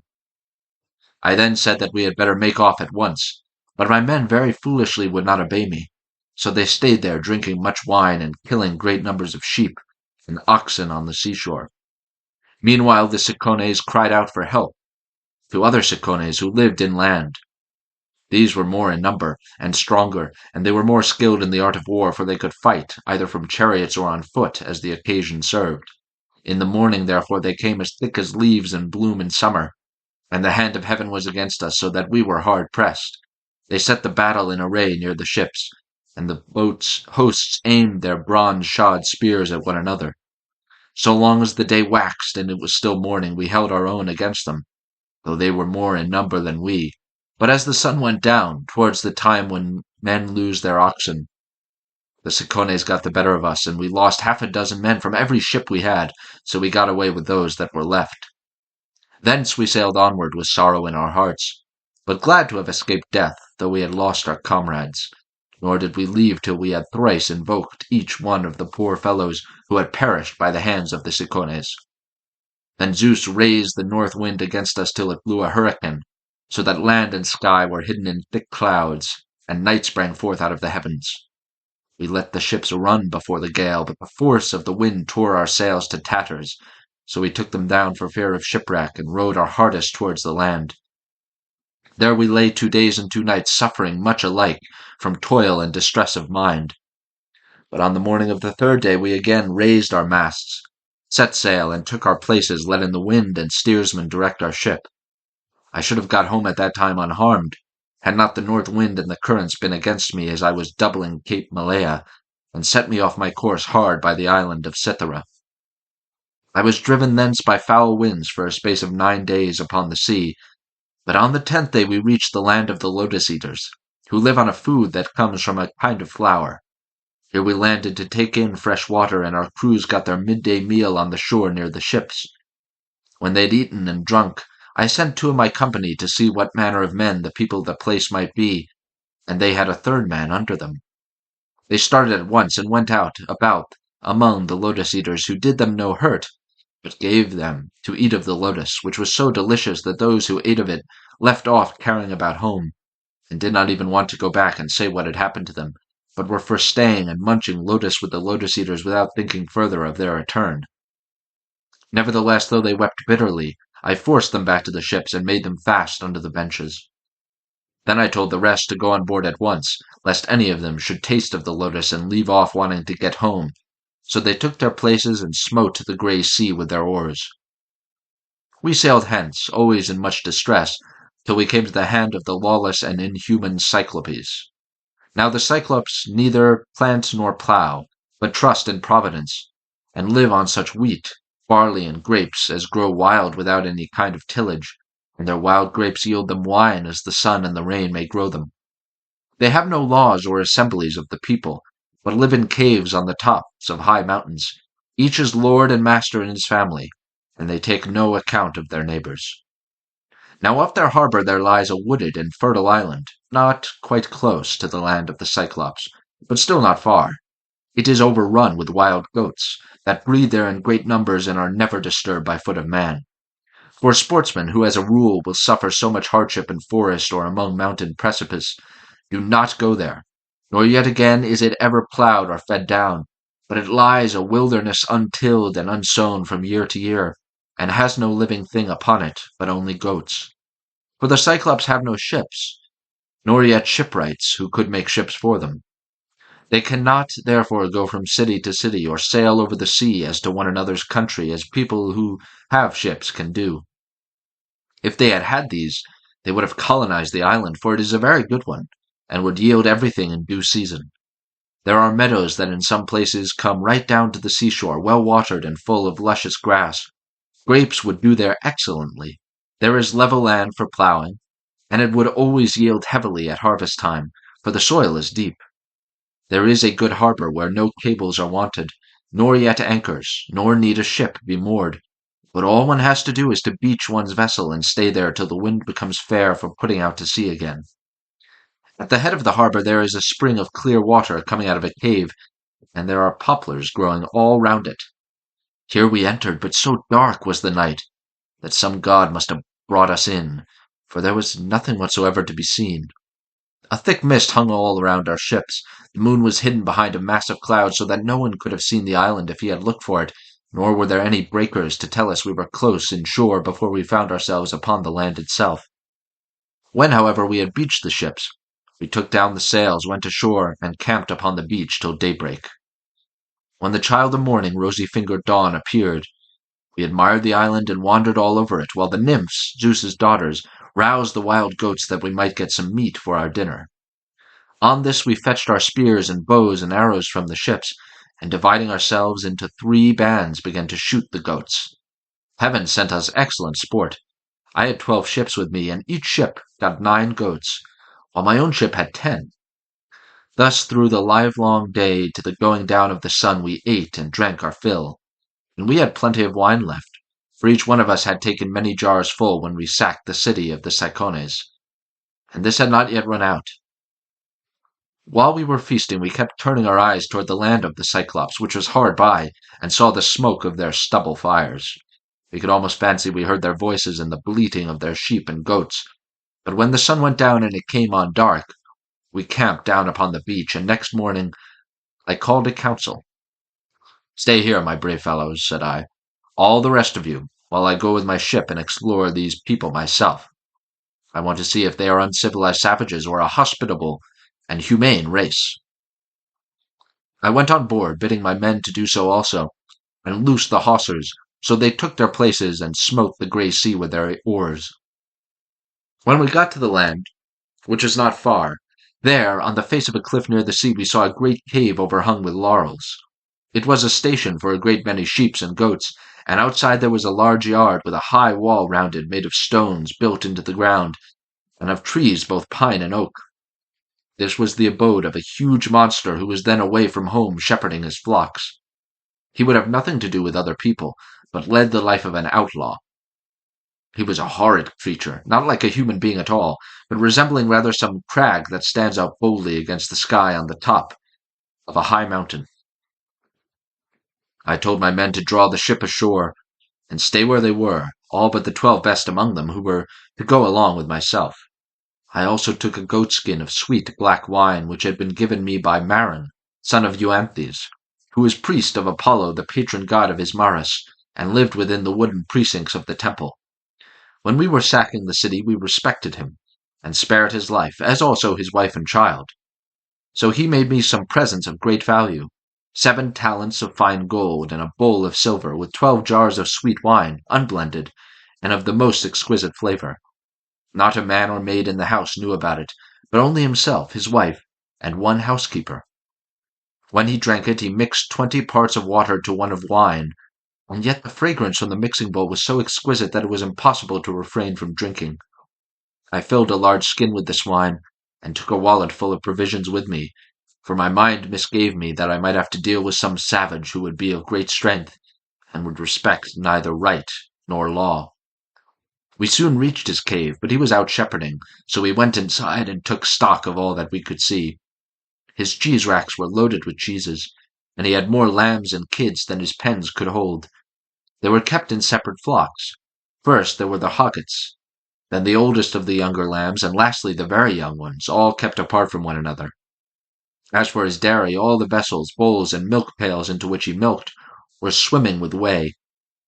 When they saw all this, my men begged me to let them first steal some cheeses and make off with them for the ship.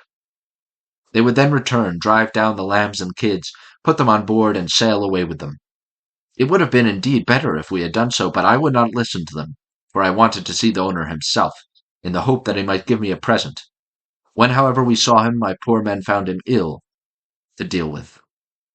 We lit a fire, offered some of the cheeses in sacrifice, ate other of them, and then sat waiting till the Cyclops should come in with his sheep.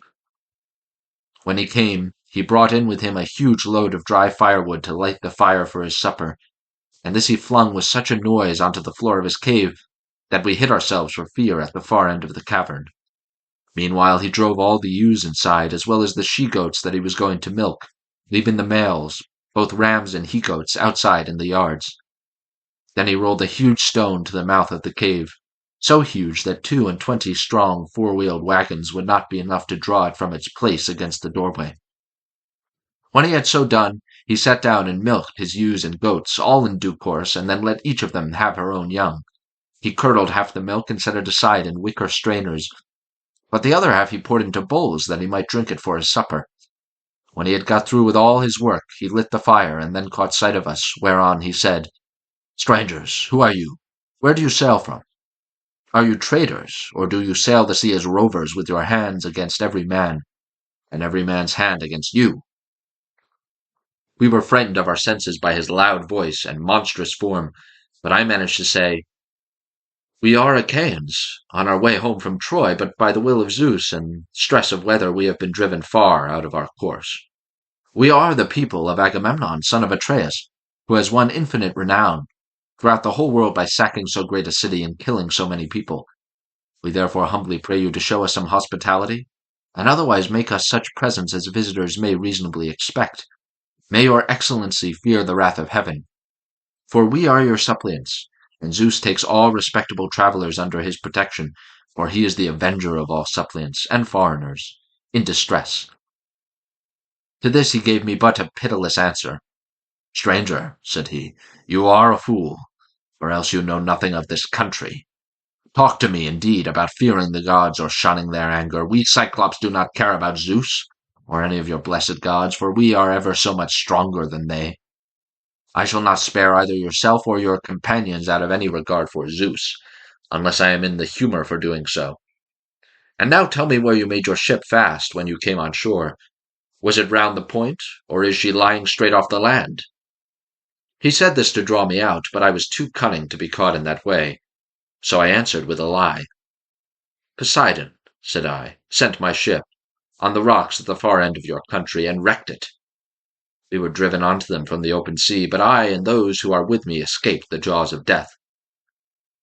The cruel wretch vouchsafed me not one word of answer, but with a sudden clutch he gripped up but 2 of my men at once, and dashed them down upon the ground as though they had been puppies. Their brains were shed upon the ground, and the earth was wet with their blood.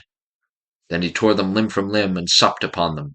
He gobbled them up like a lion in the wilderness, flesh, bones, marrow, and entrails, without leaving anything uneaten. As for us, we wept and lifted up our hands to heaven on seeing such a horrid sight, for we did not know what else to do. But when the Cyclops had filled his huge paunch, and had washed down his meal of human flesh with a drink of neat milk, he stretched himself full length upon the ground among his sheep, and went to sleep. I was at first inclined to seize my sword, draw it, and drive it into his vitals, but I reflected that if I did, we should all certainly be lost, for we should never be able to shift the stone which the monster had put in front of the door. So we stayed sobbing and sighing where we were till morning came. Then the child of morning, rosy-fingered Dawn, appeared. He again lit his fire, milked his goats and ewes, all quite readily, and then let each have her own young one. As soon as he had got through with all his work, he clutched up 2 more of my men and began eating them for his morning's meal. Presently, with the utmost ease, he rolled the stone away from the door and drove out his sheep, but he at once put it back again, as easily as though he were merely clapping the lid onto a quiver full of arrows. As soon as he had done so, he shouted and cried, "Shoo! Shoo!" after his sheep to drive them onto the mountain. So I was left to scheme some way of taking my revenge and covering myself with glory. In the end, I deemed it would be the best plan to do as follows. The Cyclops had a great club which was lying near one of the sheep pens. It was of green olive wood, and he had cut it intending to use it for a staff as soon as it should be dry. It was so huge that we could only compare it to the mast of a 20-oared merchant vessel of large burden, and able to venture out into open sea.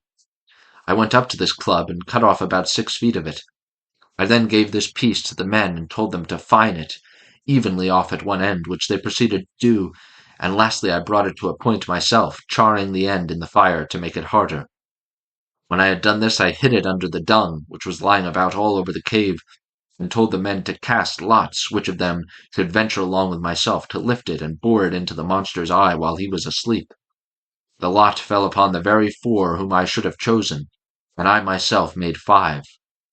In the evening the wretch came back from shepherding, and drove his flocks into the cave, this time driving them all inside, and not leaving any in the yards.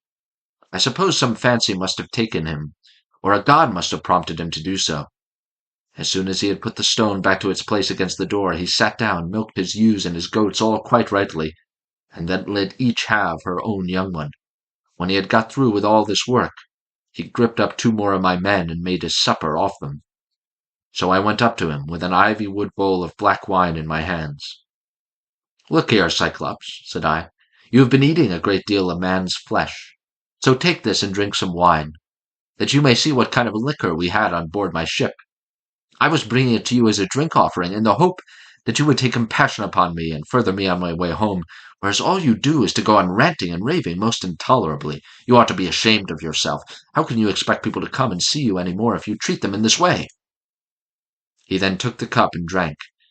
He was so delighted with the taste of the wine that he begged me for another bowlful. "Be so kind," he said, "as to give me some more. And tell me your name at once. I want to make you a present that you will be glad to have. We have wine even in this country, for our soil grows grapes and the sun ripens them. But this drink is like nectar and ambrosia, all in one." I then gave him some more. 3 times did I fill the bowl for him, and 3 times did he drain it without thought or heed. Then, when I saw that the wine had got into his head, I said to him as plausibly as I could, "Cyclops, you asked my name, and I will tell it you. Give me, therefore, the present you promised me. My name is No Man. This is what my father and mother and my friends have always called me." But the cruel wretch said, "Then I will eat all No Man's comrades before No Man himself, and will keep No Man for the last. This is the present that I will make him." As he spoke, he reeled and fell, sprawling face upwards on the ground. His great neck hung heavily backwards, and a deep sleep took hold upon him. Presently he turned sick, and threw up both wine and the goblets of human flesh on which he had been gorging, for he was very drunk. Then I thrust the beam of wood far into the embers to heat it, and encouraged my men lest any of them should turn faint-hearted. When the wood, green though it was about to blaze, I drew it out of the fire glowing with heat, and my men gathered round me, for heaven had filled their hearts with courage. We drove the sharp end of the beam into the monster's eye, and bearing upon it with all my weight, I kept turning it round and round as though I were boring a hole in a ship's plank with an auger, which 2 men with a wheel and strap can keep on turning as long as they choose. Even thus did we bore the red-hot beam into his eye, till the boiling blood bubbled all over it as we worked it round and round, so that the steam from the beaming, burning eyeball scalded his eyelids and eyebrows, and the roots of the eye sputtered in the fire. As a blacksmith plunges an axe or hatchet into cold water to temper it, for it is this that gives strength to the iron, and it makes a great hiss as he does so, even thus did the Cyclops' eye hiss round the beam of olive wood, and his hideous yells made the cave ring again. We ran away in a fright, but he plucked the beam all besmirched with gore from his eye, and hurled it from him in a frenzy of rage and pain, shouting as he did so the other Cyclops who lived on the black headlands near him. So they gathered from all quarters round his cave when they heard him crying, and asked what was the matter with him. "What ails you, Polyphemus?" said they, "that you make such a noise, breaking the stillness of the night and preventing us from being able to sleep? Surely no man is carrying off your sheep. Surely no man is trying to kill you either by fraud or by force." But Polyphemus shouted to them from inside the cave, "No man is killing me by fraud. No man is killing me by force." "Then," said they, "if no man is attacking you, you must be ill. When Zeus makes people ill, there is no help for it, and you had better pray to your father Poseidon." Then they went away, and I laughed inwardly at the success of my clever stratagem. But the Cyclops, groaning, and in an agony of pain, felt about with his hands till he found the stone and took it from the door. Then he sat in the doorway and scratched his hands in front of it to catch anyone going out with the sheep, for he thought I might be foolish enough to attempt this. As for myself, I kept on puzzling to think how I could best save my own life, and those of my companions. I schemed and schemed, as one who knows that his life depends on it, for the danger was very great. In the end I deemed that this plan would be the best. The male sheep were well grown and carried a heavy black fleece, so I bound them noiselessly in threes together, with some of the withies on which the wicked monster used to sleep. There was to be a man under the middle sheep, and the two on either side were to cover him, so that there were 3 sheep to each man. As for myself, there was a ram finer than any of the others, so I caught hold of him by the back, ensconced myself in the thick wool under his belly, and hung on patiently to his fleece, face upwards, keeping a firm hold on it all the time. Thus, then, did we wait in great fear of mind till morning came. But when the child of morning, rosy-fingered Dawn, appeared, the male sheep hurried out to feed, while the ewes remained, bleating, about the pens waiting to be milked, for their udders were full to bursting. But their master, in spite of all his pain, felt the backs of all the sheep as they stood upright, without being sharp enough to find out that the men were underneath their bellies. As the ram was going out, last of all, heavy with its fleece and with the weight of my crafty self, Polyphemus laid hold of it and said, "My good ram, what is it that makes you the last to leave my cave this morning? You are not wont to let the ewes go before you, but lead the mob with a run, whether to flowery mead or bubbling fountain, and are the first to come home again at night. But now you lag last of all. Is it because you know your master has lost his eye and are sorry because of that wicked No-Man and his horrid crew have got him down in his drink and blinded him? But I will have his life yet. If you could understand and talk, you would tell me where the wretch is hiding, and I would dash his brains upon the ground till they flew all over the cave. I should thus have some satisfaction for the harm this no-good No-Man has done me." As he spoke, he drove the ram outside, but when we were a little way out from the cave and yards, I first got from under the ram's belly, and then freed my comrades. As for the sheep, which were very fat, by constantly heading them in the right direction, we managed to drive them down to the ship. The crew rejoiced greatly at seeing those of us who had escaped death, but wept for the others whom the Cyclops had killed. However, I made signs to them by nodding and frowning that they were to hush their crying, and told them to get all the sheep on board at once and put out to sea. So they went aboard, took their places, and smote the grey sea with their oars. Then, when I had got as far out as my voice would reach, I began to jeer at the Cyclops.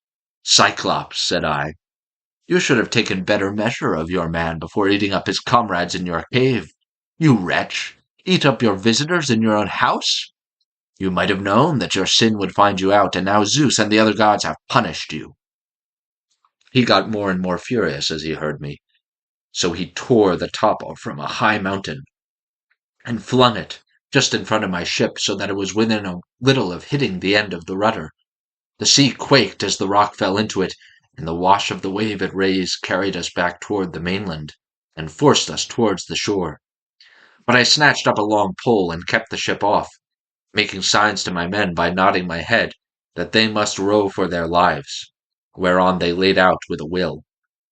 When we had got twice as far as we were before, I was for jeering at the Cyclops again, but the men begged and prayed of me to hold my tongue.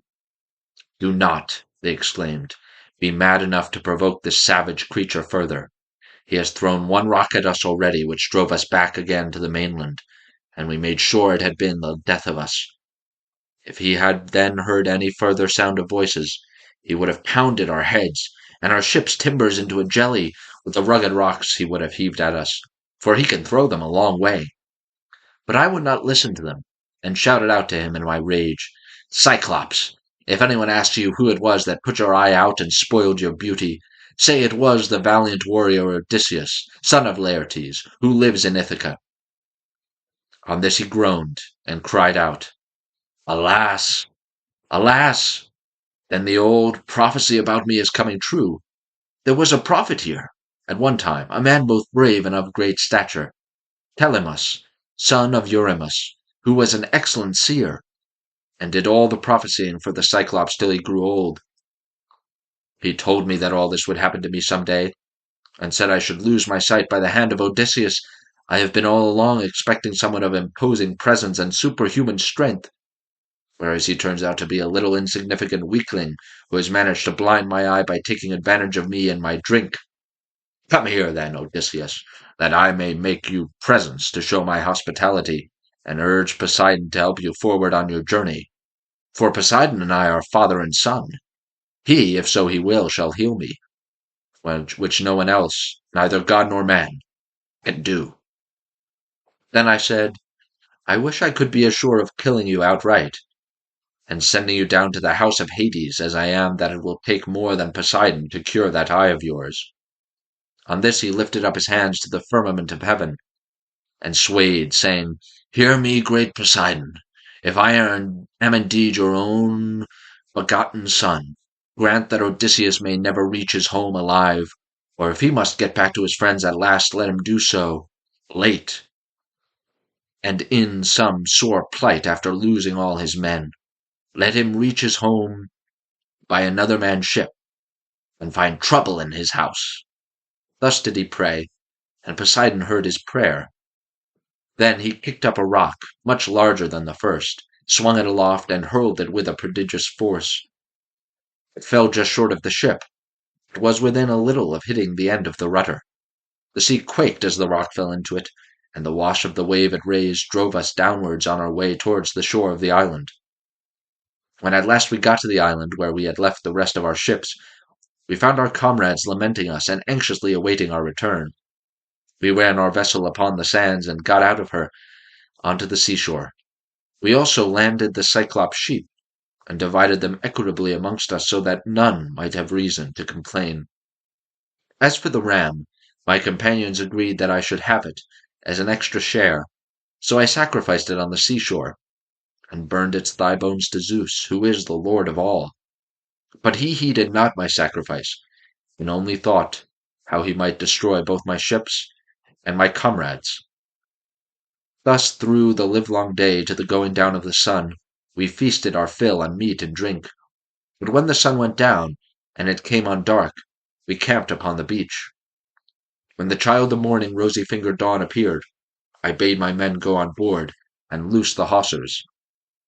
Then they took their places, and smote the grey sea with their oars, so we sailed on with sorrow in our hearts, but glad to have escaped death, though we had lost our comrades. Book 10. Thence we went on to the Aeolian island, where lives Aeolus, son of Hippotas, dear to the immortal gods. It is an island that flows, as it were, upon the sea, iron-bound with a wall that girds it. Now Aeolus has 6 daughters and 6 lusty sons, so he made the sons marry the daughters, and they all live with their dear father and mother, feasting and enjoying every conceivable kind of luxury. All day long the atmosphere of the house is loaded with the savour of roasting meats, till it groans again, yard and all. But by night they sleep on their well-made bedsteads, each with his own wife between the blankets. These were the people among whom we had now come. Aeolus entertained me for a whole month, asking me questions all the time about Troy, the Argive fleet, and the return of the Achaeans. I told him exactly how everything had happened, and when I said I must go and asked him to further me on my way, he made no sort of difficulty, but set about doing so at once. Moreover, he flayed me a prime ox-hide to hold the ways of the roaring winds, which he shut up in the hide as in a sack, for Zeus had made him captain over the winds, and he could stir or still each one of them according to his own pleasure. He put the sack in the ship, and bound the mouth so tightly with a silver thread that not even a breath of a side wind could blow from any quarter. The west wind, which was fair for us, did he alone let blow as it chose, but it all came to nothing, for we were lost through our own folly. 9 days and 9 nights did we sail, and on the 10th day our native land showed on the horizon. We got so close in that we could see the stubble fires burning, and I, being then dead beat, fell into a light sleep, for I had never let the rudder out of my own hands, that we might get home the faster. On this the men fell to talking among themselves, and I was bringing back gold and silver in the sack that Aeolus had given me. Bless my heart, would one turn to his neighbor, saying, how this man gets honored and makes friends to whatever city or country he may go. See what fine prizes he is taking home from Troy, while we, who have traveled just as far as he has, come back with hands as empty as we set out with. And now Aeolus has given him ever so much more. Quick, let us see what it all is, and how much gold and silver there is in the sack he gave him. Thus they talked, and evil counsels prevailed. They loosed the sack, whereupon the winds flew howling forth and raised a storm that carried us weeping out to sea, and away from our own country. Then I awoke, and I knew not whether to throw myself into the sea or to live on, and make the best of it. But I bore it, covered myself up, and lay down in the ship, while the men lamented bitterly as the fierce winds bore our fleet back to the Aeolian island. When we reached it we went ashore to take in water, and dined hard by the ships. Immediately after dinner I took a herald and one of my men, and I went straight to the house of Aeolus, where I found him feasting with his wife and family. So we sat down as suppliants on the threshold. They were astounded when they saw us, and said, Odysseus, what brings you here? What god has been ill-treating you? We took great pains to further you on your way home to Ithaca, or wherever it was that you wanted to go to. Thus did they speak, but I answered sorrowfully, my men have undone me. They and cruel sleep have ruined me. My friends, mend me this mischief, for you can if you will. I spoke as movingly as I could, but they said nothing, till their father answered, Vilest of mankind, get you gone at once out of the island. Him whom heaven hates will I in no wise help. Be off, for you come here as one abhorred of heaven. And with these words he sent me, sorrowing, from his door. Thence we sailed sadly on till the men were worn out with long and fruitless rowing, for there was no longer any wind to help them. 6 days, night and day, did we toil, and on the 7th day we reached the rocky stronghold of Lamus Telepolis, the city of the Laestrygonians, where the shepherd who is driving in his sheep and goats to be milked salutes him who is driving out his flock to feed, and this last answers the salute. In that country a man who could do without sleep might earn double wages, one as a herdsman of cattle, and another as a shepherd, for they work much the same by night as they do by day. When we reached the harbor we found it landlocked under steep cliffs, with a narrow entrance between two headlands. My captains took all their ships inside and made them fast close to one another, for there was never so much as a breath of wind inside. Out, it was always dead calm. I kept my own ship outside and moored it to a rock at the very end of the point. Then I climbed a high rock to reconnoitre, but could see no sign either of man or cattle, only some smoke rising from the ground. So I sent 2 of my company with an attendant to find out what sort of people the inhabitants were. The men, when they got on shore, followed a level road by which the people draw their firewood from the mountains into the town, till presently they met a young woman who had come outside to fetch water, and who was daughter to a Laestrygonian named Antiphates. She was going to the fountain Artatia, from which the people bring in their water, and when my men had come close up to her, they asked her who the king of that country might be, and over what kind of people he ruled. So she directed them to her father's house, but when they got there they found his wife to be a giantess as huge as a mountain, and they were horrified at the sight of her. She at once called her husband, Antiphates, from the place of assembly, and forthwith he set about killing my men. He snatched up one of them and began to make his dinner off him then and there, whereon the other two ran back to the ships as fast as ever they could. But Antiphates raised a hue and cry after them, and thousands of sturdy Laestrygonians sprang up from every quarter, ogres, not men. They threw vast rocks at us from the cliffs, as though they had been mere stones, and I heard the horrid sound of the ships crunching up against one another, and the death cries of my men, as the Laestrygonians speared them like fishes, and took them home to eat them. While they were thus killing my men within the harbour, I drew my sword, cut the cable of my own ship, and told my men to row with all their might, if they too would not fare like the rest. So they laid out for their lives, and we were thankful enough when we got into open water out of reach of the rocks they hurled at us. As for the others, there was not one of them left. Thence we sailed sadly on, glad to have escaped death, though we had lost our comrades, and came to the Aeaean island, where Circe lives, a great and cunning goddess who is own sister to the magician Aeetes, for they are both children of the sun by Perse, who is daughter to Oceanus. We brought our ship into a safe harbor without a word, for some god guided us thither, and having landed we lay there for 2 days and 2 nights, worn out in body and mind. When the morning of the 3rd day came, I took my spear and my sword and went away from the ship to reconnoitre, and see if I could discover signs of human handiwork or hear the sound of voices. Climbing to the top of a high lookout, I espied the smoke of Circe's house rising upwards, amid a dense forest of trees, and when I saw this I doubted whether, having seen the smoke, I should not go on at once and find out more. But in the end I deemed it best to go back to the ship, give the men their dinners, and send some of them instead of going myself. When I had nearly got back to the ship, some god took pity upon my solitude and sent a fine antlered stag right into the very middle of my path. He was coming down from his pasture in the forest to drink of the river, but the heat of the sun drove him, and as he passed I struck him in the middle of the back. The bronze point of the spear went clean through him, and he lay groaning in the dust until the life went out of him.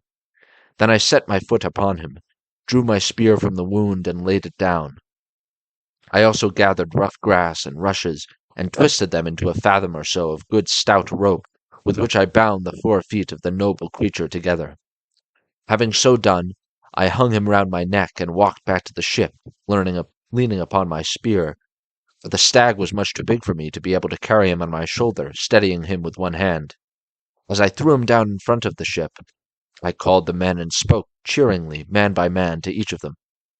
"Look here, my friends," said I, "we are not going to die, so much before our time after all, and at any rate we will not starve so long as we have something to eat and drink on board." On this they uncovered their heads upon the seashore and admired the stag, for he was indeed a splendid fellow. Then, when they had feasted their eyes upon him sufficiently, they washed their hands and began to cook him for dinner. Thus through the livelong day to the going down of the sun we stayed there eating and drinking our fill. But when the sun went down and it came on dark, we camped upon the seashore. When the child of morning, rosy-fingered Dawn, appeared, I called a council and said, "My friends, we are in very great difficulties. Listen, therefore, to me. We have no idea where the sun either sets or rises, so that we do not even know east from west. I see no way out of it. Nevertheless, we must try and find one. We are certainly on an island, for I went as high as I could this morning, and saw the sea reaching all round it to the horizon.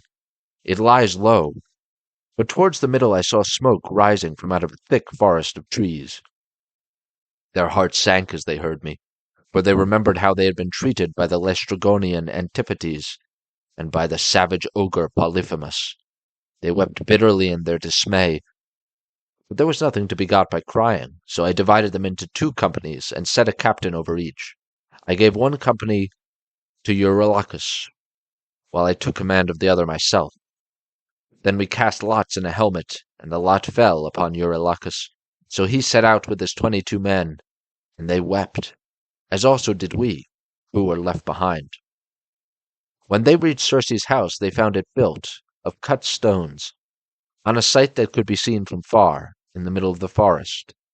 There were wild mountain wolves and lions prowling all round it, 4 bewitched creatures, whom she had tamed by her enchantments and drugged into subjection.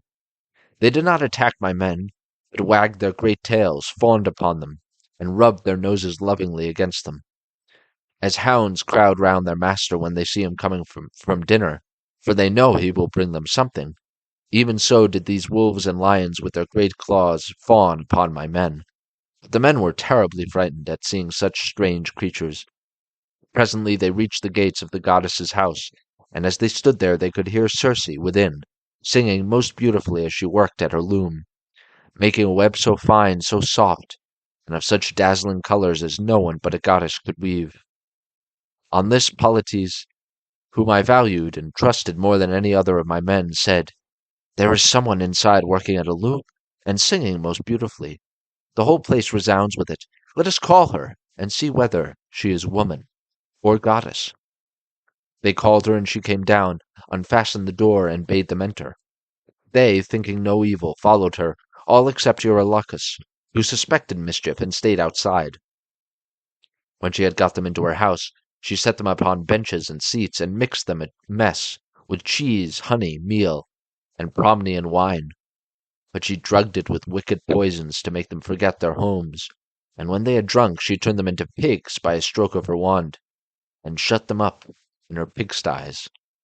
They were like pigs, head, hair, and all, and they grunted just as pigs do, but their senses were the same as before, and they remembered everything.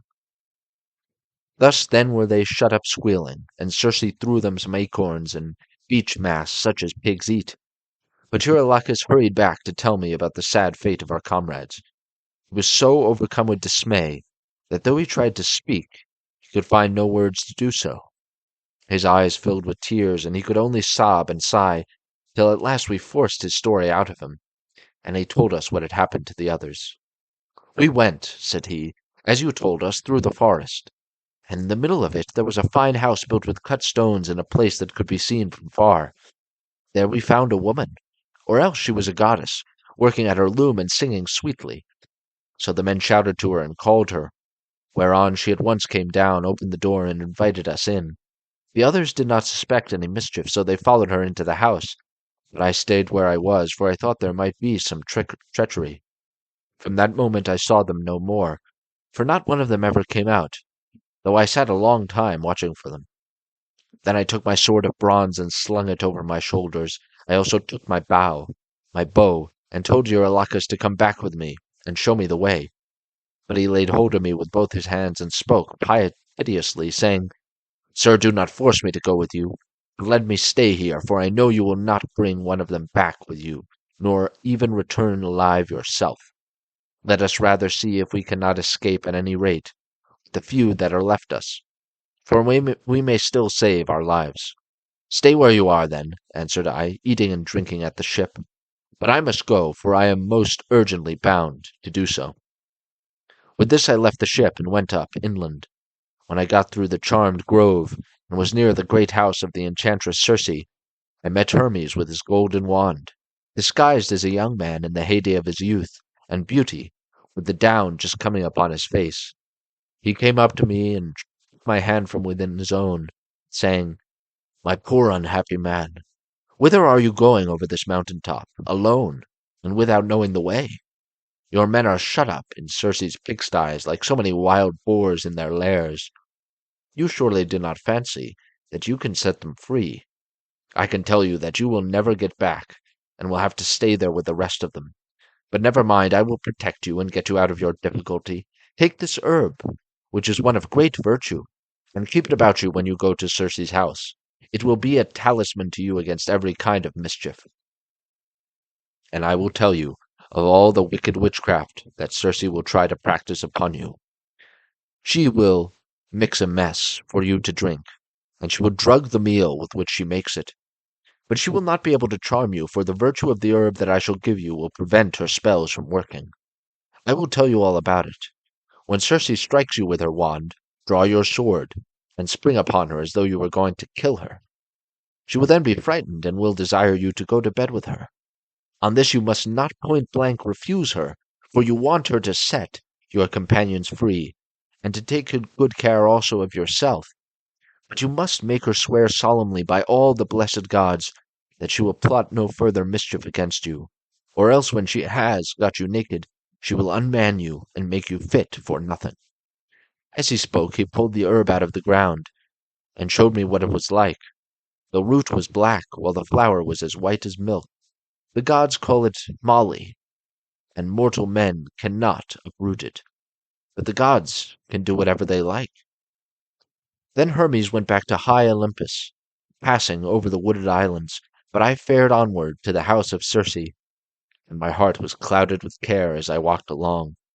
When I got to the gates, I stood there and called the goddess, and as soon as she heard me, she came down, opened the door, and asked me to come in. So I followed her, much troubled in my mind.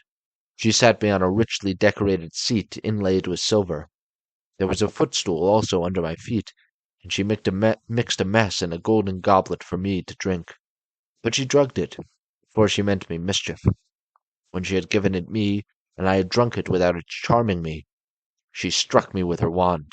"There now," she cried, "be off to the pigsty, and make your lair with the rest of them." But I rushed at her with my sword, drawn as though I would kill her, whereon she fell with a loud scream, clasped my knees, and spoke piteously, saying, "Who and whence are you? From what place and people have you come? How can it be that my drugs have no power to charm you? Never yet was any man able to stand so much as a taste of the herb I gave you. You must be spell-proof. Surely you can be none other than the bold hero Odysseus, who Hermes always said would come here some day with a ship, while on his way home from Troy. So be it, then. Sheath your sword and let us go to bed, that we may make friends and learn to trust each other." And I answered, "Circe, how can you expect me to be friendly with you when you have just been turning all my men into pigs? And now that you have got me here myself, you mean me mischief when you ask me to go to bed with you, and will unman me and make me fit for nothing. I shall certainly not consent to go to bed with you unless you first take your solemn oath to plot no further harm against me." So she swore at once, as I had told her, and when she had completed her oath, then I went to bed with her. Meanwhile her 4 servants, who are her housemaids, set about their work. They are the children of the groves and fountains, and of the holy waters that run down into the sea. One of them spread a fair purple cloth over a seat, and laid a carpet underneath it. Another brought tables of silver up to the seats, and set them with baskets of gold. A third mixed some sweet wine with water in a silver bowl, and put golden cups upon the tables, while the fourth brought in water and set it to boil in a large cauldron over a good fire which she had lighted. When the water in the cauldron was boiling, she poured cold into it till it was just as I liked it, and then she set me in a bath and began washing me from the cauldron about the head and shoulders, to take the tire and stiffness out of my limbs. As soon as she had done washing me and anointing me with oil, she arrayed me in a good cloak and shirt, and led me to a richly decorated seat inlaid with silver. There was a footstool also under my feet. A maidservant then brought me water in a beautiful golden ewer, and poured it into a silver basin for me to wash my hands, and she drew a clean table beside me. An upper servant brought me bread, and offered me many good things of what there was in the house, and then Circe bade me eat, but I would not, and sat without heeding what was before me, still moody and suspicious. When Circe saw me sitting there without eating, and in great grief, she came to me and said, "Odysseus, why do you sit like that, as though you were dumb, gnawing at your own heart, and refusing both meat and drink? Is it that you are still suspicious? You ought not to be, for I have already sworn solemnly that I will not hurt you." And I said, "Circe, no man with any sense of what is right can think of either eating or drinking in your house until you have set his friends free and let him see them. If you want me to eat and drink, you must free my men and bring them to me, that I may see them with my own eyes." When I had said this, she went straight through the court with her wand in her hand and opened the pigsty doors. My men came out like so many prime hogs and stood looking at her. But she went about among them and anointed each with a second drug, whereon the bristles that the bad drug had given them fell off, and they became men again, younger than they were before, and much taller and better looking. They knew me at once, seized me each of them by the hand, and wept for joy, till the whole house was filled with the sound of their hullabalooing. And Circe herself was so sorry for them, that she came up to me and said, "Odysseus, noble son of Laertes, go back at once to the sea where you have left your ship, and first draw it onto the land. Then hide all your ships, gear, and property in some cave, and come back here with your men." I agreed to this, so I went back to the seashore, and found the men at the ship weeping and wailing most piteously. When they saw me, the silly, blubbering fellows began frisking round me as calves break out, and gambol round their mothers when they see them coming home to be milked after they have been feeding all day, and the homestead resounds with their lowing. They seemed as glad to see me as though they had got back to their own rugged Ithaca, where they had been born and bred. "Sir," said the affectionate creatures, "we are as glad to see you back as though we had got safe home to Ithaca. But tell us all about the fate of our comrades." I spoke comfortingly to them and said, "We must draw our ship onto the land, and hide the ship's gear with all our property in some cave. Then come with me, all of you, as fast as you can to Circe's house, where you will find your comrades eating and drinking in the midst of great abundance." On this the men would have come with me at once, but Eurylochus tried to hold them back, and said, "Alas, poor wretches that we are, what will become of us? Rush not on your ruin by going to the house of Circe, who will turn us all into pigs or wolves or lions, and we shall have to keep guard over her house. Remember how the Cyclops treated us when our comrades went inside his cave, and Odysseus with them. It was all through his sheer folly that those men lost their lives." When I heard him, I was in two minds whether or no to draw the keen blade that hung by my sturdy thigh and cut his head off, in spite of his being a near relation of my own. But the men interceded for him and said, "Sir, if it may so be, let this fellow stay here and mind the ship, but take the rest of us with you to Circe's house."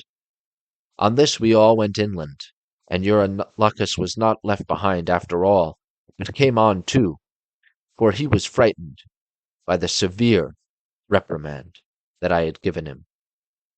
Meanwhile Circe had been seeing that the men who had been left behind were washed and anointed with olive oil.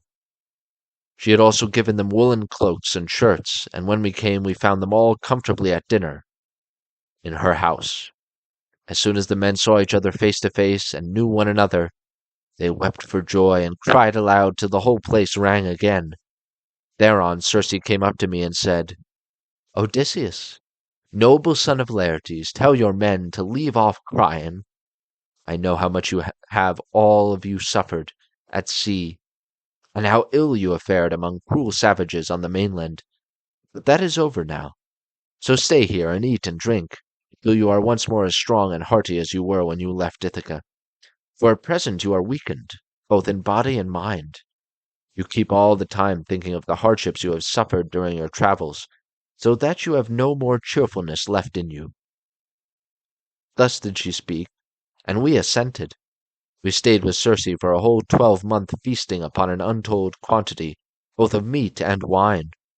But when the year had passed, in the waning of moons, and the long days had come round, my men called me apart and said, "Sir, it is time you began to think about going home, if so be you are to be spared to see your house and native country at all." Thus did they speak, and I assented. Thereon, through the livelong day, to the going down of the sun, we feasted our fill on meat and wine. But when the sun went down and it came on dark, the men laid themselves down to sleep in the covered cloisters. I, however, after I had got into bed with Circe, brought her by her knees, and the goddess listened to what I had got to say. "Circe," said I, "please, to keep the promise you made me about furthering me on my homeward voyage. I want to get back, and so do my men. They are always pestering me with their complaints as soon as ever your back is turned." And the goddess answered, "Odysseus, noble son of Laertes, you shall none of you stay here any longer if you do not want to, but there is another journey which you have got to take before you can sail homewards. You must go to the house of Hades, and have dread Persephone to consult the ghost of the blind, Theban prophet Tiresias, whose reason is still unshaken. To him alone has Persephone left his understanding even in death, but the other ghosts flit about aimlessly." I was dismayed when I heard this. I sat up in bed and wept, and would gladly have lived no longer to see the light of the sun. But presently, when I was tired of weeping and tossing myself about, I said, "And who shall guide me upon this voyage? For the house of Hades is a port that no ship can reach." "You will want no guide," she answered. "Raise your mast, set your white sails, sit quite still, and the north wind will blow you there of itself. When your ship has traversed the waters of Oceanus, you will reach the fertile shore of Persephone's country, with its groves of tall poplars and willows that shed their fruit untimely. Here beach your ship upon the shores of Oceanus, and go straight on to the dark abode of Hades. You will find it near the place where the rivers Pyriphlegethon and Cocytus, which is a branch of the river Styx, flow into Acheron, and you will see a rock near it, just where the two roaring rivers run into one another.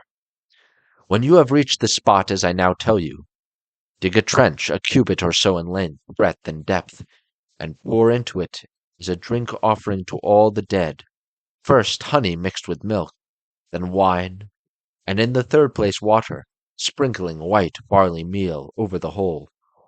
Moreover, you must offer many prayers to the poor feeble ghosts, and promise them that when you get back to Ithaca you will sacrifice a barren heifer to them, the best you have, and will load the pyre with good things.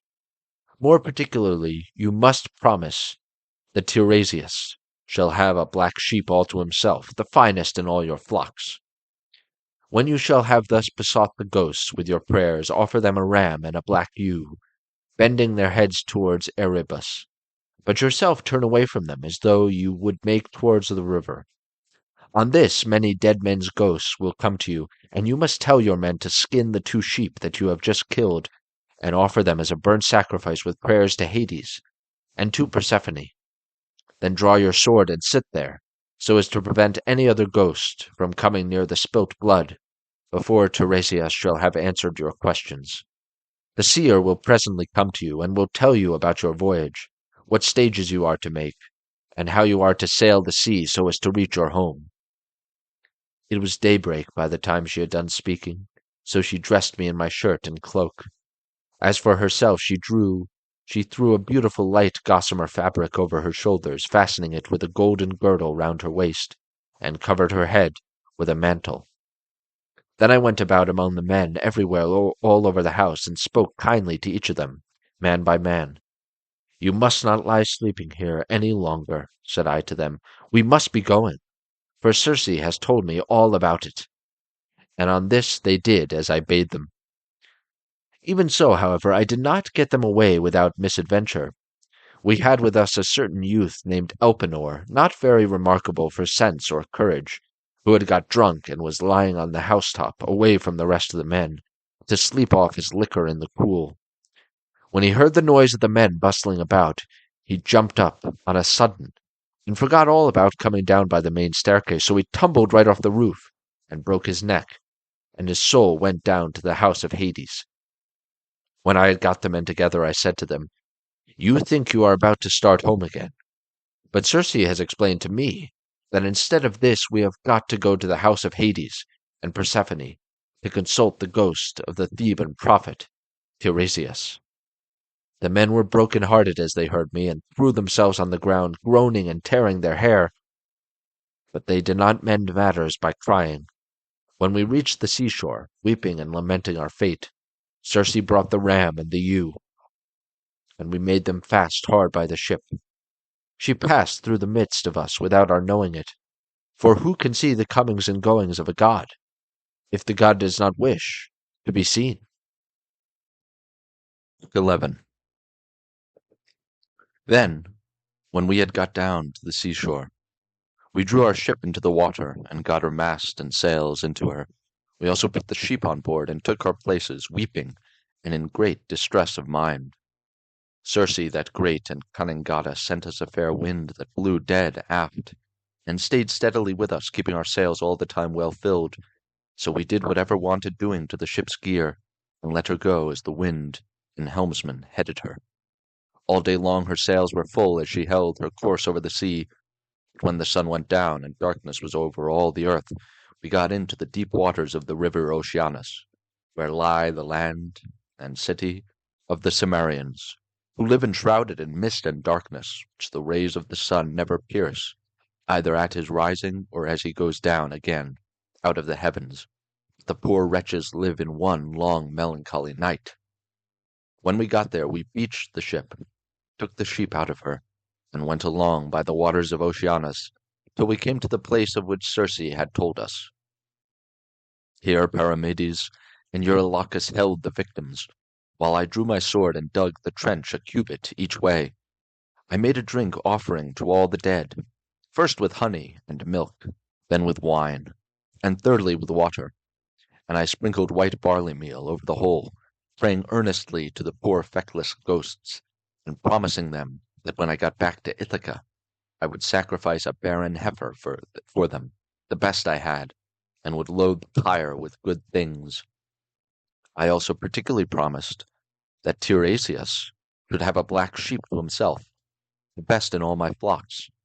When I had prayed sufficiently to the dead, I cut the throats of the 2 sheep, and let the blood run into the trench, whereon the ghosts came trooping up from Erebus, brides, young bachelors, old men worn out with toil, maids who had been crossed in love, and brave men who had been killed in battle, with their armor still smirched with blood. They came from every quarter, and flitted round the trench with a strange kind of screaming sound that made me turn pale with fear. When I saw them coming, I told the men to be quick, and flay the carcasses of the 2 dead sheep and make burnt offerings of them, and at the same time to repeat prayers to Hades and to Persephone. But I sat where I was with my sword drawn, and would not let the poor feckless ghosts come near the blood, till Tiresias should have answered my questions. The first ghost that came was that of my comrade, Elpenor, for he had not yet been laid beneath the earth. We had left his body unwaked and unburied in Circe's house, for we had had too much else to do. I was very sorry for him, and cried when I saw him. "Elpenor," said I, "how did you come down here, into this gloom and darkness? You have got here on foot quicker than I have with my ship." "Sir," he answered with a groan, "it was all bad luck, and my own unspeakable drunkenness. I was lying asleep on the top of Circe's house, and never thought of coming down again by the great staircase, but fell right off the roof, and broke my neck. So my soul came down to the house of Hades. And now I beseech you by all those whom you have left behind you, though they are not here, by your wife, by the father who brought you up when you were a child, and by Telemachus, who is the only one, do what I shall now ask you. I know that when you leave this limbo you will again hold your ship for the Aeaean island. Do not go thence leaving me, unwaked and unburied behind you, or I may bring heaven's anger upon you. But burn me with whatever armor I have. Build a barrow for me on the seashore, that may tell people in days to come what a poor unlucky fellow I was, and plant over my grave the oar I used to row with, when I was yet alive with my messmates." And I said, "My poor fellow, I will do all that you have asked of me." Thus, then, did we sit, and hold sad talk with one another. I on the one side of the trench with my sword held over the blood, and the ghost of my comrade saying all this to me from the other side.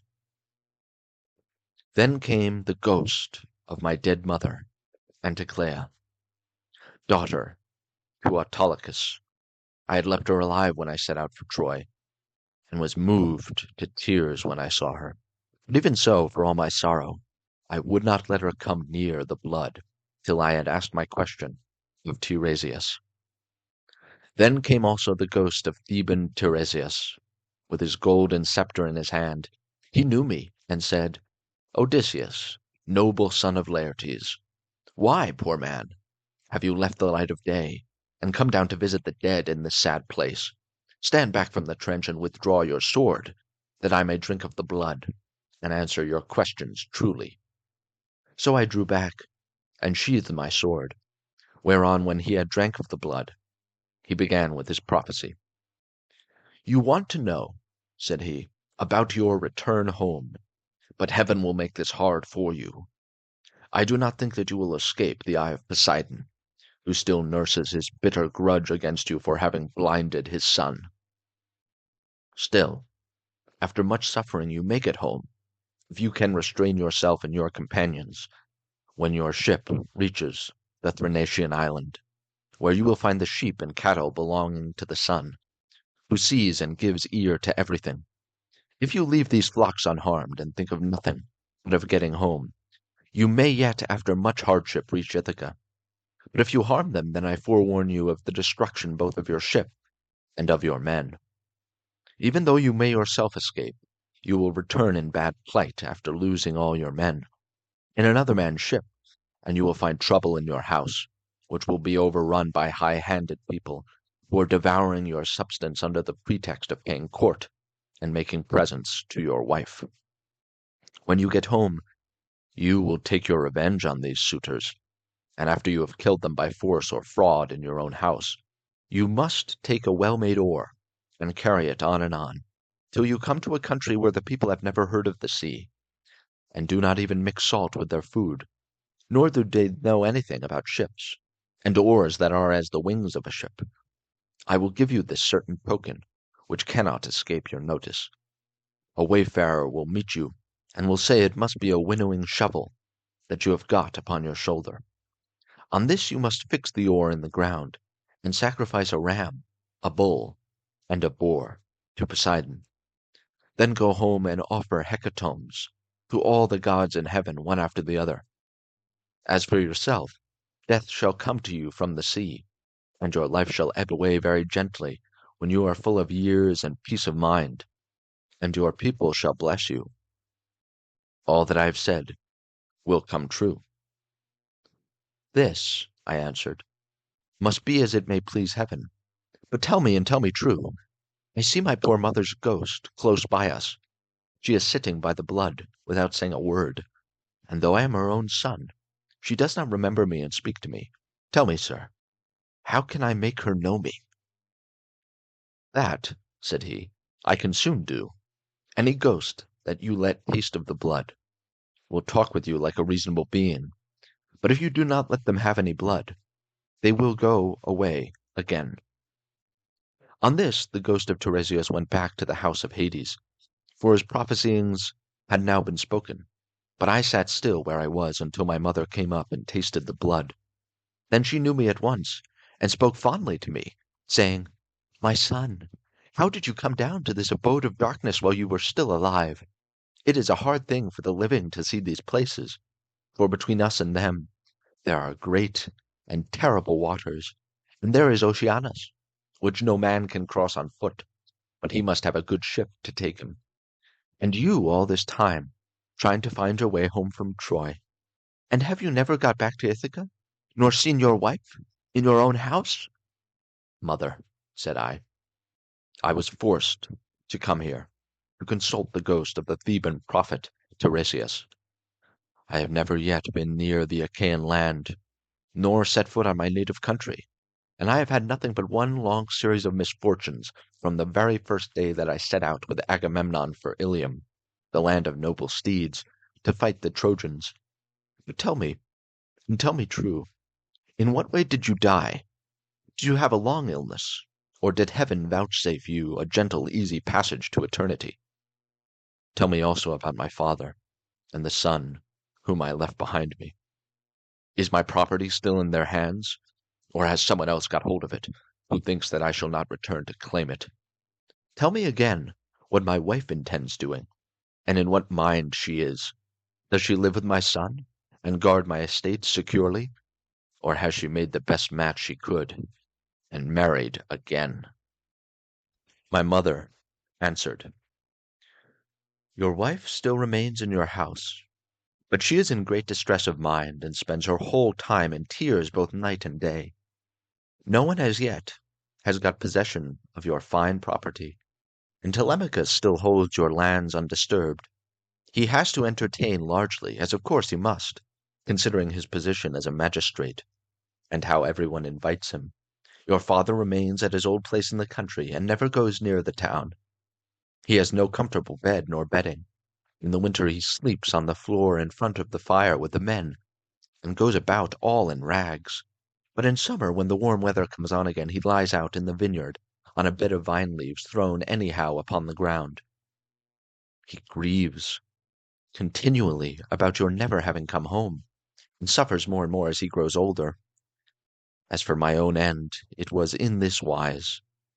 Heaven did not take me swiftly and painlessly in my own house, nor was I attacked by any illness such as those that generally wear people out and kill them, but my longing to know what you were doing, and the force of my affection for you, that, this it was, that was the death of me. Then I tried to find some way of embracing my poor mother's ghost. Thrice I sprung towards her, and tried to clasp her in my arms, but each time she flitted from my embrace as it were a dream or phantom, and being touched to the quick, I said to her, "Mother, why do you not stay still when I would embrace you? If we could throw our arms around one another, we might find sad comfort in the sharing of our sorrows, even in this house of Hades. Does Persephone want to lay a still further load of grief upon me, by mocking me with a phantom only?" "My son," she answered, "most ill-fated of all mankind, it is not Persephone that is beguiling you, but all people are like this when they are dead. The sinews no longer hold the flesh and bones together. These perish in the fierceness of consuming fire as soon as life has left the body, and the soul flits away as though it were a dream. Now, however, go back to the light of day as soon as you can, and note all these things that you may well tell them to your wife hereafter." Thus did we converse, and anon Persephone sent up the ghosts of the wives and daughters of all the most famous men. They gathered in crowds about the blood, and I considered how I might question them severally. In the end I deemed that it would be best to draw the keen blade that hung by my sturdy thigh, and keep them from all drinking the blood at once. So they came up, one after the other, and each one, as I questioned her, told me her race and lineage. The first I saw was Tyro. She was the daughter of Salmoneus, and wife of Cretheus, the son of Aeolus. She fell in love with the river Enipeus, who is much the most beautiful river in the whole world. Once, when she was taking a walk by his side as usual, Poseidon, disguised as her lover, lay with her at the mouth of the river, and a huge blue wave arched itself like a mountain over them to hide both woman and god, whereon he loosed her virgin girdle, and laid her in a deep slumber. When the god had accomplished the deed of love, he took her hand in his own and said, "Tyro, rejoice in all good will.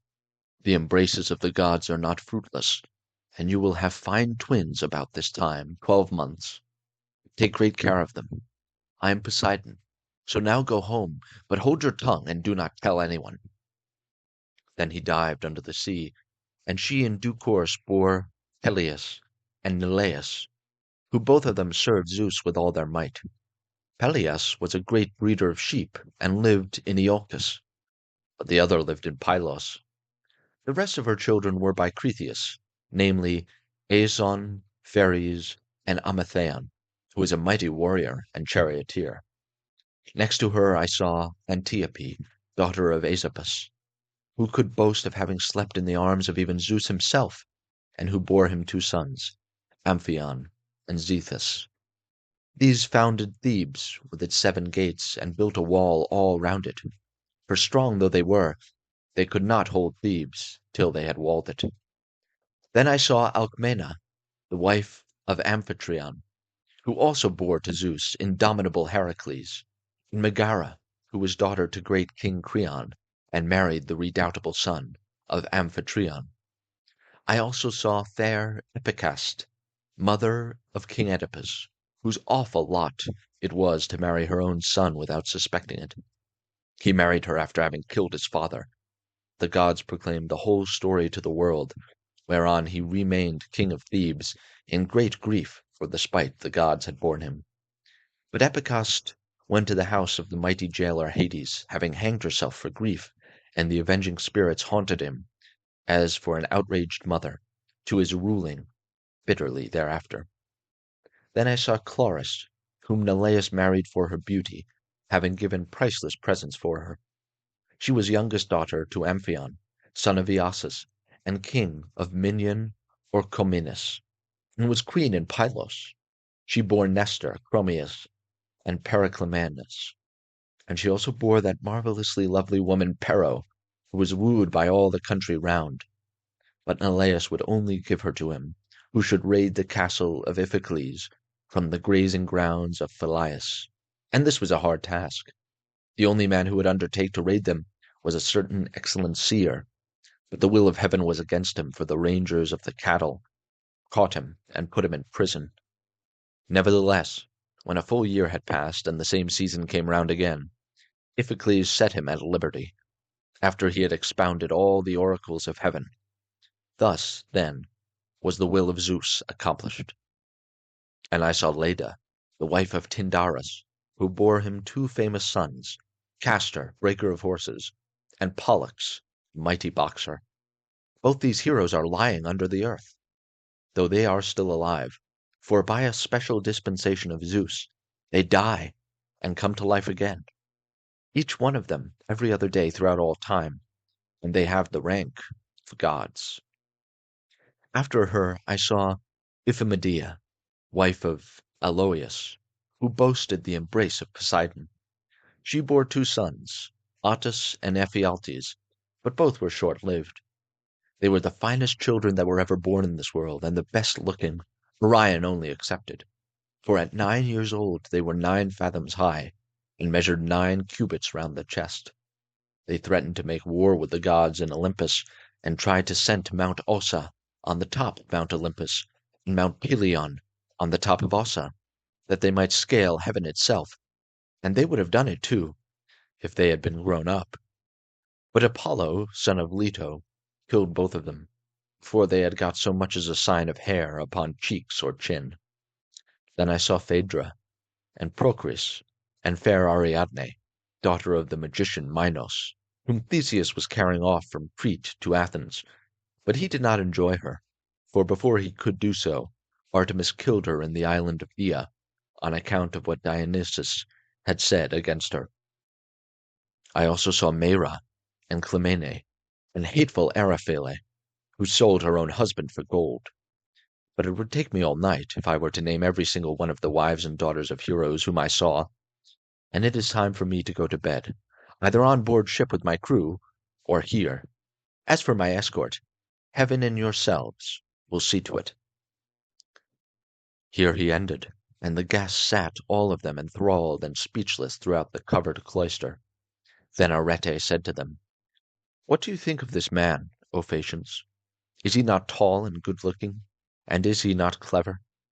True, he is my own guest, but you all of you share in the distinction. Do not be in a hurry to send him away, nor niggardly in the presents you make to one who is in such great need.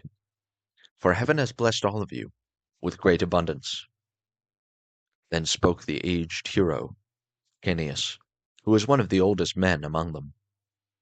"My friends," said he, "what our august queen has just said to us is both reasonable and to the purpose, therefore be persuaded by it. But the decision whether in word or deed rests ultimately with King Alcinous." "The thing shall be done," exclaimed Alcinous, "as surely as I still live and reign over the Phaeacians. Our guest is indeed very anxious to get home. Still we must persuade him to remain with us until tomorrow, by which time I shall be able to get together the whole sum that I mean to give him. As regards his escort, it will be a matter for you all, and mine above all others, as the chief person among you." And Odysseus answered, "King Alcinous, if you were to bid me to stay here for a whole 12 months, and then speed me on my way, loaded with your noble gifts.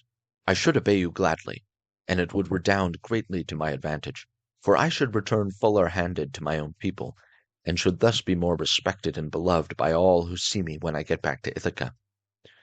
"Odysseus," replied Alcinous, "not one of us who sees you has any idea that you are a charlatan or a swindler. I know there are many people going about who tell such plausible stories that it is very hard to see through them, but there is a style about your language which assures me of your good disposition. Moreover, you have told the story of your own misfortunes and those of the Argives, as though you were a practised bard. But tell me, and tell me true, whether you saw any of the mighty heroes who went to Troy at the same time with yourself, and perished there. The evenings are still at their longest, and it is not yet bedtime. Go on, therefore, with your divine story, for I could stay here listening till tomorrow morning, so long as you will continue to tell us of your adventures." "Alcinous," answered Odysseus, "there is a time for making speeches, and a time for going to bed. Nevertheless, since you so desire, I will not refrain from telling you the still sadder tale of those of my comrades who did not fall fighting with the Trojans, perished on their return through the treachery of a wicked woman. When Persephone had dismissed the female ghosts in all directions, the ghost of Agamemnon, son of Atreus, came sadly up to me, surrounded by those who had perished with him in the house of Aegisthus. As soon as he had tasted the blood, he knew me, and weeping bitterly stretched out his arms towards me to embrace me, but he had no strength or substance any more, and I too wept and pitied him as I beheld him. "How did you come by your death?" said I, "King Agamemnon. Did Poseidon raise his winds and waves against you when you were at sea? Or did your enemies make an end of you on the mainland, when you were cattle lifting or sheep stealing, or while they were fighting in defense of their wives and city?" "Odysseus," he answered, "noble son of Laertes, I was not lost at sea, in any storm of Poseidon's raising, nor did my foes dispatch me upon the mainland. But Aegisthus and my wicked wife were the death of me between them. He asked me to his house, feasted me, and then butchered me most miserably as though I were a fat beast in a slaughter-house, while all around me my comrades were slain like sheep or pigs for the wedding breakfast, or picnic, or gorgeous banquet of some great nobleman. You must have seen numbers of men killed, either in a general engagement or in single combat, but you never saw anything so truly pitiable as the way in which we fell in that cloister, with the mixing bowl and the loaded tables lying all about, and the ground reeking with our blood. I heard Priam's daughter, Cassandra, scream as Clytemnestra killed her close beside me, as I lay dying upon the earth with the sword in my body, and raised my hands to kill the slut of a murderess, but she slipped away from me. She would not even close my lips or my eyes when I was dying, for there is nothing in this world so cruel and so shameless as a woman when she has fallen into such guilt as hers was. Fancy murdering her own husband! I thought I was going to be welcomed home by my children and by my servants. But her abominable crime has brought disgrace on herself and all women who shall come after, even on the good ones." And I said, "In truth, Zeus has hated the house of Atreus from first to last in the matter of their women's counsels. See how many of us fell for Helen's sake, and now it seems that Clytemnestra hatched mischief against you too, during your absence. Be sure, therefore," continued Agamemnon, "and not be too friendly even with your own wife. Do not tell her all that you know perfectly well yourself. Tell her a part only, and keep your own counsel about the rest. Not that your wife, Odysseus, is likely to murder you, for Penelope is a very admirable woman, and has an excellent nature. We left her a young bride with an infant at her breast when we set out for Troy. This child, no doubt, is now grown up, happily, to man's estate, and he and his father will have a joyful meeting, and embrace one another, as it is right they should do, whereas my wicked wife did not even allow me the happiness of looking upon my son, but killed me ere I could do so. Furthermore, I say, and lay my saying to your heart, do not tell people when you are bringing your ship to Ithaca, but steal a march upon them. for after all this there is no trusting women.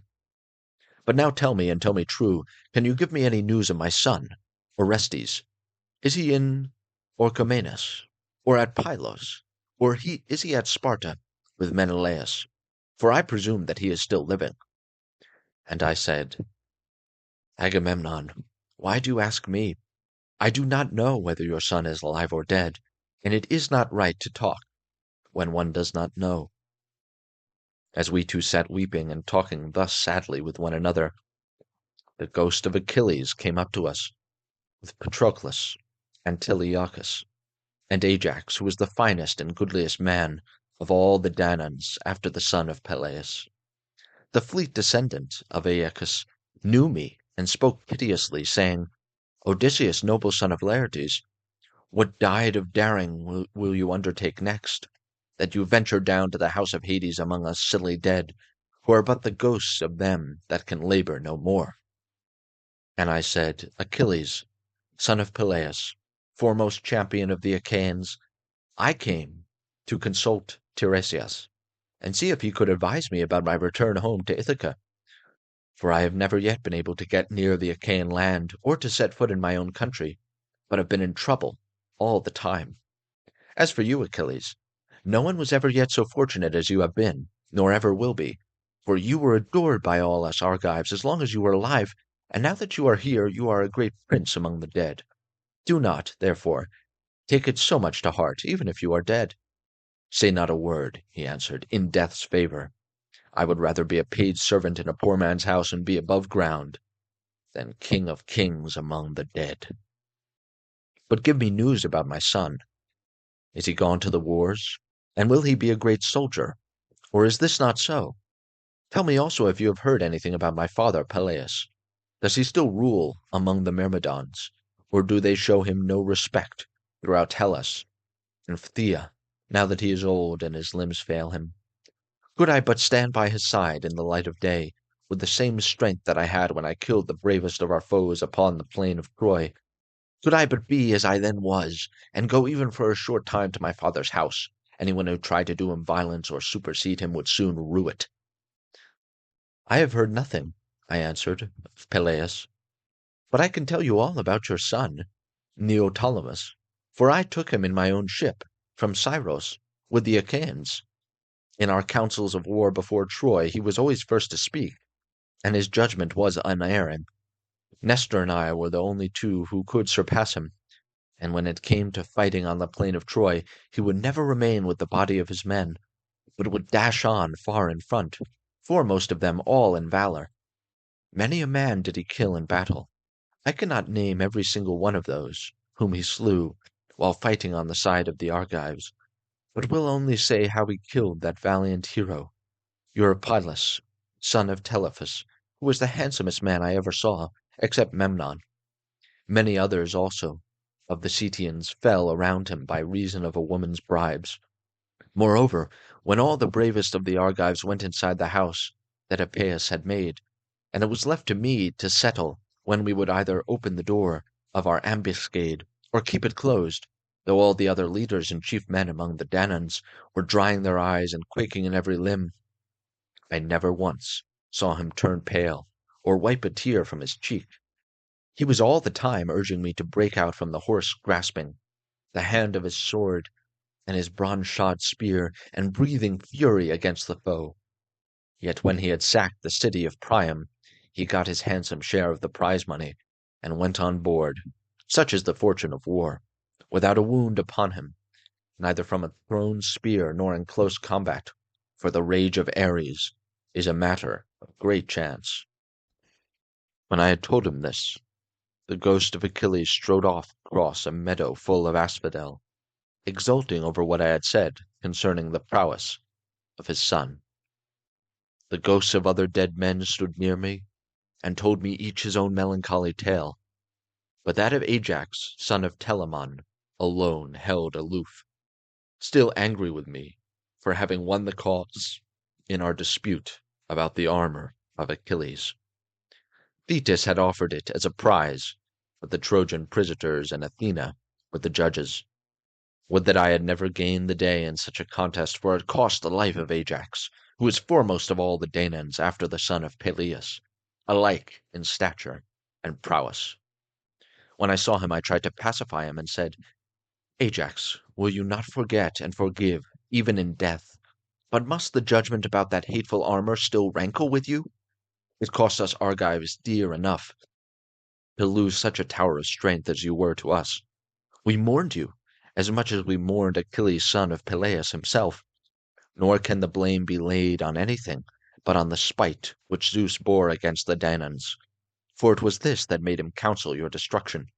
Come hither, therefore, bring your proud spirit into subjection, and hear what I can tell you.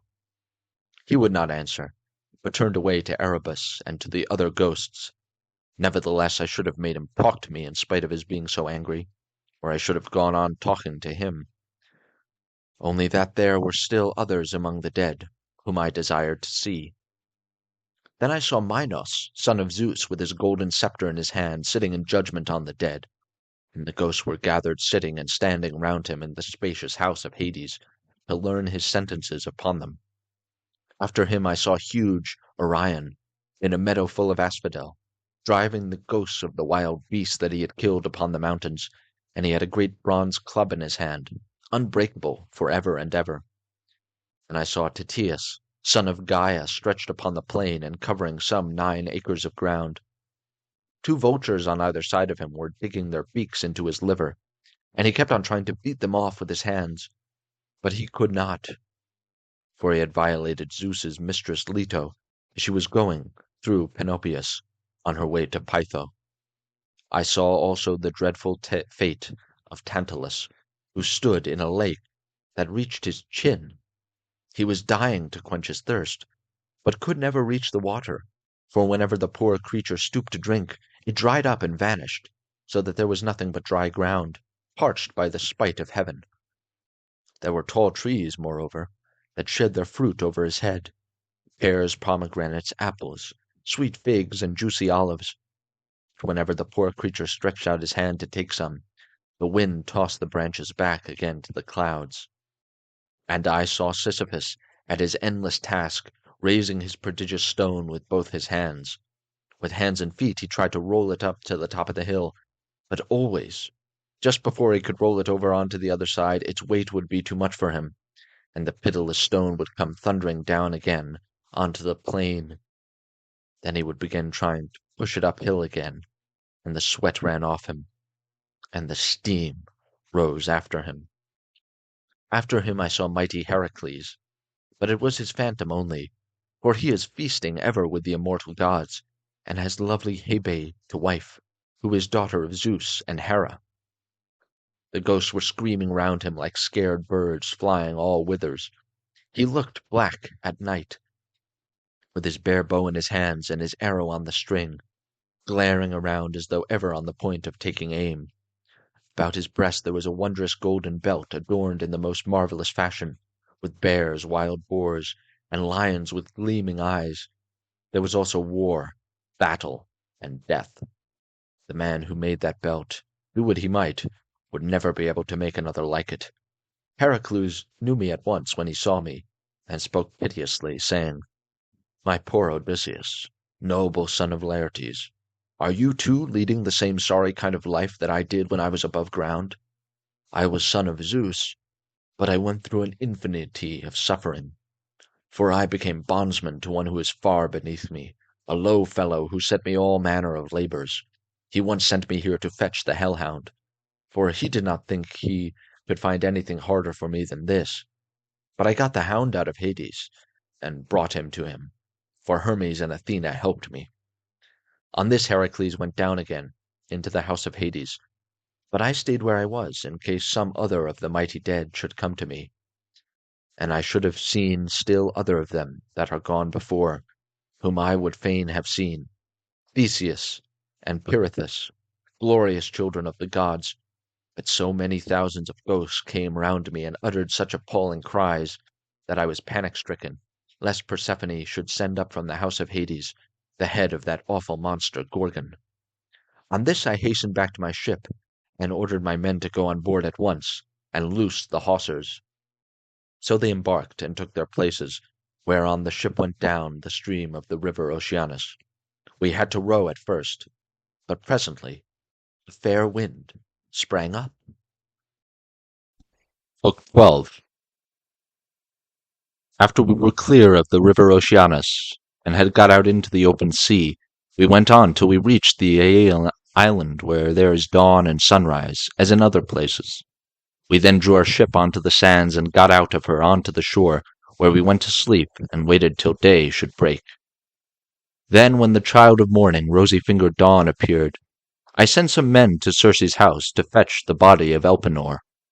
We cut firewood from a wood where the headland jutted out into the sea, and after we had wept over him and lamented him, we performed his funeral rites. When his body and armor had been burned to ashes, we raised a cairn, set a stone over it, and at the top of the cairn we fixed the oar that he had been used to row with. While we were doing all this, Circe, who knew that we had got back from the house of Hades, dressed herself and came to us as fast as she could, and her maidservants came with her, bringing us bread, meat, and wine.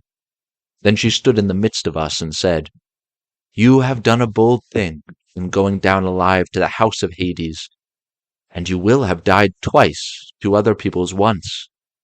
Now then, stay here for the rest of the day, feast your fill, and go on with your voyage at daybreak tomorrow morning. In the meantime, I will tell Odysseus about your course, and will explain everything to him, so as to prevent your suffering from misadventure, either by land or sea." We agreed to do as she had said, and feasted through the livelong day to the going down of the sun. But when the sun had set and it came on dark, the men laid themselves down to sleep by the stern cables of the ship. Then Circe took me by the hand and bade me be seated away from the others, while she reclined by my side and asked me about our adventures. "So far, so good," said she when I had ended my story. "And now pay attention to what I am about to tell you. Heaven itself, indeed, will recall it to your recollection. First you will come to the sirens, who enchant all who come near them. If anyone unwarily draws in too close, and hears the singing of the sirens, his wife and children will never welcome him home again, for they sit in a green field and warble him to death with the sweetness of their song. There is a great heap of dead men's bones lying all around, with the flesh still rotting off them. Therefore pass these sirens by, and stop your men's ears with wax, that none of them may hear. But if you like, you can listen yourself, for you may get the men to bind you as you stand upright on a cross piece halfway up the mast, and they must lash the rope's ends to the mast itself, that you may have the pleasure of listening. If you beg and pray the men to unloose you, then they must bind you faster. When your crew have taken you past those sirens, I cannot give you coherent directions as to which of two courses you are to take. I will lay the two alternatives before you, and you must consider them for yourself. On the one hand, there are some overhanging rocks against which the deep blue waves of Amphitrite beat with terrific fury. Blessed gods call these rocks the Wanderers. Here not even a bird may pass, no, not even the timid doves that bring ambrosia to Father Zeus, but the sheer rock always carries off one of them, and Father Zeus has to send another to make up their number. No ship that ever yet came to these rocks has got away again, but the waves and whirlwinds of fire are freighted with wreckage and with the bodies of dead men. The only vessel that ever sailed and got through was the famous Argo on her way from the house of Aeetes, and she too would have gone against these great rocks, only that Hera piloted her past them for the love she bore to Jason. Of these two rocks, the one reaches heaven, and its peak is lost in a dark cloud. This never leaves it, so that the top is never clear, not even in summer and early autumn. No man, though he had 20 hands and 20 feet, could get a foothold on it and climb it, for it runs sheer up, as smooth as though it had been polished. In the middle of it there is a large cavern looking west and turned towards Erebus. You must take your ship this way. The cave is so high up that not even the stoutest archer could send an arrow into it. Inside it Scylla sits and yelps with a voice that you might take to be that of a young hound. But in truth she is a dreadful monster, and no one, not even a god, could face her without being terror-struck. She has 12 misshapen feet, and 6 necks of the most prodigious length, and at the end of each neck she has a frightful head with 3 rows of teeth in each, all set very close together so that they would crunch anyone to death in a moment. She sits deep within her shady cell, thrusting out her heads and peering all round the rock, fishing for dolphins or dogfish, or any larger monster that she can catch, the thousands with which Amphitrite teems. No ship ever yet got past her without losing some men, for she shoots out all her heads at once and carries off a man in each mouth. You will find the other rock lies lower, but they are so close together that there is not more than a bowshot between them. A large fig tree in full leaf grows upon it, and under it lies the sucking whirlpool of Charybdis. 3 times in the day does she vomit forth her waters, and 3 times she sucks them down again. See that you be not there when she is sucking, for if you are, Poseidon himself could not save you. You must hug the Scylla close, and drive your ship by as fast as you can, for you had better lose 6 men than your whole crew. Is there no way, said I, of escaping Charybdis, and at the same time keeping Scylla off when she is trying to harm my men? You daredevil, replied the goddess. You are always wanting to fight somebody or something. You will not let yourself be beaten even by the immortals, for Scylla is not mortal. Moreover, she is savage, extreme, rude, cruel, and invincible. There is no help for it.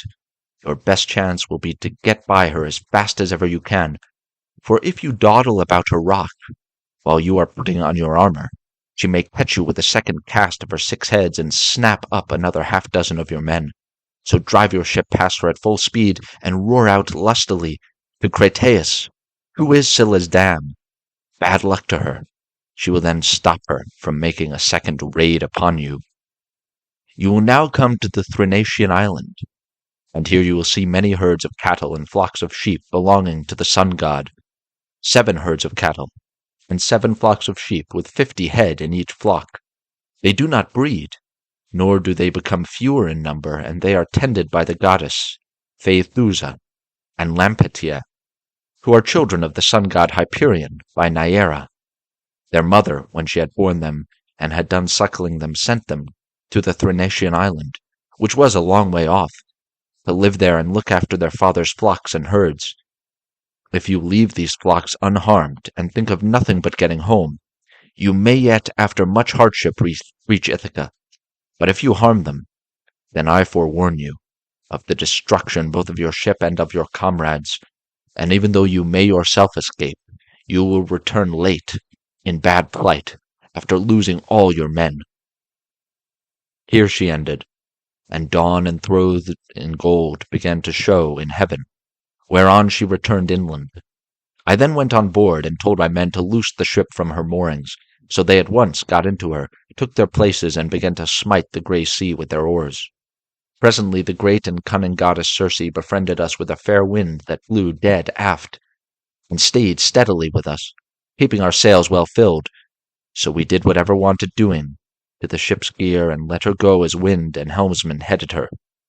Then, being much troubled in mind, I said to my men, My friends, it is not right that 1 or 2 of us alone should know the prophecies that Circe has made me. I will therefore tell you about them, so that whether we live or die, we may do so with our eyes open. First, she said we were to keep clear of the sirens, who sit and sing most beautifully in a field of flowers, but she said I might hear them myself so long as no one else did. Therefore take me and bind me to the crosspiece halfway up the mast.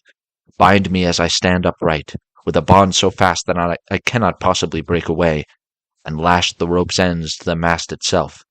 If I beg and pray you to set me free, then bind me more tightly still. I had hardly finished telling everything to the men, before we reached the island of the 2 sirens, for the wind had been very favorable. Then all of a sudden it fell, dead calm. There was not a breath of wind or a ripple upon the water, so the men furled the sails and stowed them.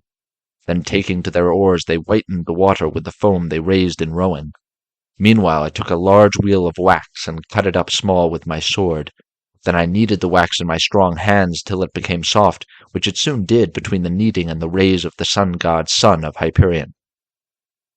Then I stopped the ears of all my men, and they bound me hands and feet to the mast as I stood upright on the crosspiece. they went on rowing themselves. When we had got within earshot of the land and the ship was going at a good rate, the sirens saw that we were getting inshore and began with their singing. "Come here," they sang, "renowned Odysseus. Honor to the Achaean name, and listen to our two voices. No one ever sailed past us without staying to hear the enchanting sweetness of our song. And he who listens will go on his way not only charmed but wiser, for we know all the ills that the gods laid upon the Argives and Trojans before Troy, and can tell you everything that is going to happen over the whole world." They sang these words most musically, and as I longed to hear them further, I made signs by frowning to my men that they should set me free, but they quickened their stroke, and Eurylochus and Paramedes bound me with still stronger bonds till we had got out of hearing of the sirens' voices. Then my men took the wax from their ears and unbound me. Immediately after we had got past the island, I saw a great wave from which spray was rising, and I heard a loud roaring sound. The men were so frightened that they loosed hold of their oars, and for the whole sea resounded with the rushing of the waters. The ship stayed where it was, for the men had left off rowing. I went round, therefore, and exhorted them, man by man, not to lose heart. "My friends," said I, "this is not the first time that we have been in danger, and we are in nothing like so bad a case as when the Cyclops shut us up in his cave. Nevertheless, my courage and wise counsel saved us then, and we shall live to look back on all this as well. Now, therefore, let us all do as I say, trust in Zeus, and row on with might and main. As for you, coxswain, these are your orders. Attend to them, for the ship is in your hands. Turn her head away from these streaming rapids, and hug the rock, or she will give you the slip and be over yonder before you know where you are, and you will be the death of us."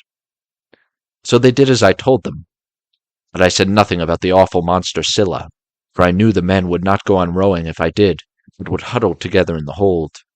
In one thing only did I disobey Circe's strict instructions. I put on my armor.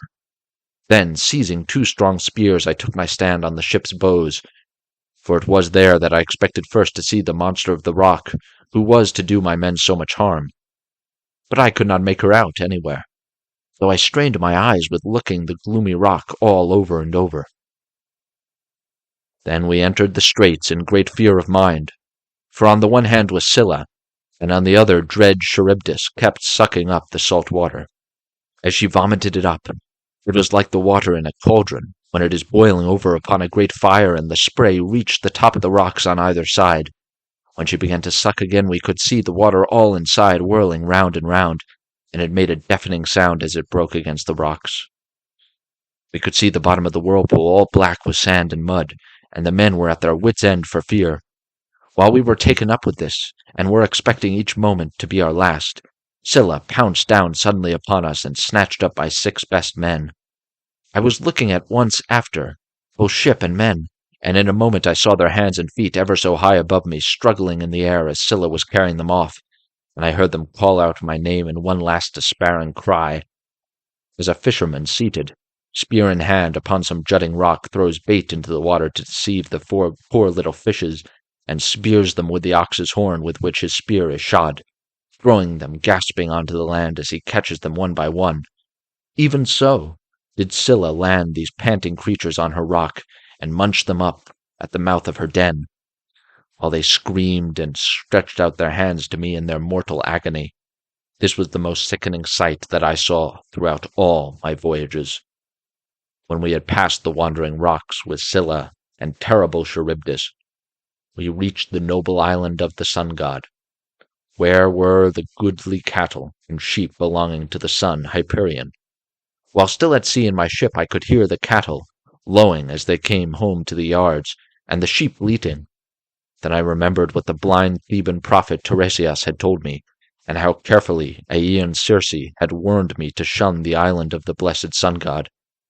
So, being much troubled, I said to the men, "My men, I know you are hard pressed, but listen while I tell you the prophecy that Tiresias has made me, and how carefully Aeaean Circe warned me to shun the island of the blessed sun god.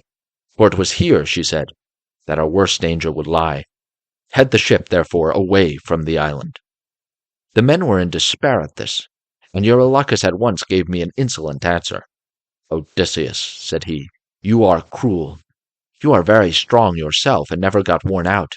You seem to be made of iron, and now, though your men are exhausted with toil and want of sleep, you will not let them land and cook themselves a good supper upon this island, but bid them put out to sea and go faring fruitlessly on through the watches of the flying night. It is by night that the winds blow hardest and do so much damage. How can we escape? Should one of those sudden squalls spring up from southwest or west, which so often wreck a vessel when our lords the gods are unpropitious? Now, therefore, let us obey the behests of night, and prepare our supper here, hard by the ship. Tomorrow morning we will go on board again and put out to sea." Thus spoke Eurylochus, and the men approved his words. I saw that heaven meant us a mischief, and said, "You force me to yield, for you are many against one. But at any rate each one of you must take his solemn oath, that if he meet with a herd of cattle or a large flock of sheep, he will not be so mad as to kill a single head of either, but will be satisfied with the food that Circe has given us." They all swore as I bade them, and when they had completed their oath we made the ship fast in a harbor that was near a stream of fresh water, and the men went ashore and cooked their suppers. As soon as they had had enough to eat and drink, they began talking about their poor comrades, whom Scylla had snatched up and eaten. This set them weeping, and they went on crying till they fell off into a sound sleep. In the third watch of the night, when the stars had shifted their places, Zeus raised a great gale of wind that blew a hurricane so that land and sea were covered with thick clouds, and night sprang forth out of the heavens.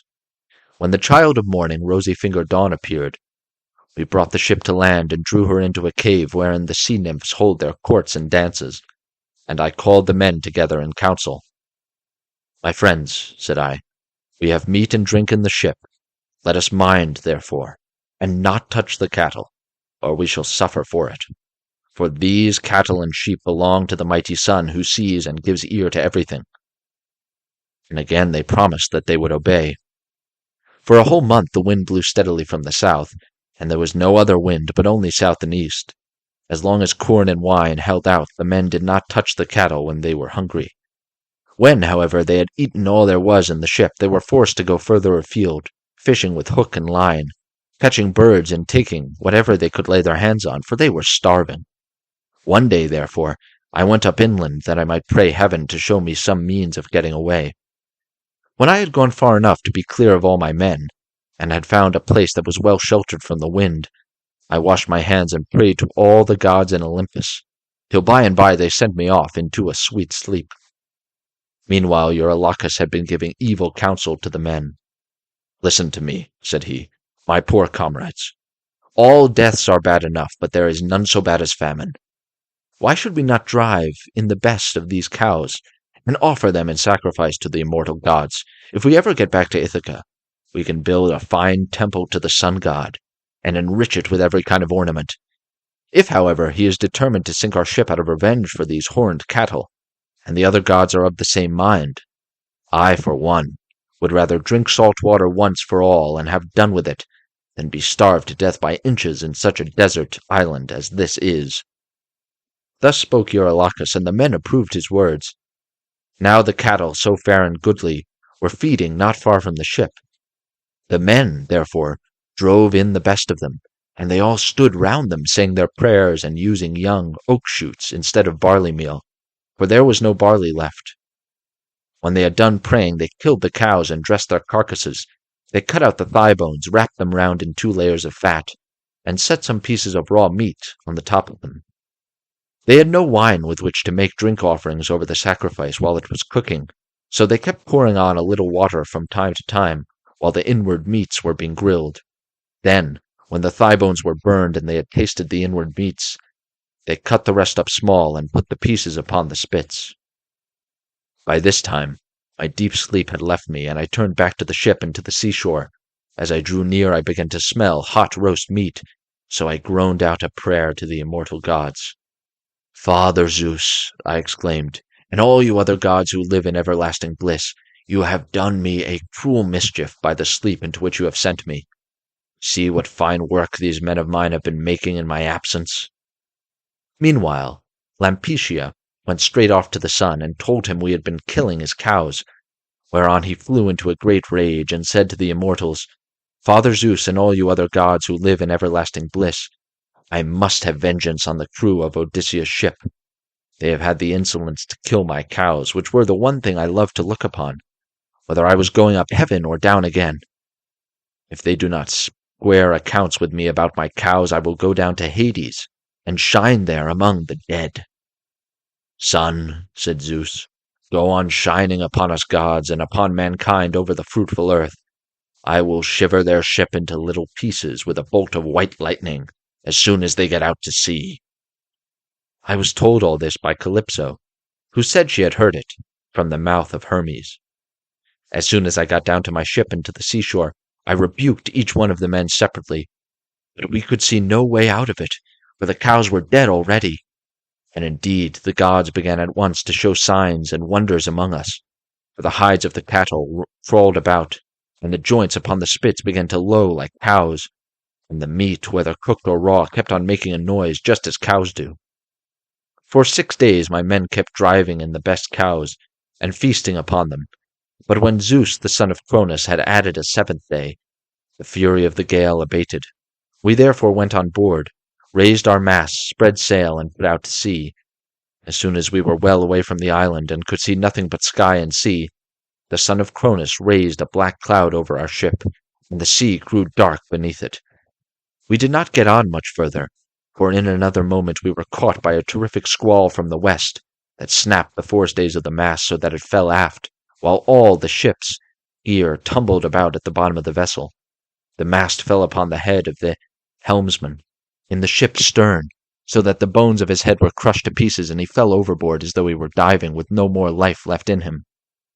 Then Zeus let fly with his thunderbolts, and the ship went round and round, and was filled with fire and brimstone as the lightning struck it. The men all fell into the sea. They were carried about in the water round the ship, looking like so many seagulls, but the god pleasantly deprived them of all chance of getting home again.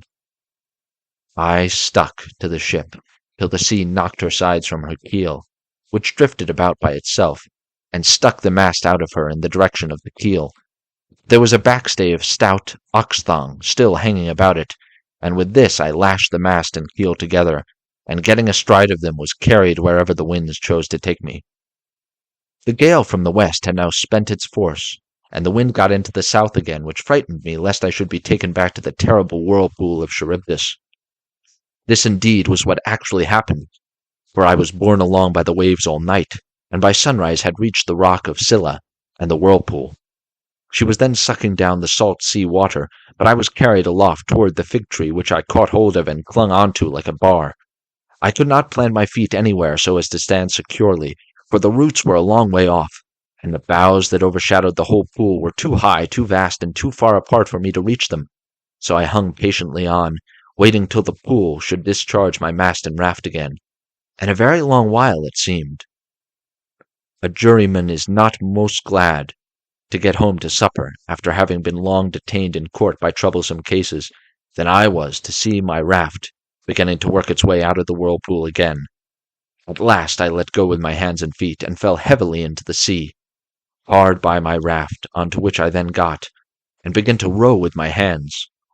As for Scylla, father of gods and men would not let her get further sight of me, otherwise I should have certainly been lost. Hence I was carried along for 9 days, till on the 10th night the gods stranded me on the Ogygian island, where dwells the great and powerful goddess Calypso. She took me in, and was kind to me. But I need say no more about this, for I told you and your noble wife all about it yesterday, and I hate saying the same thing over and over again.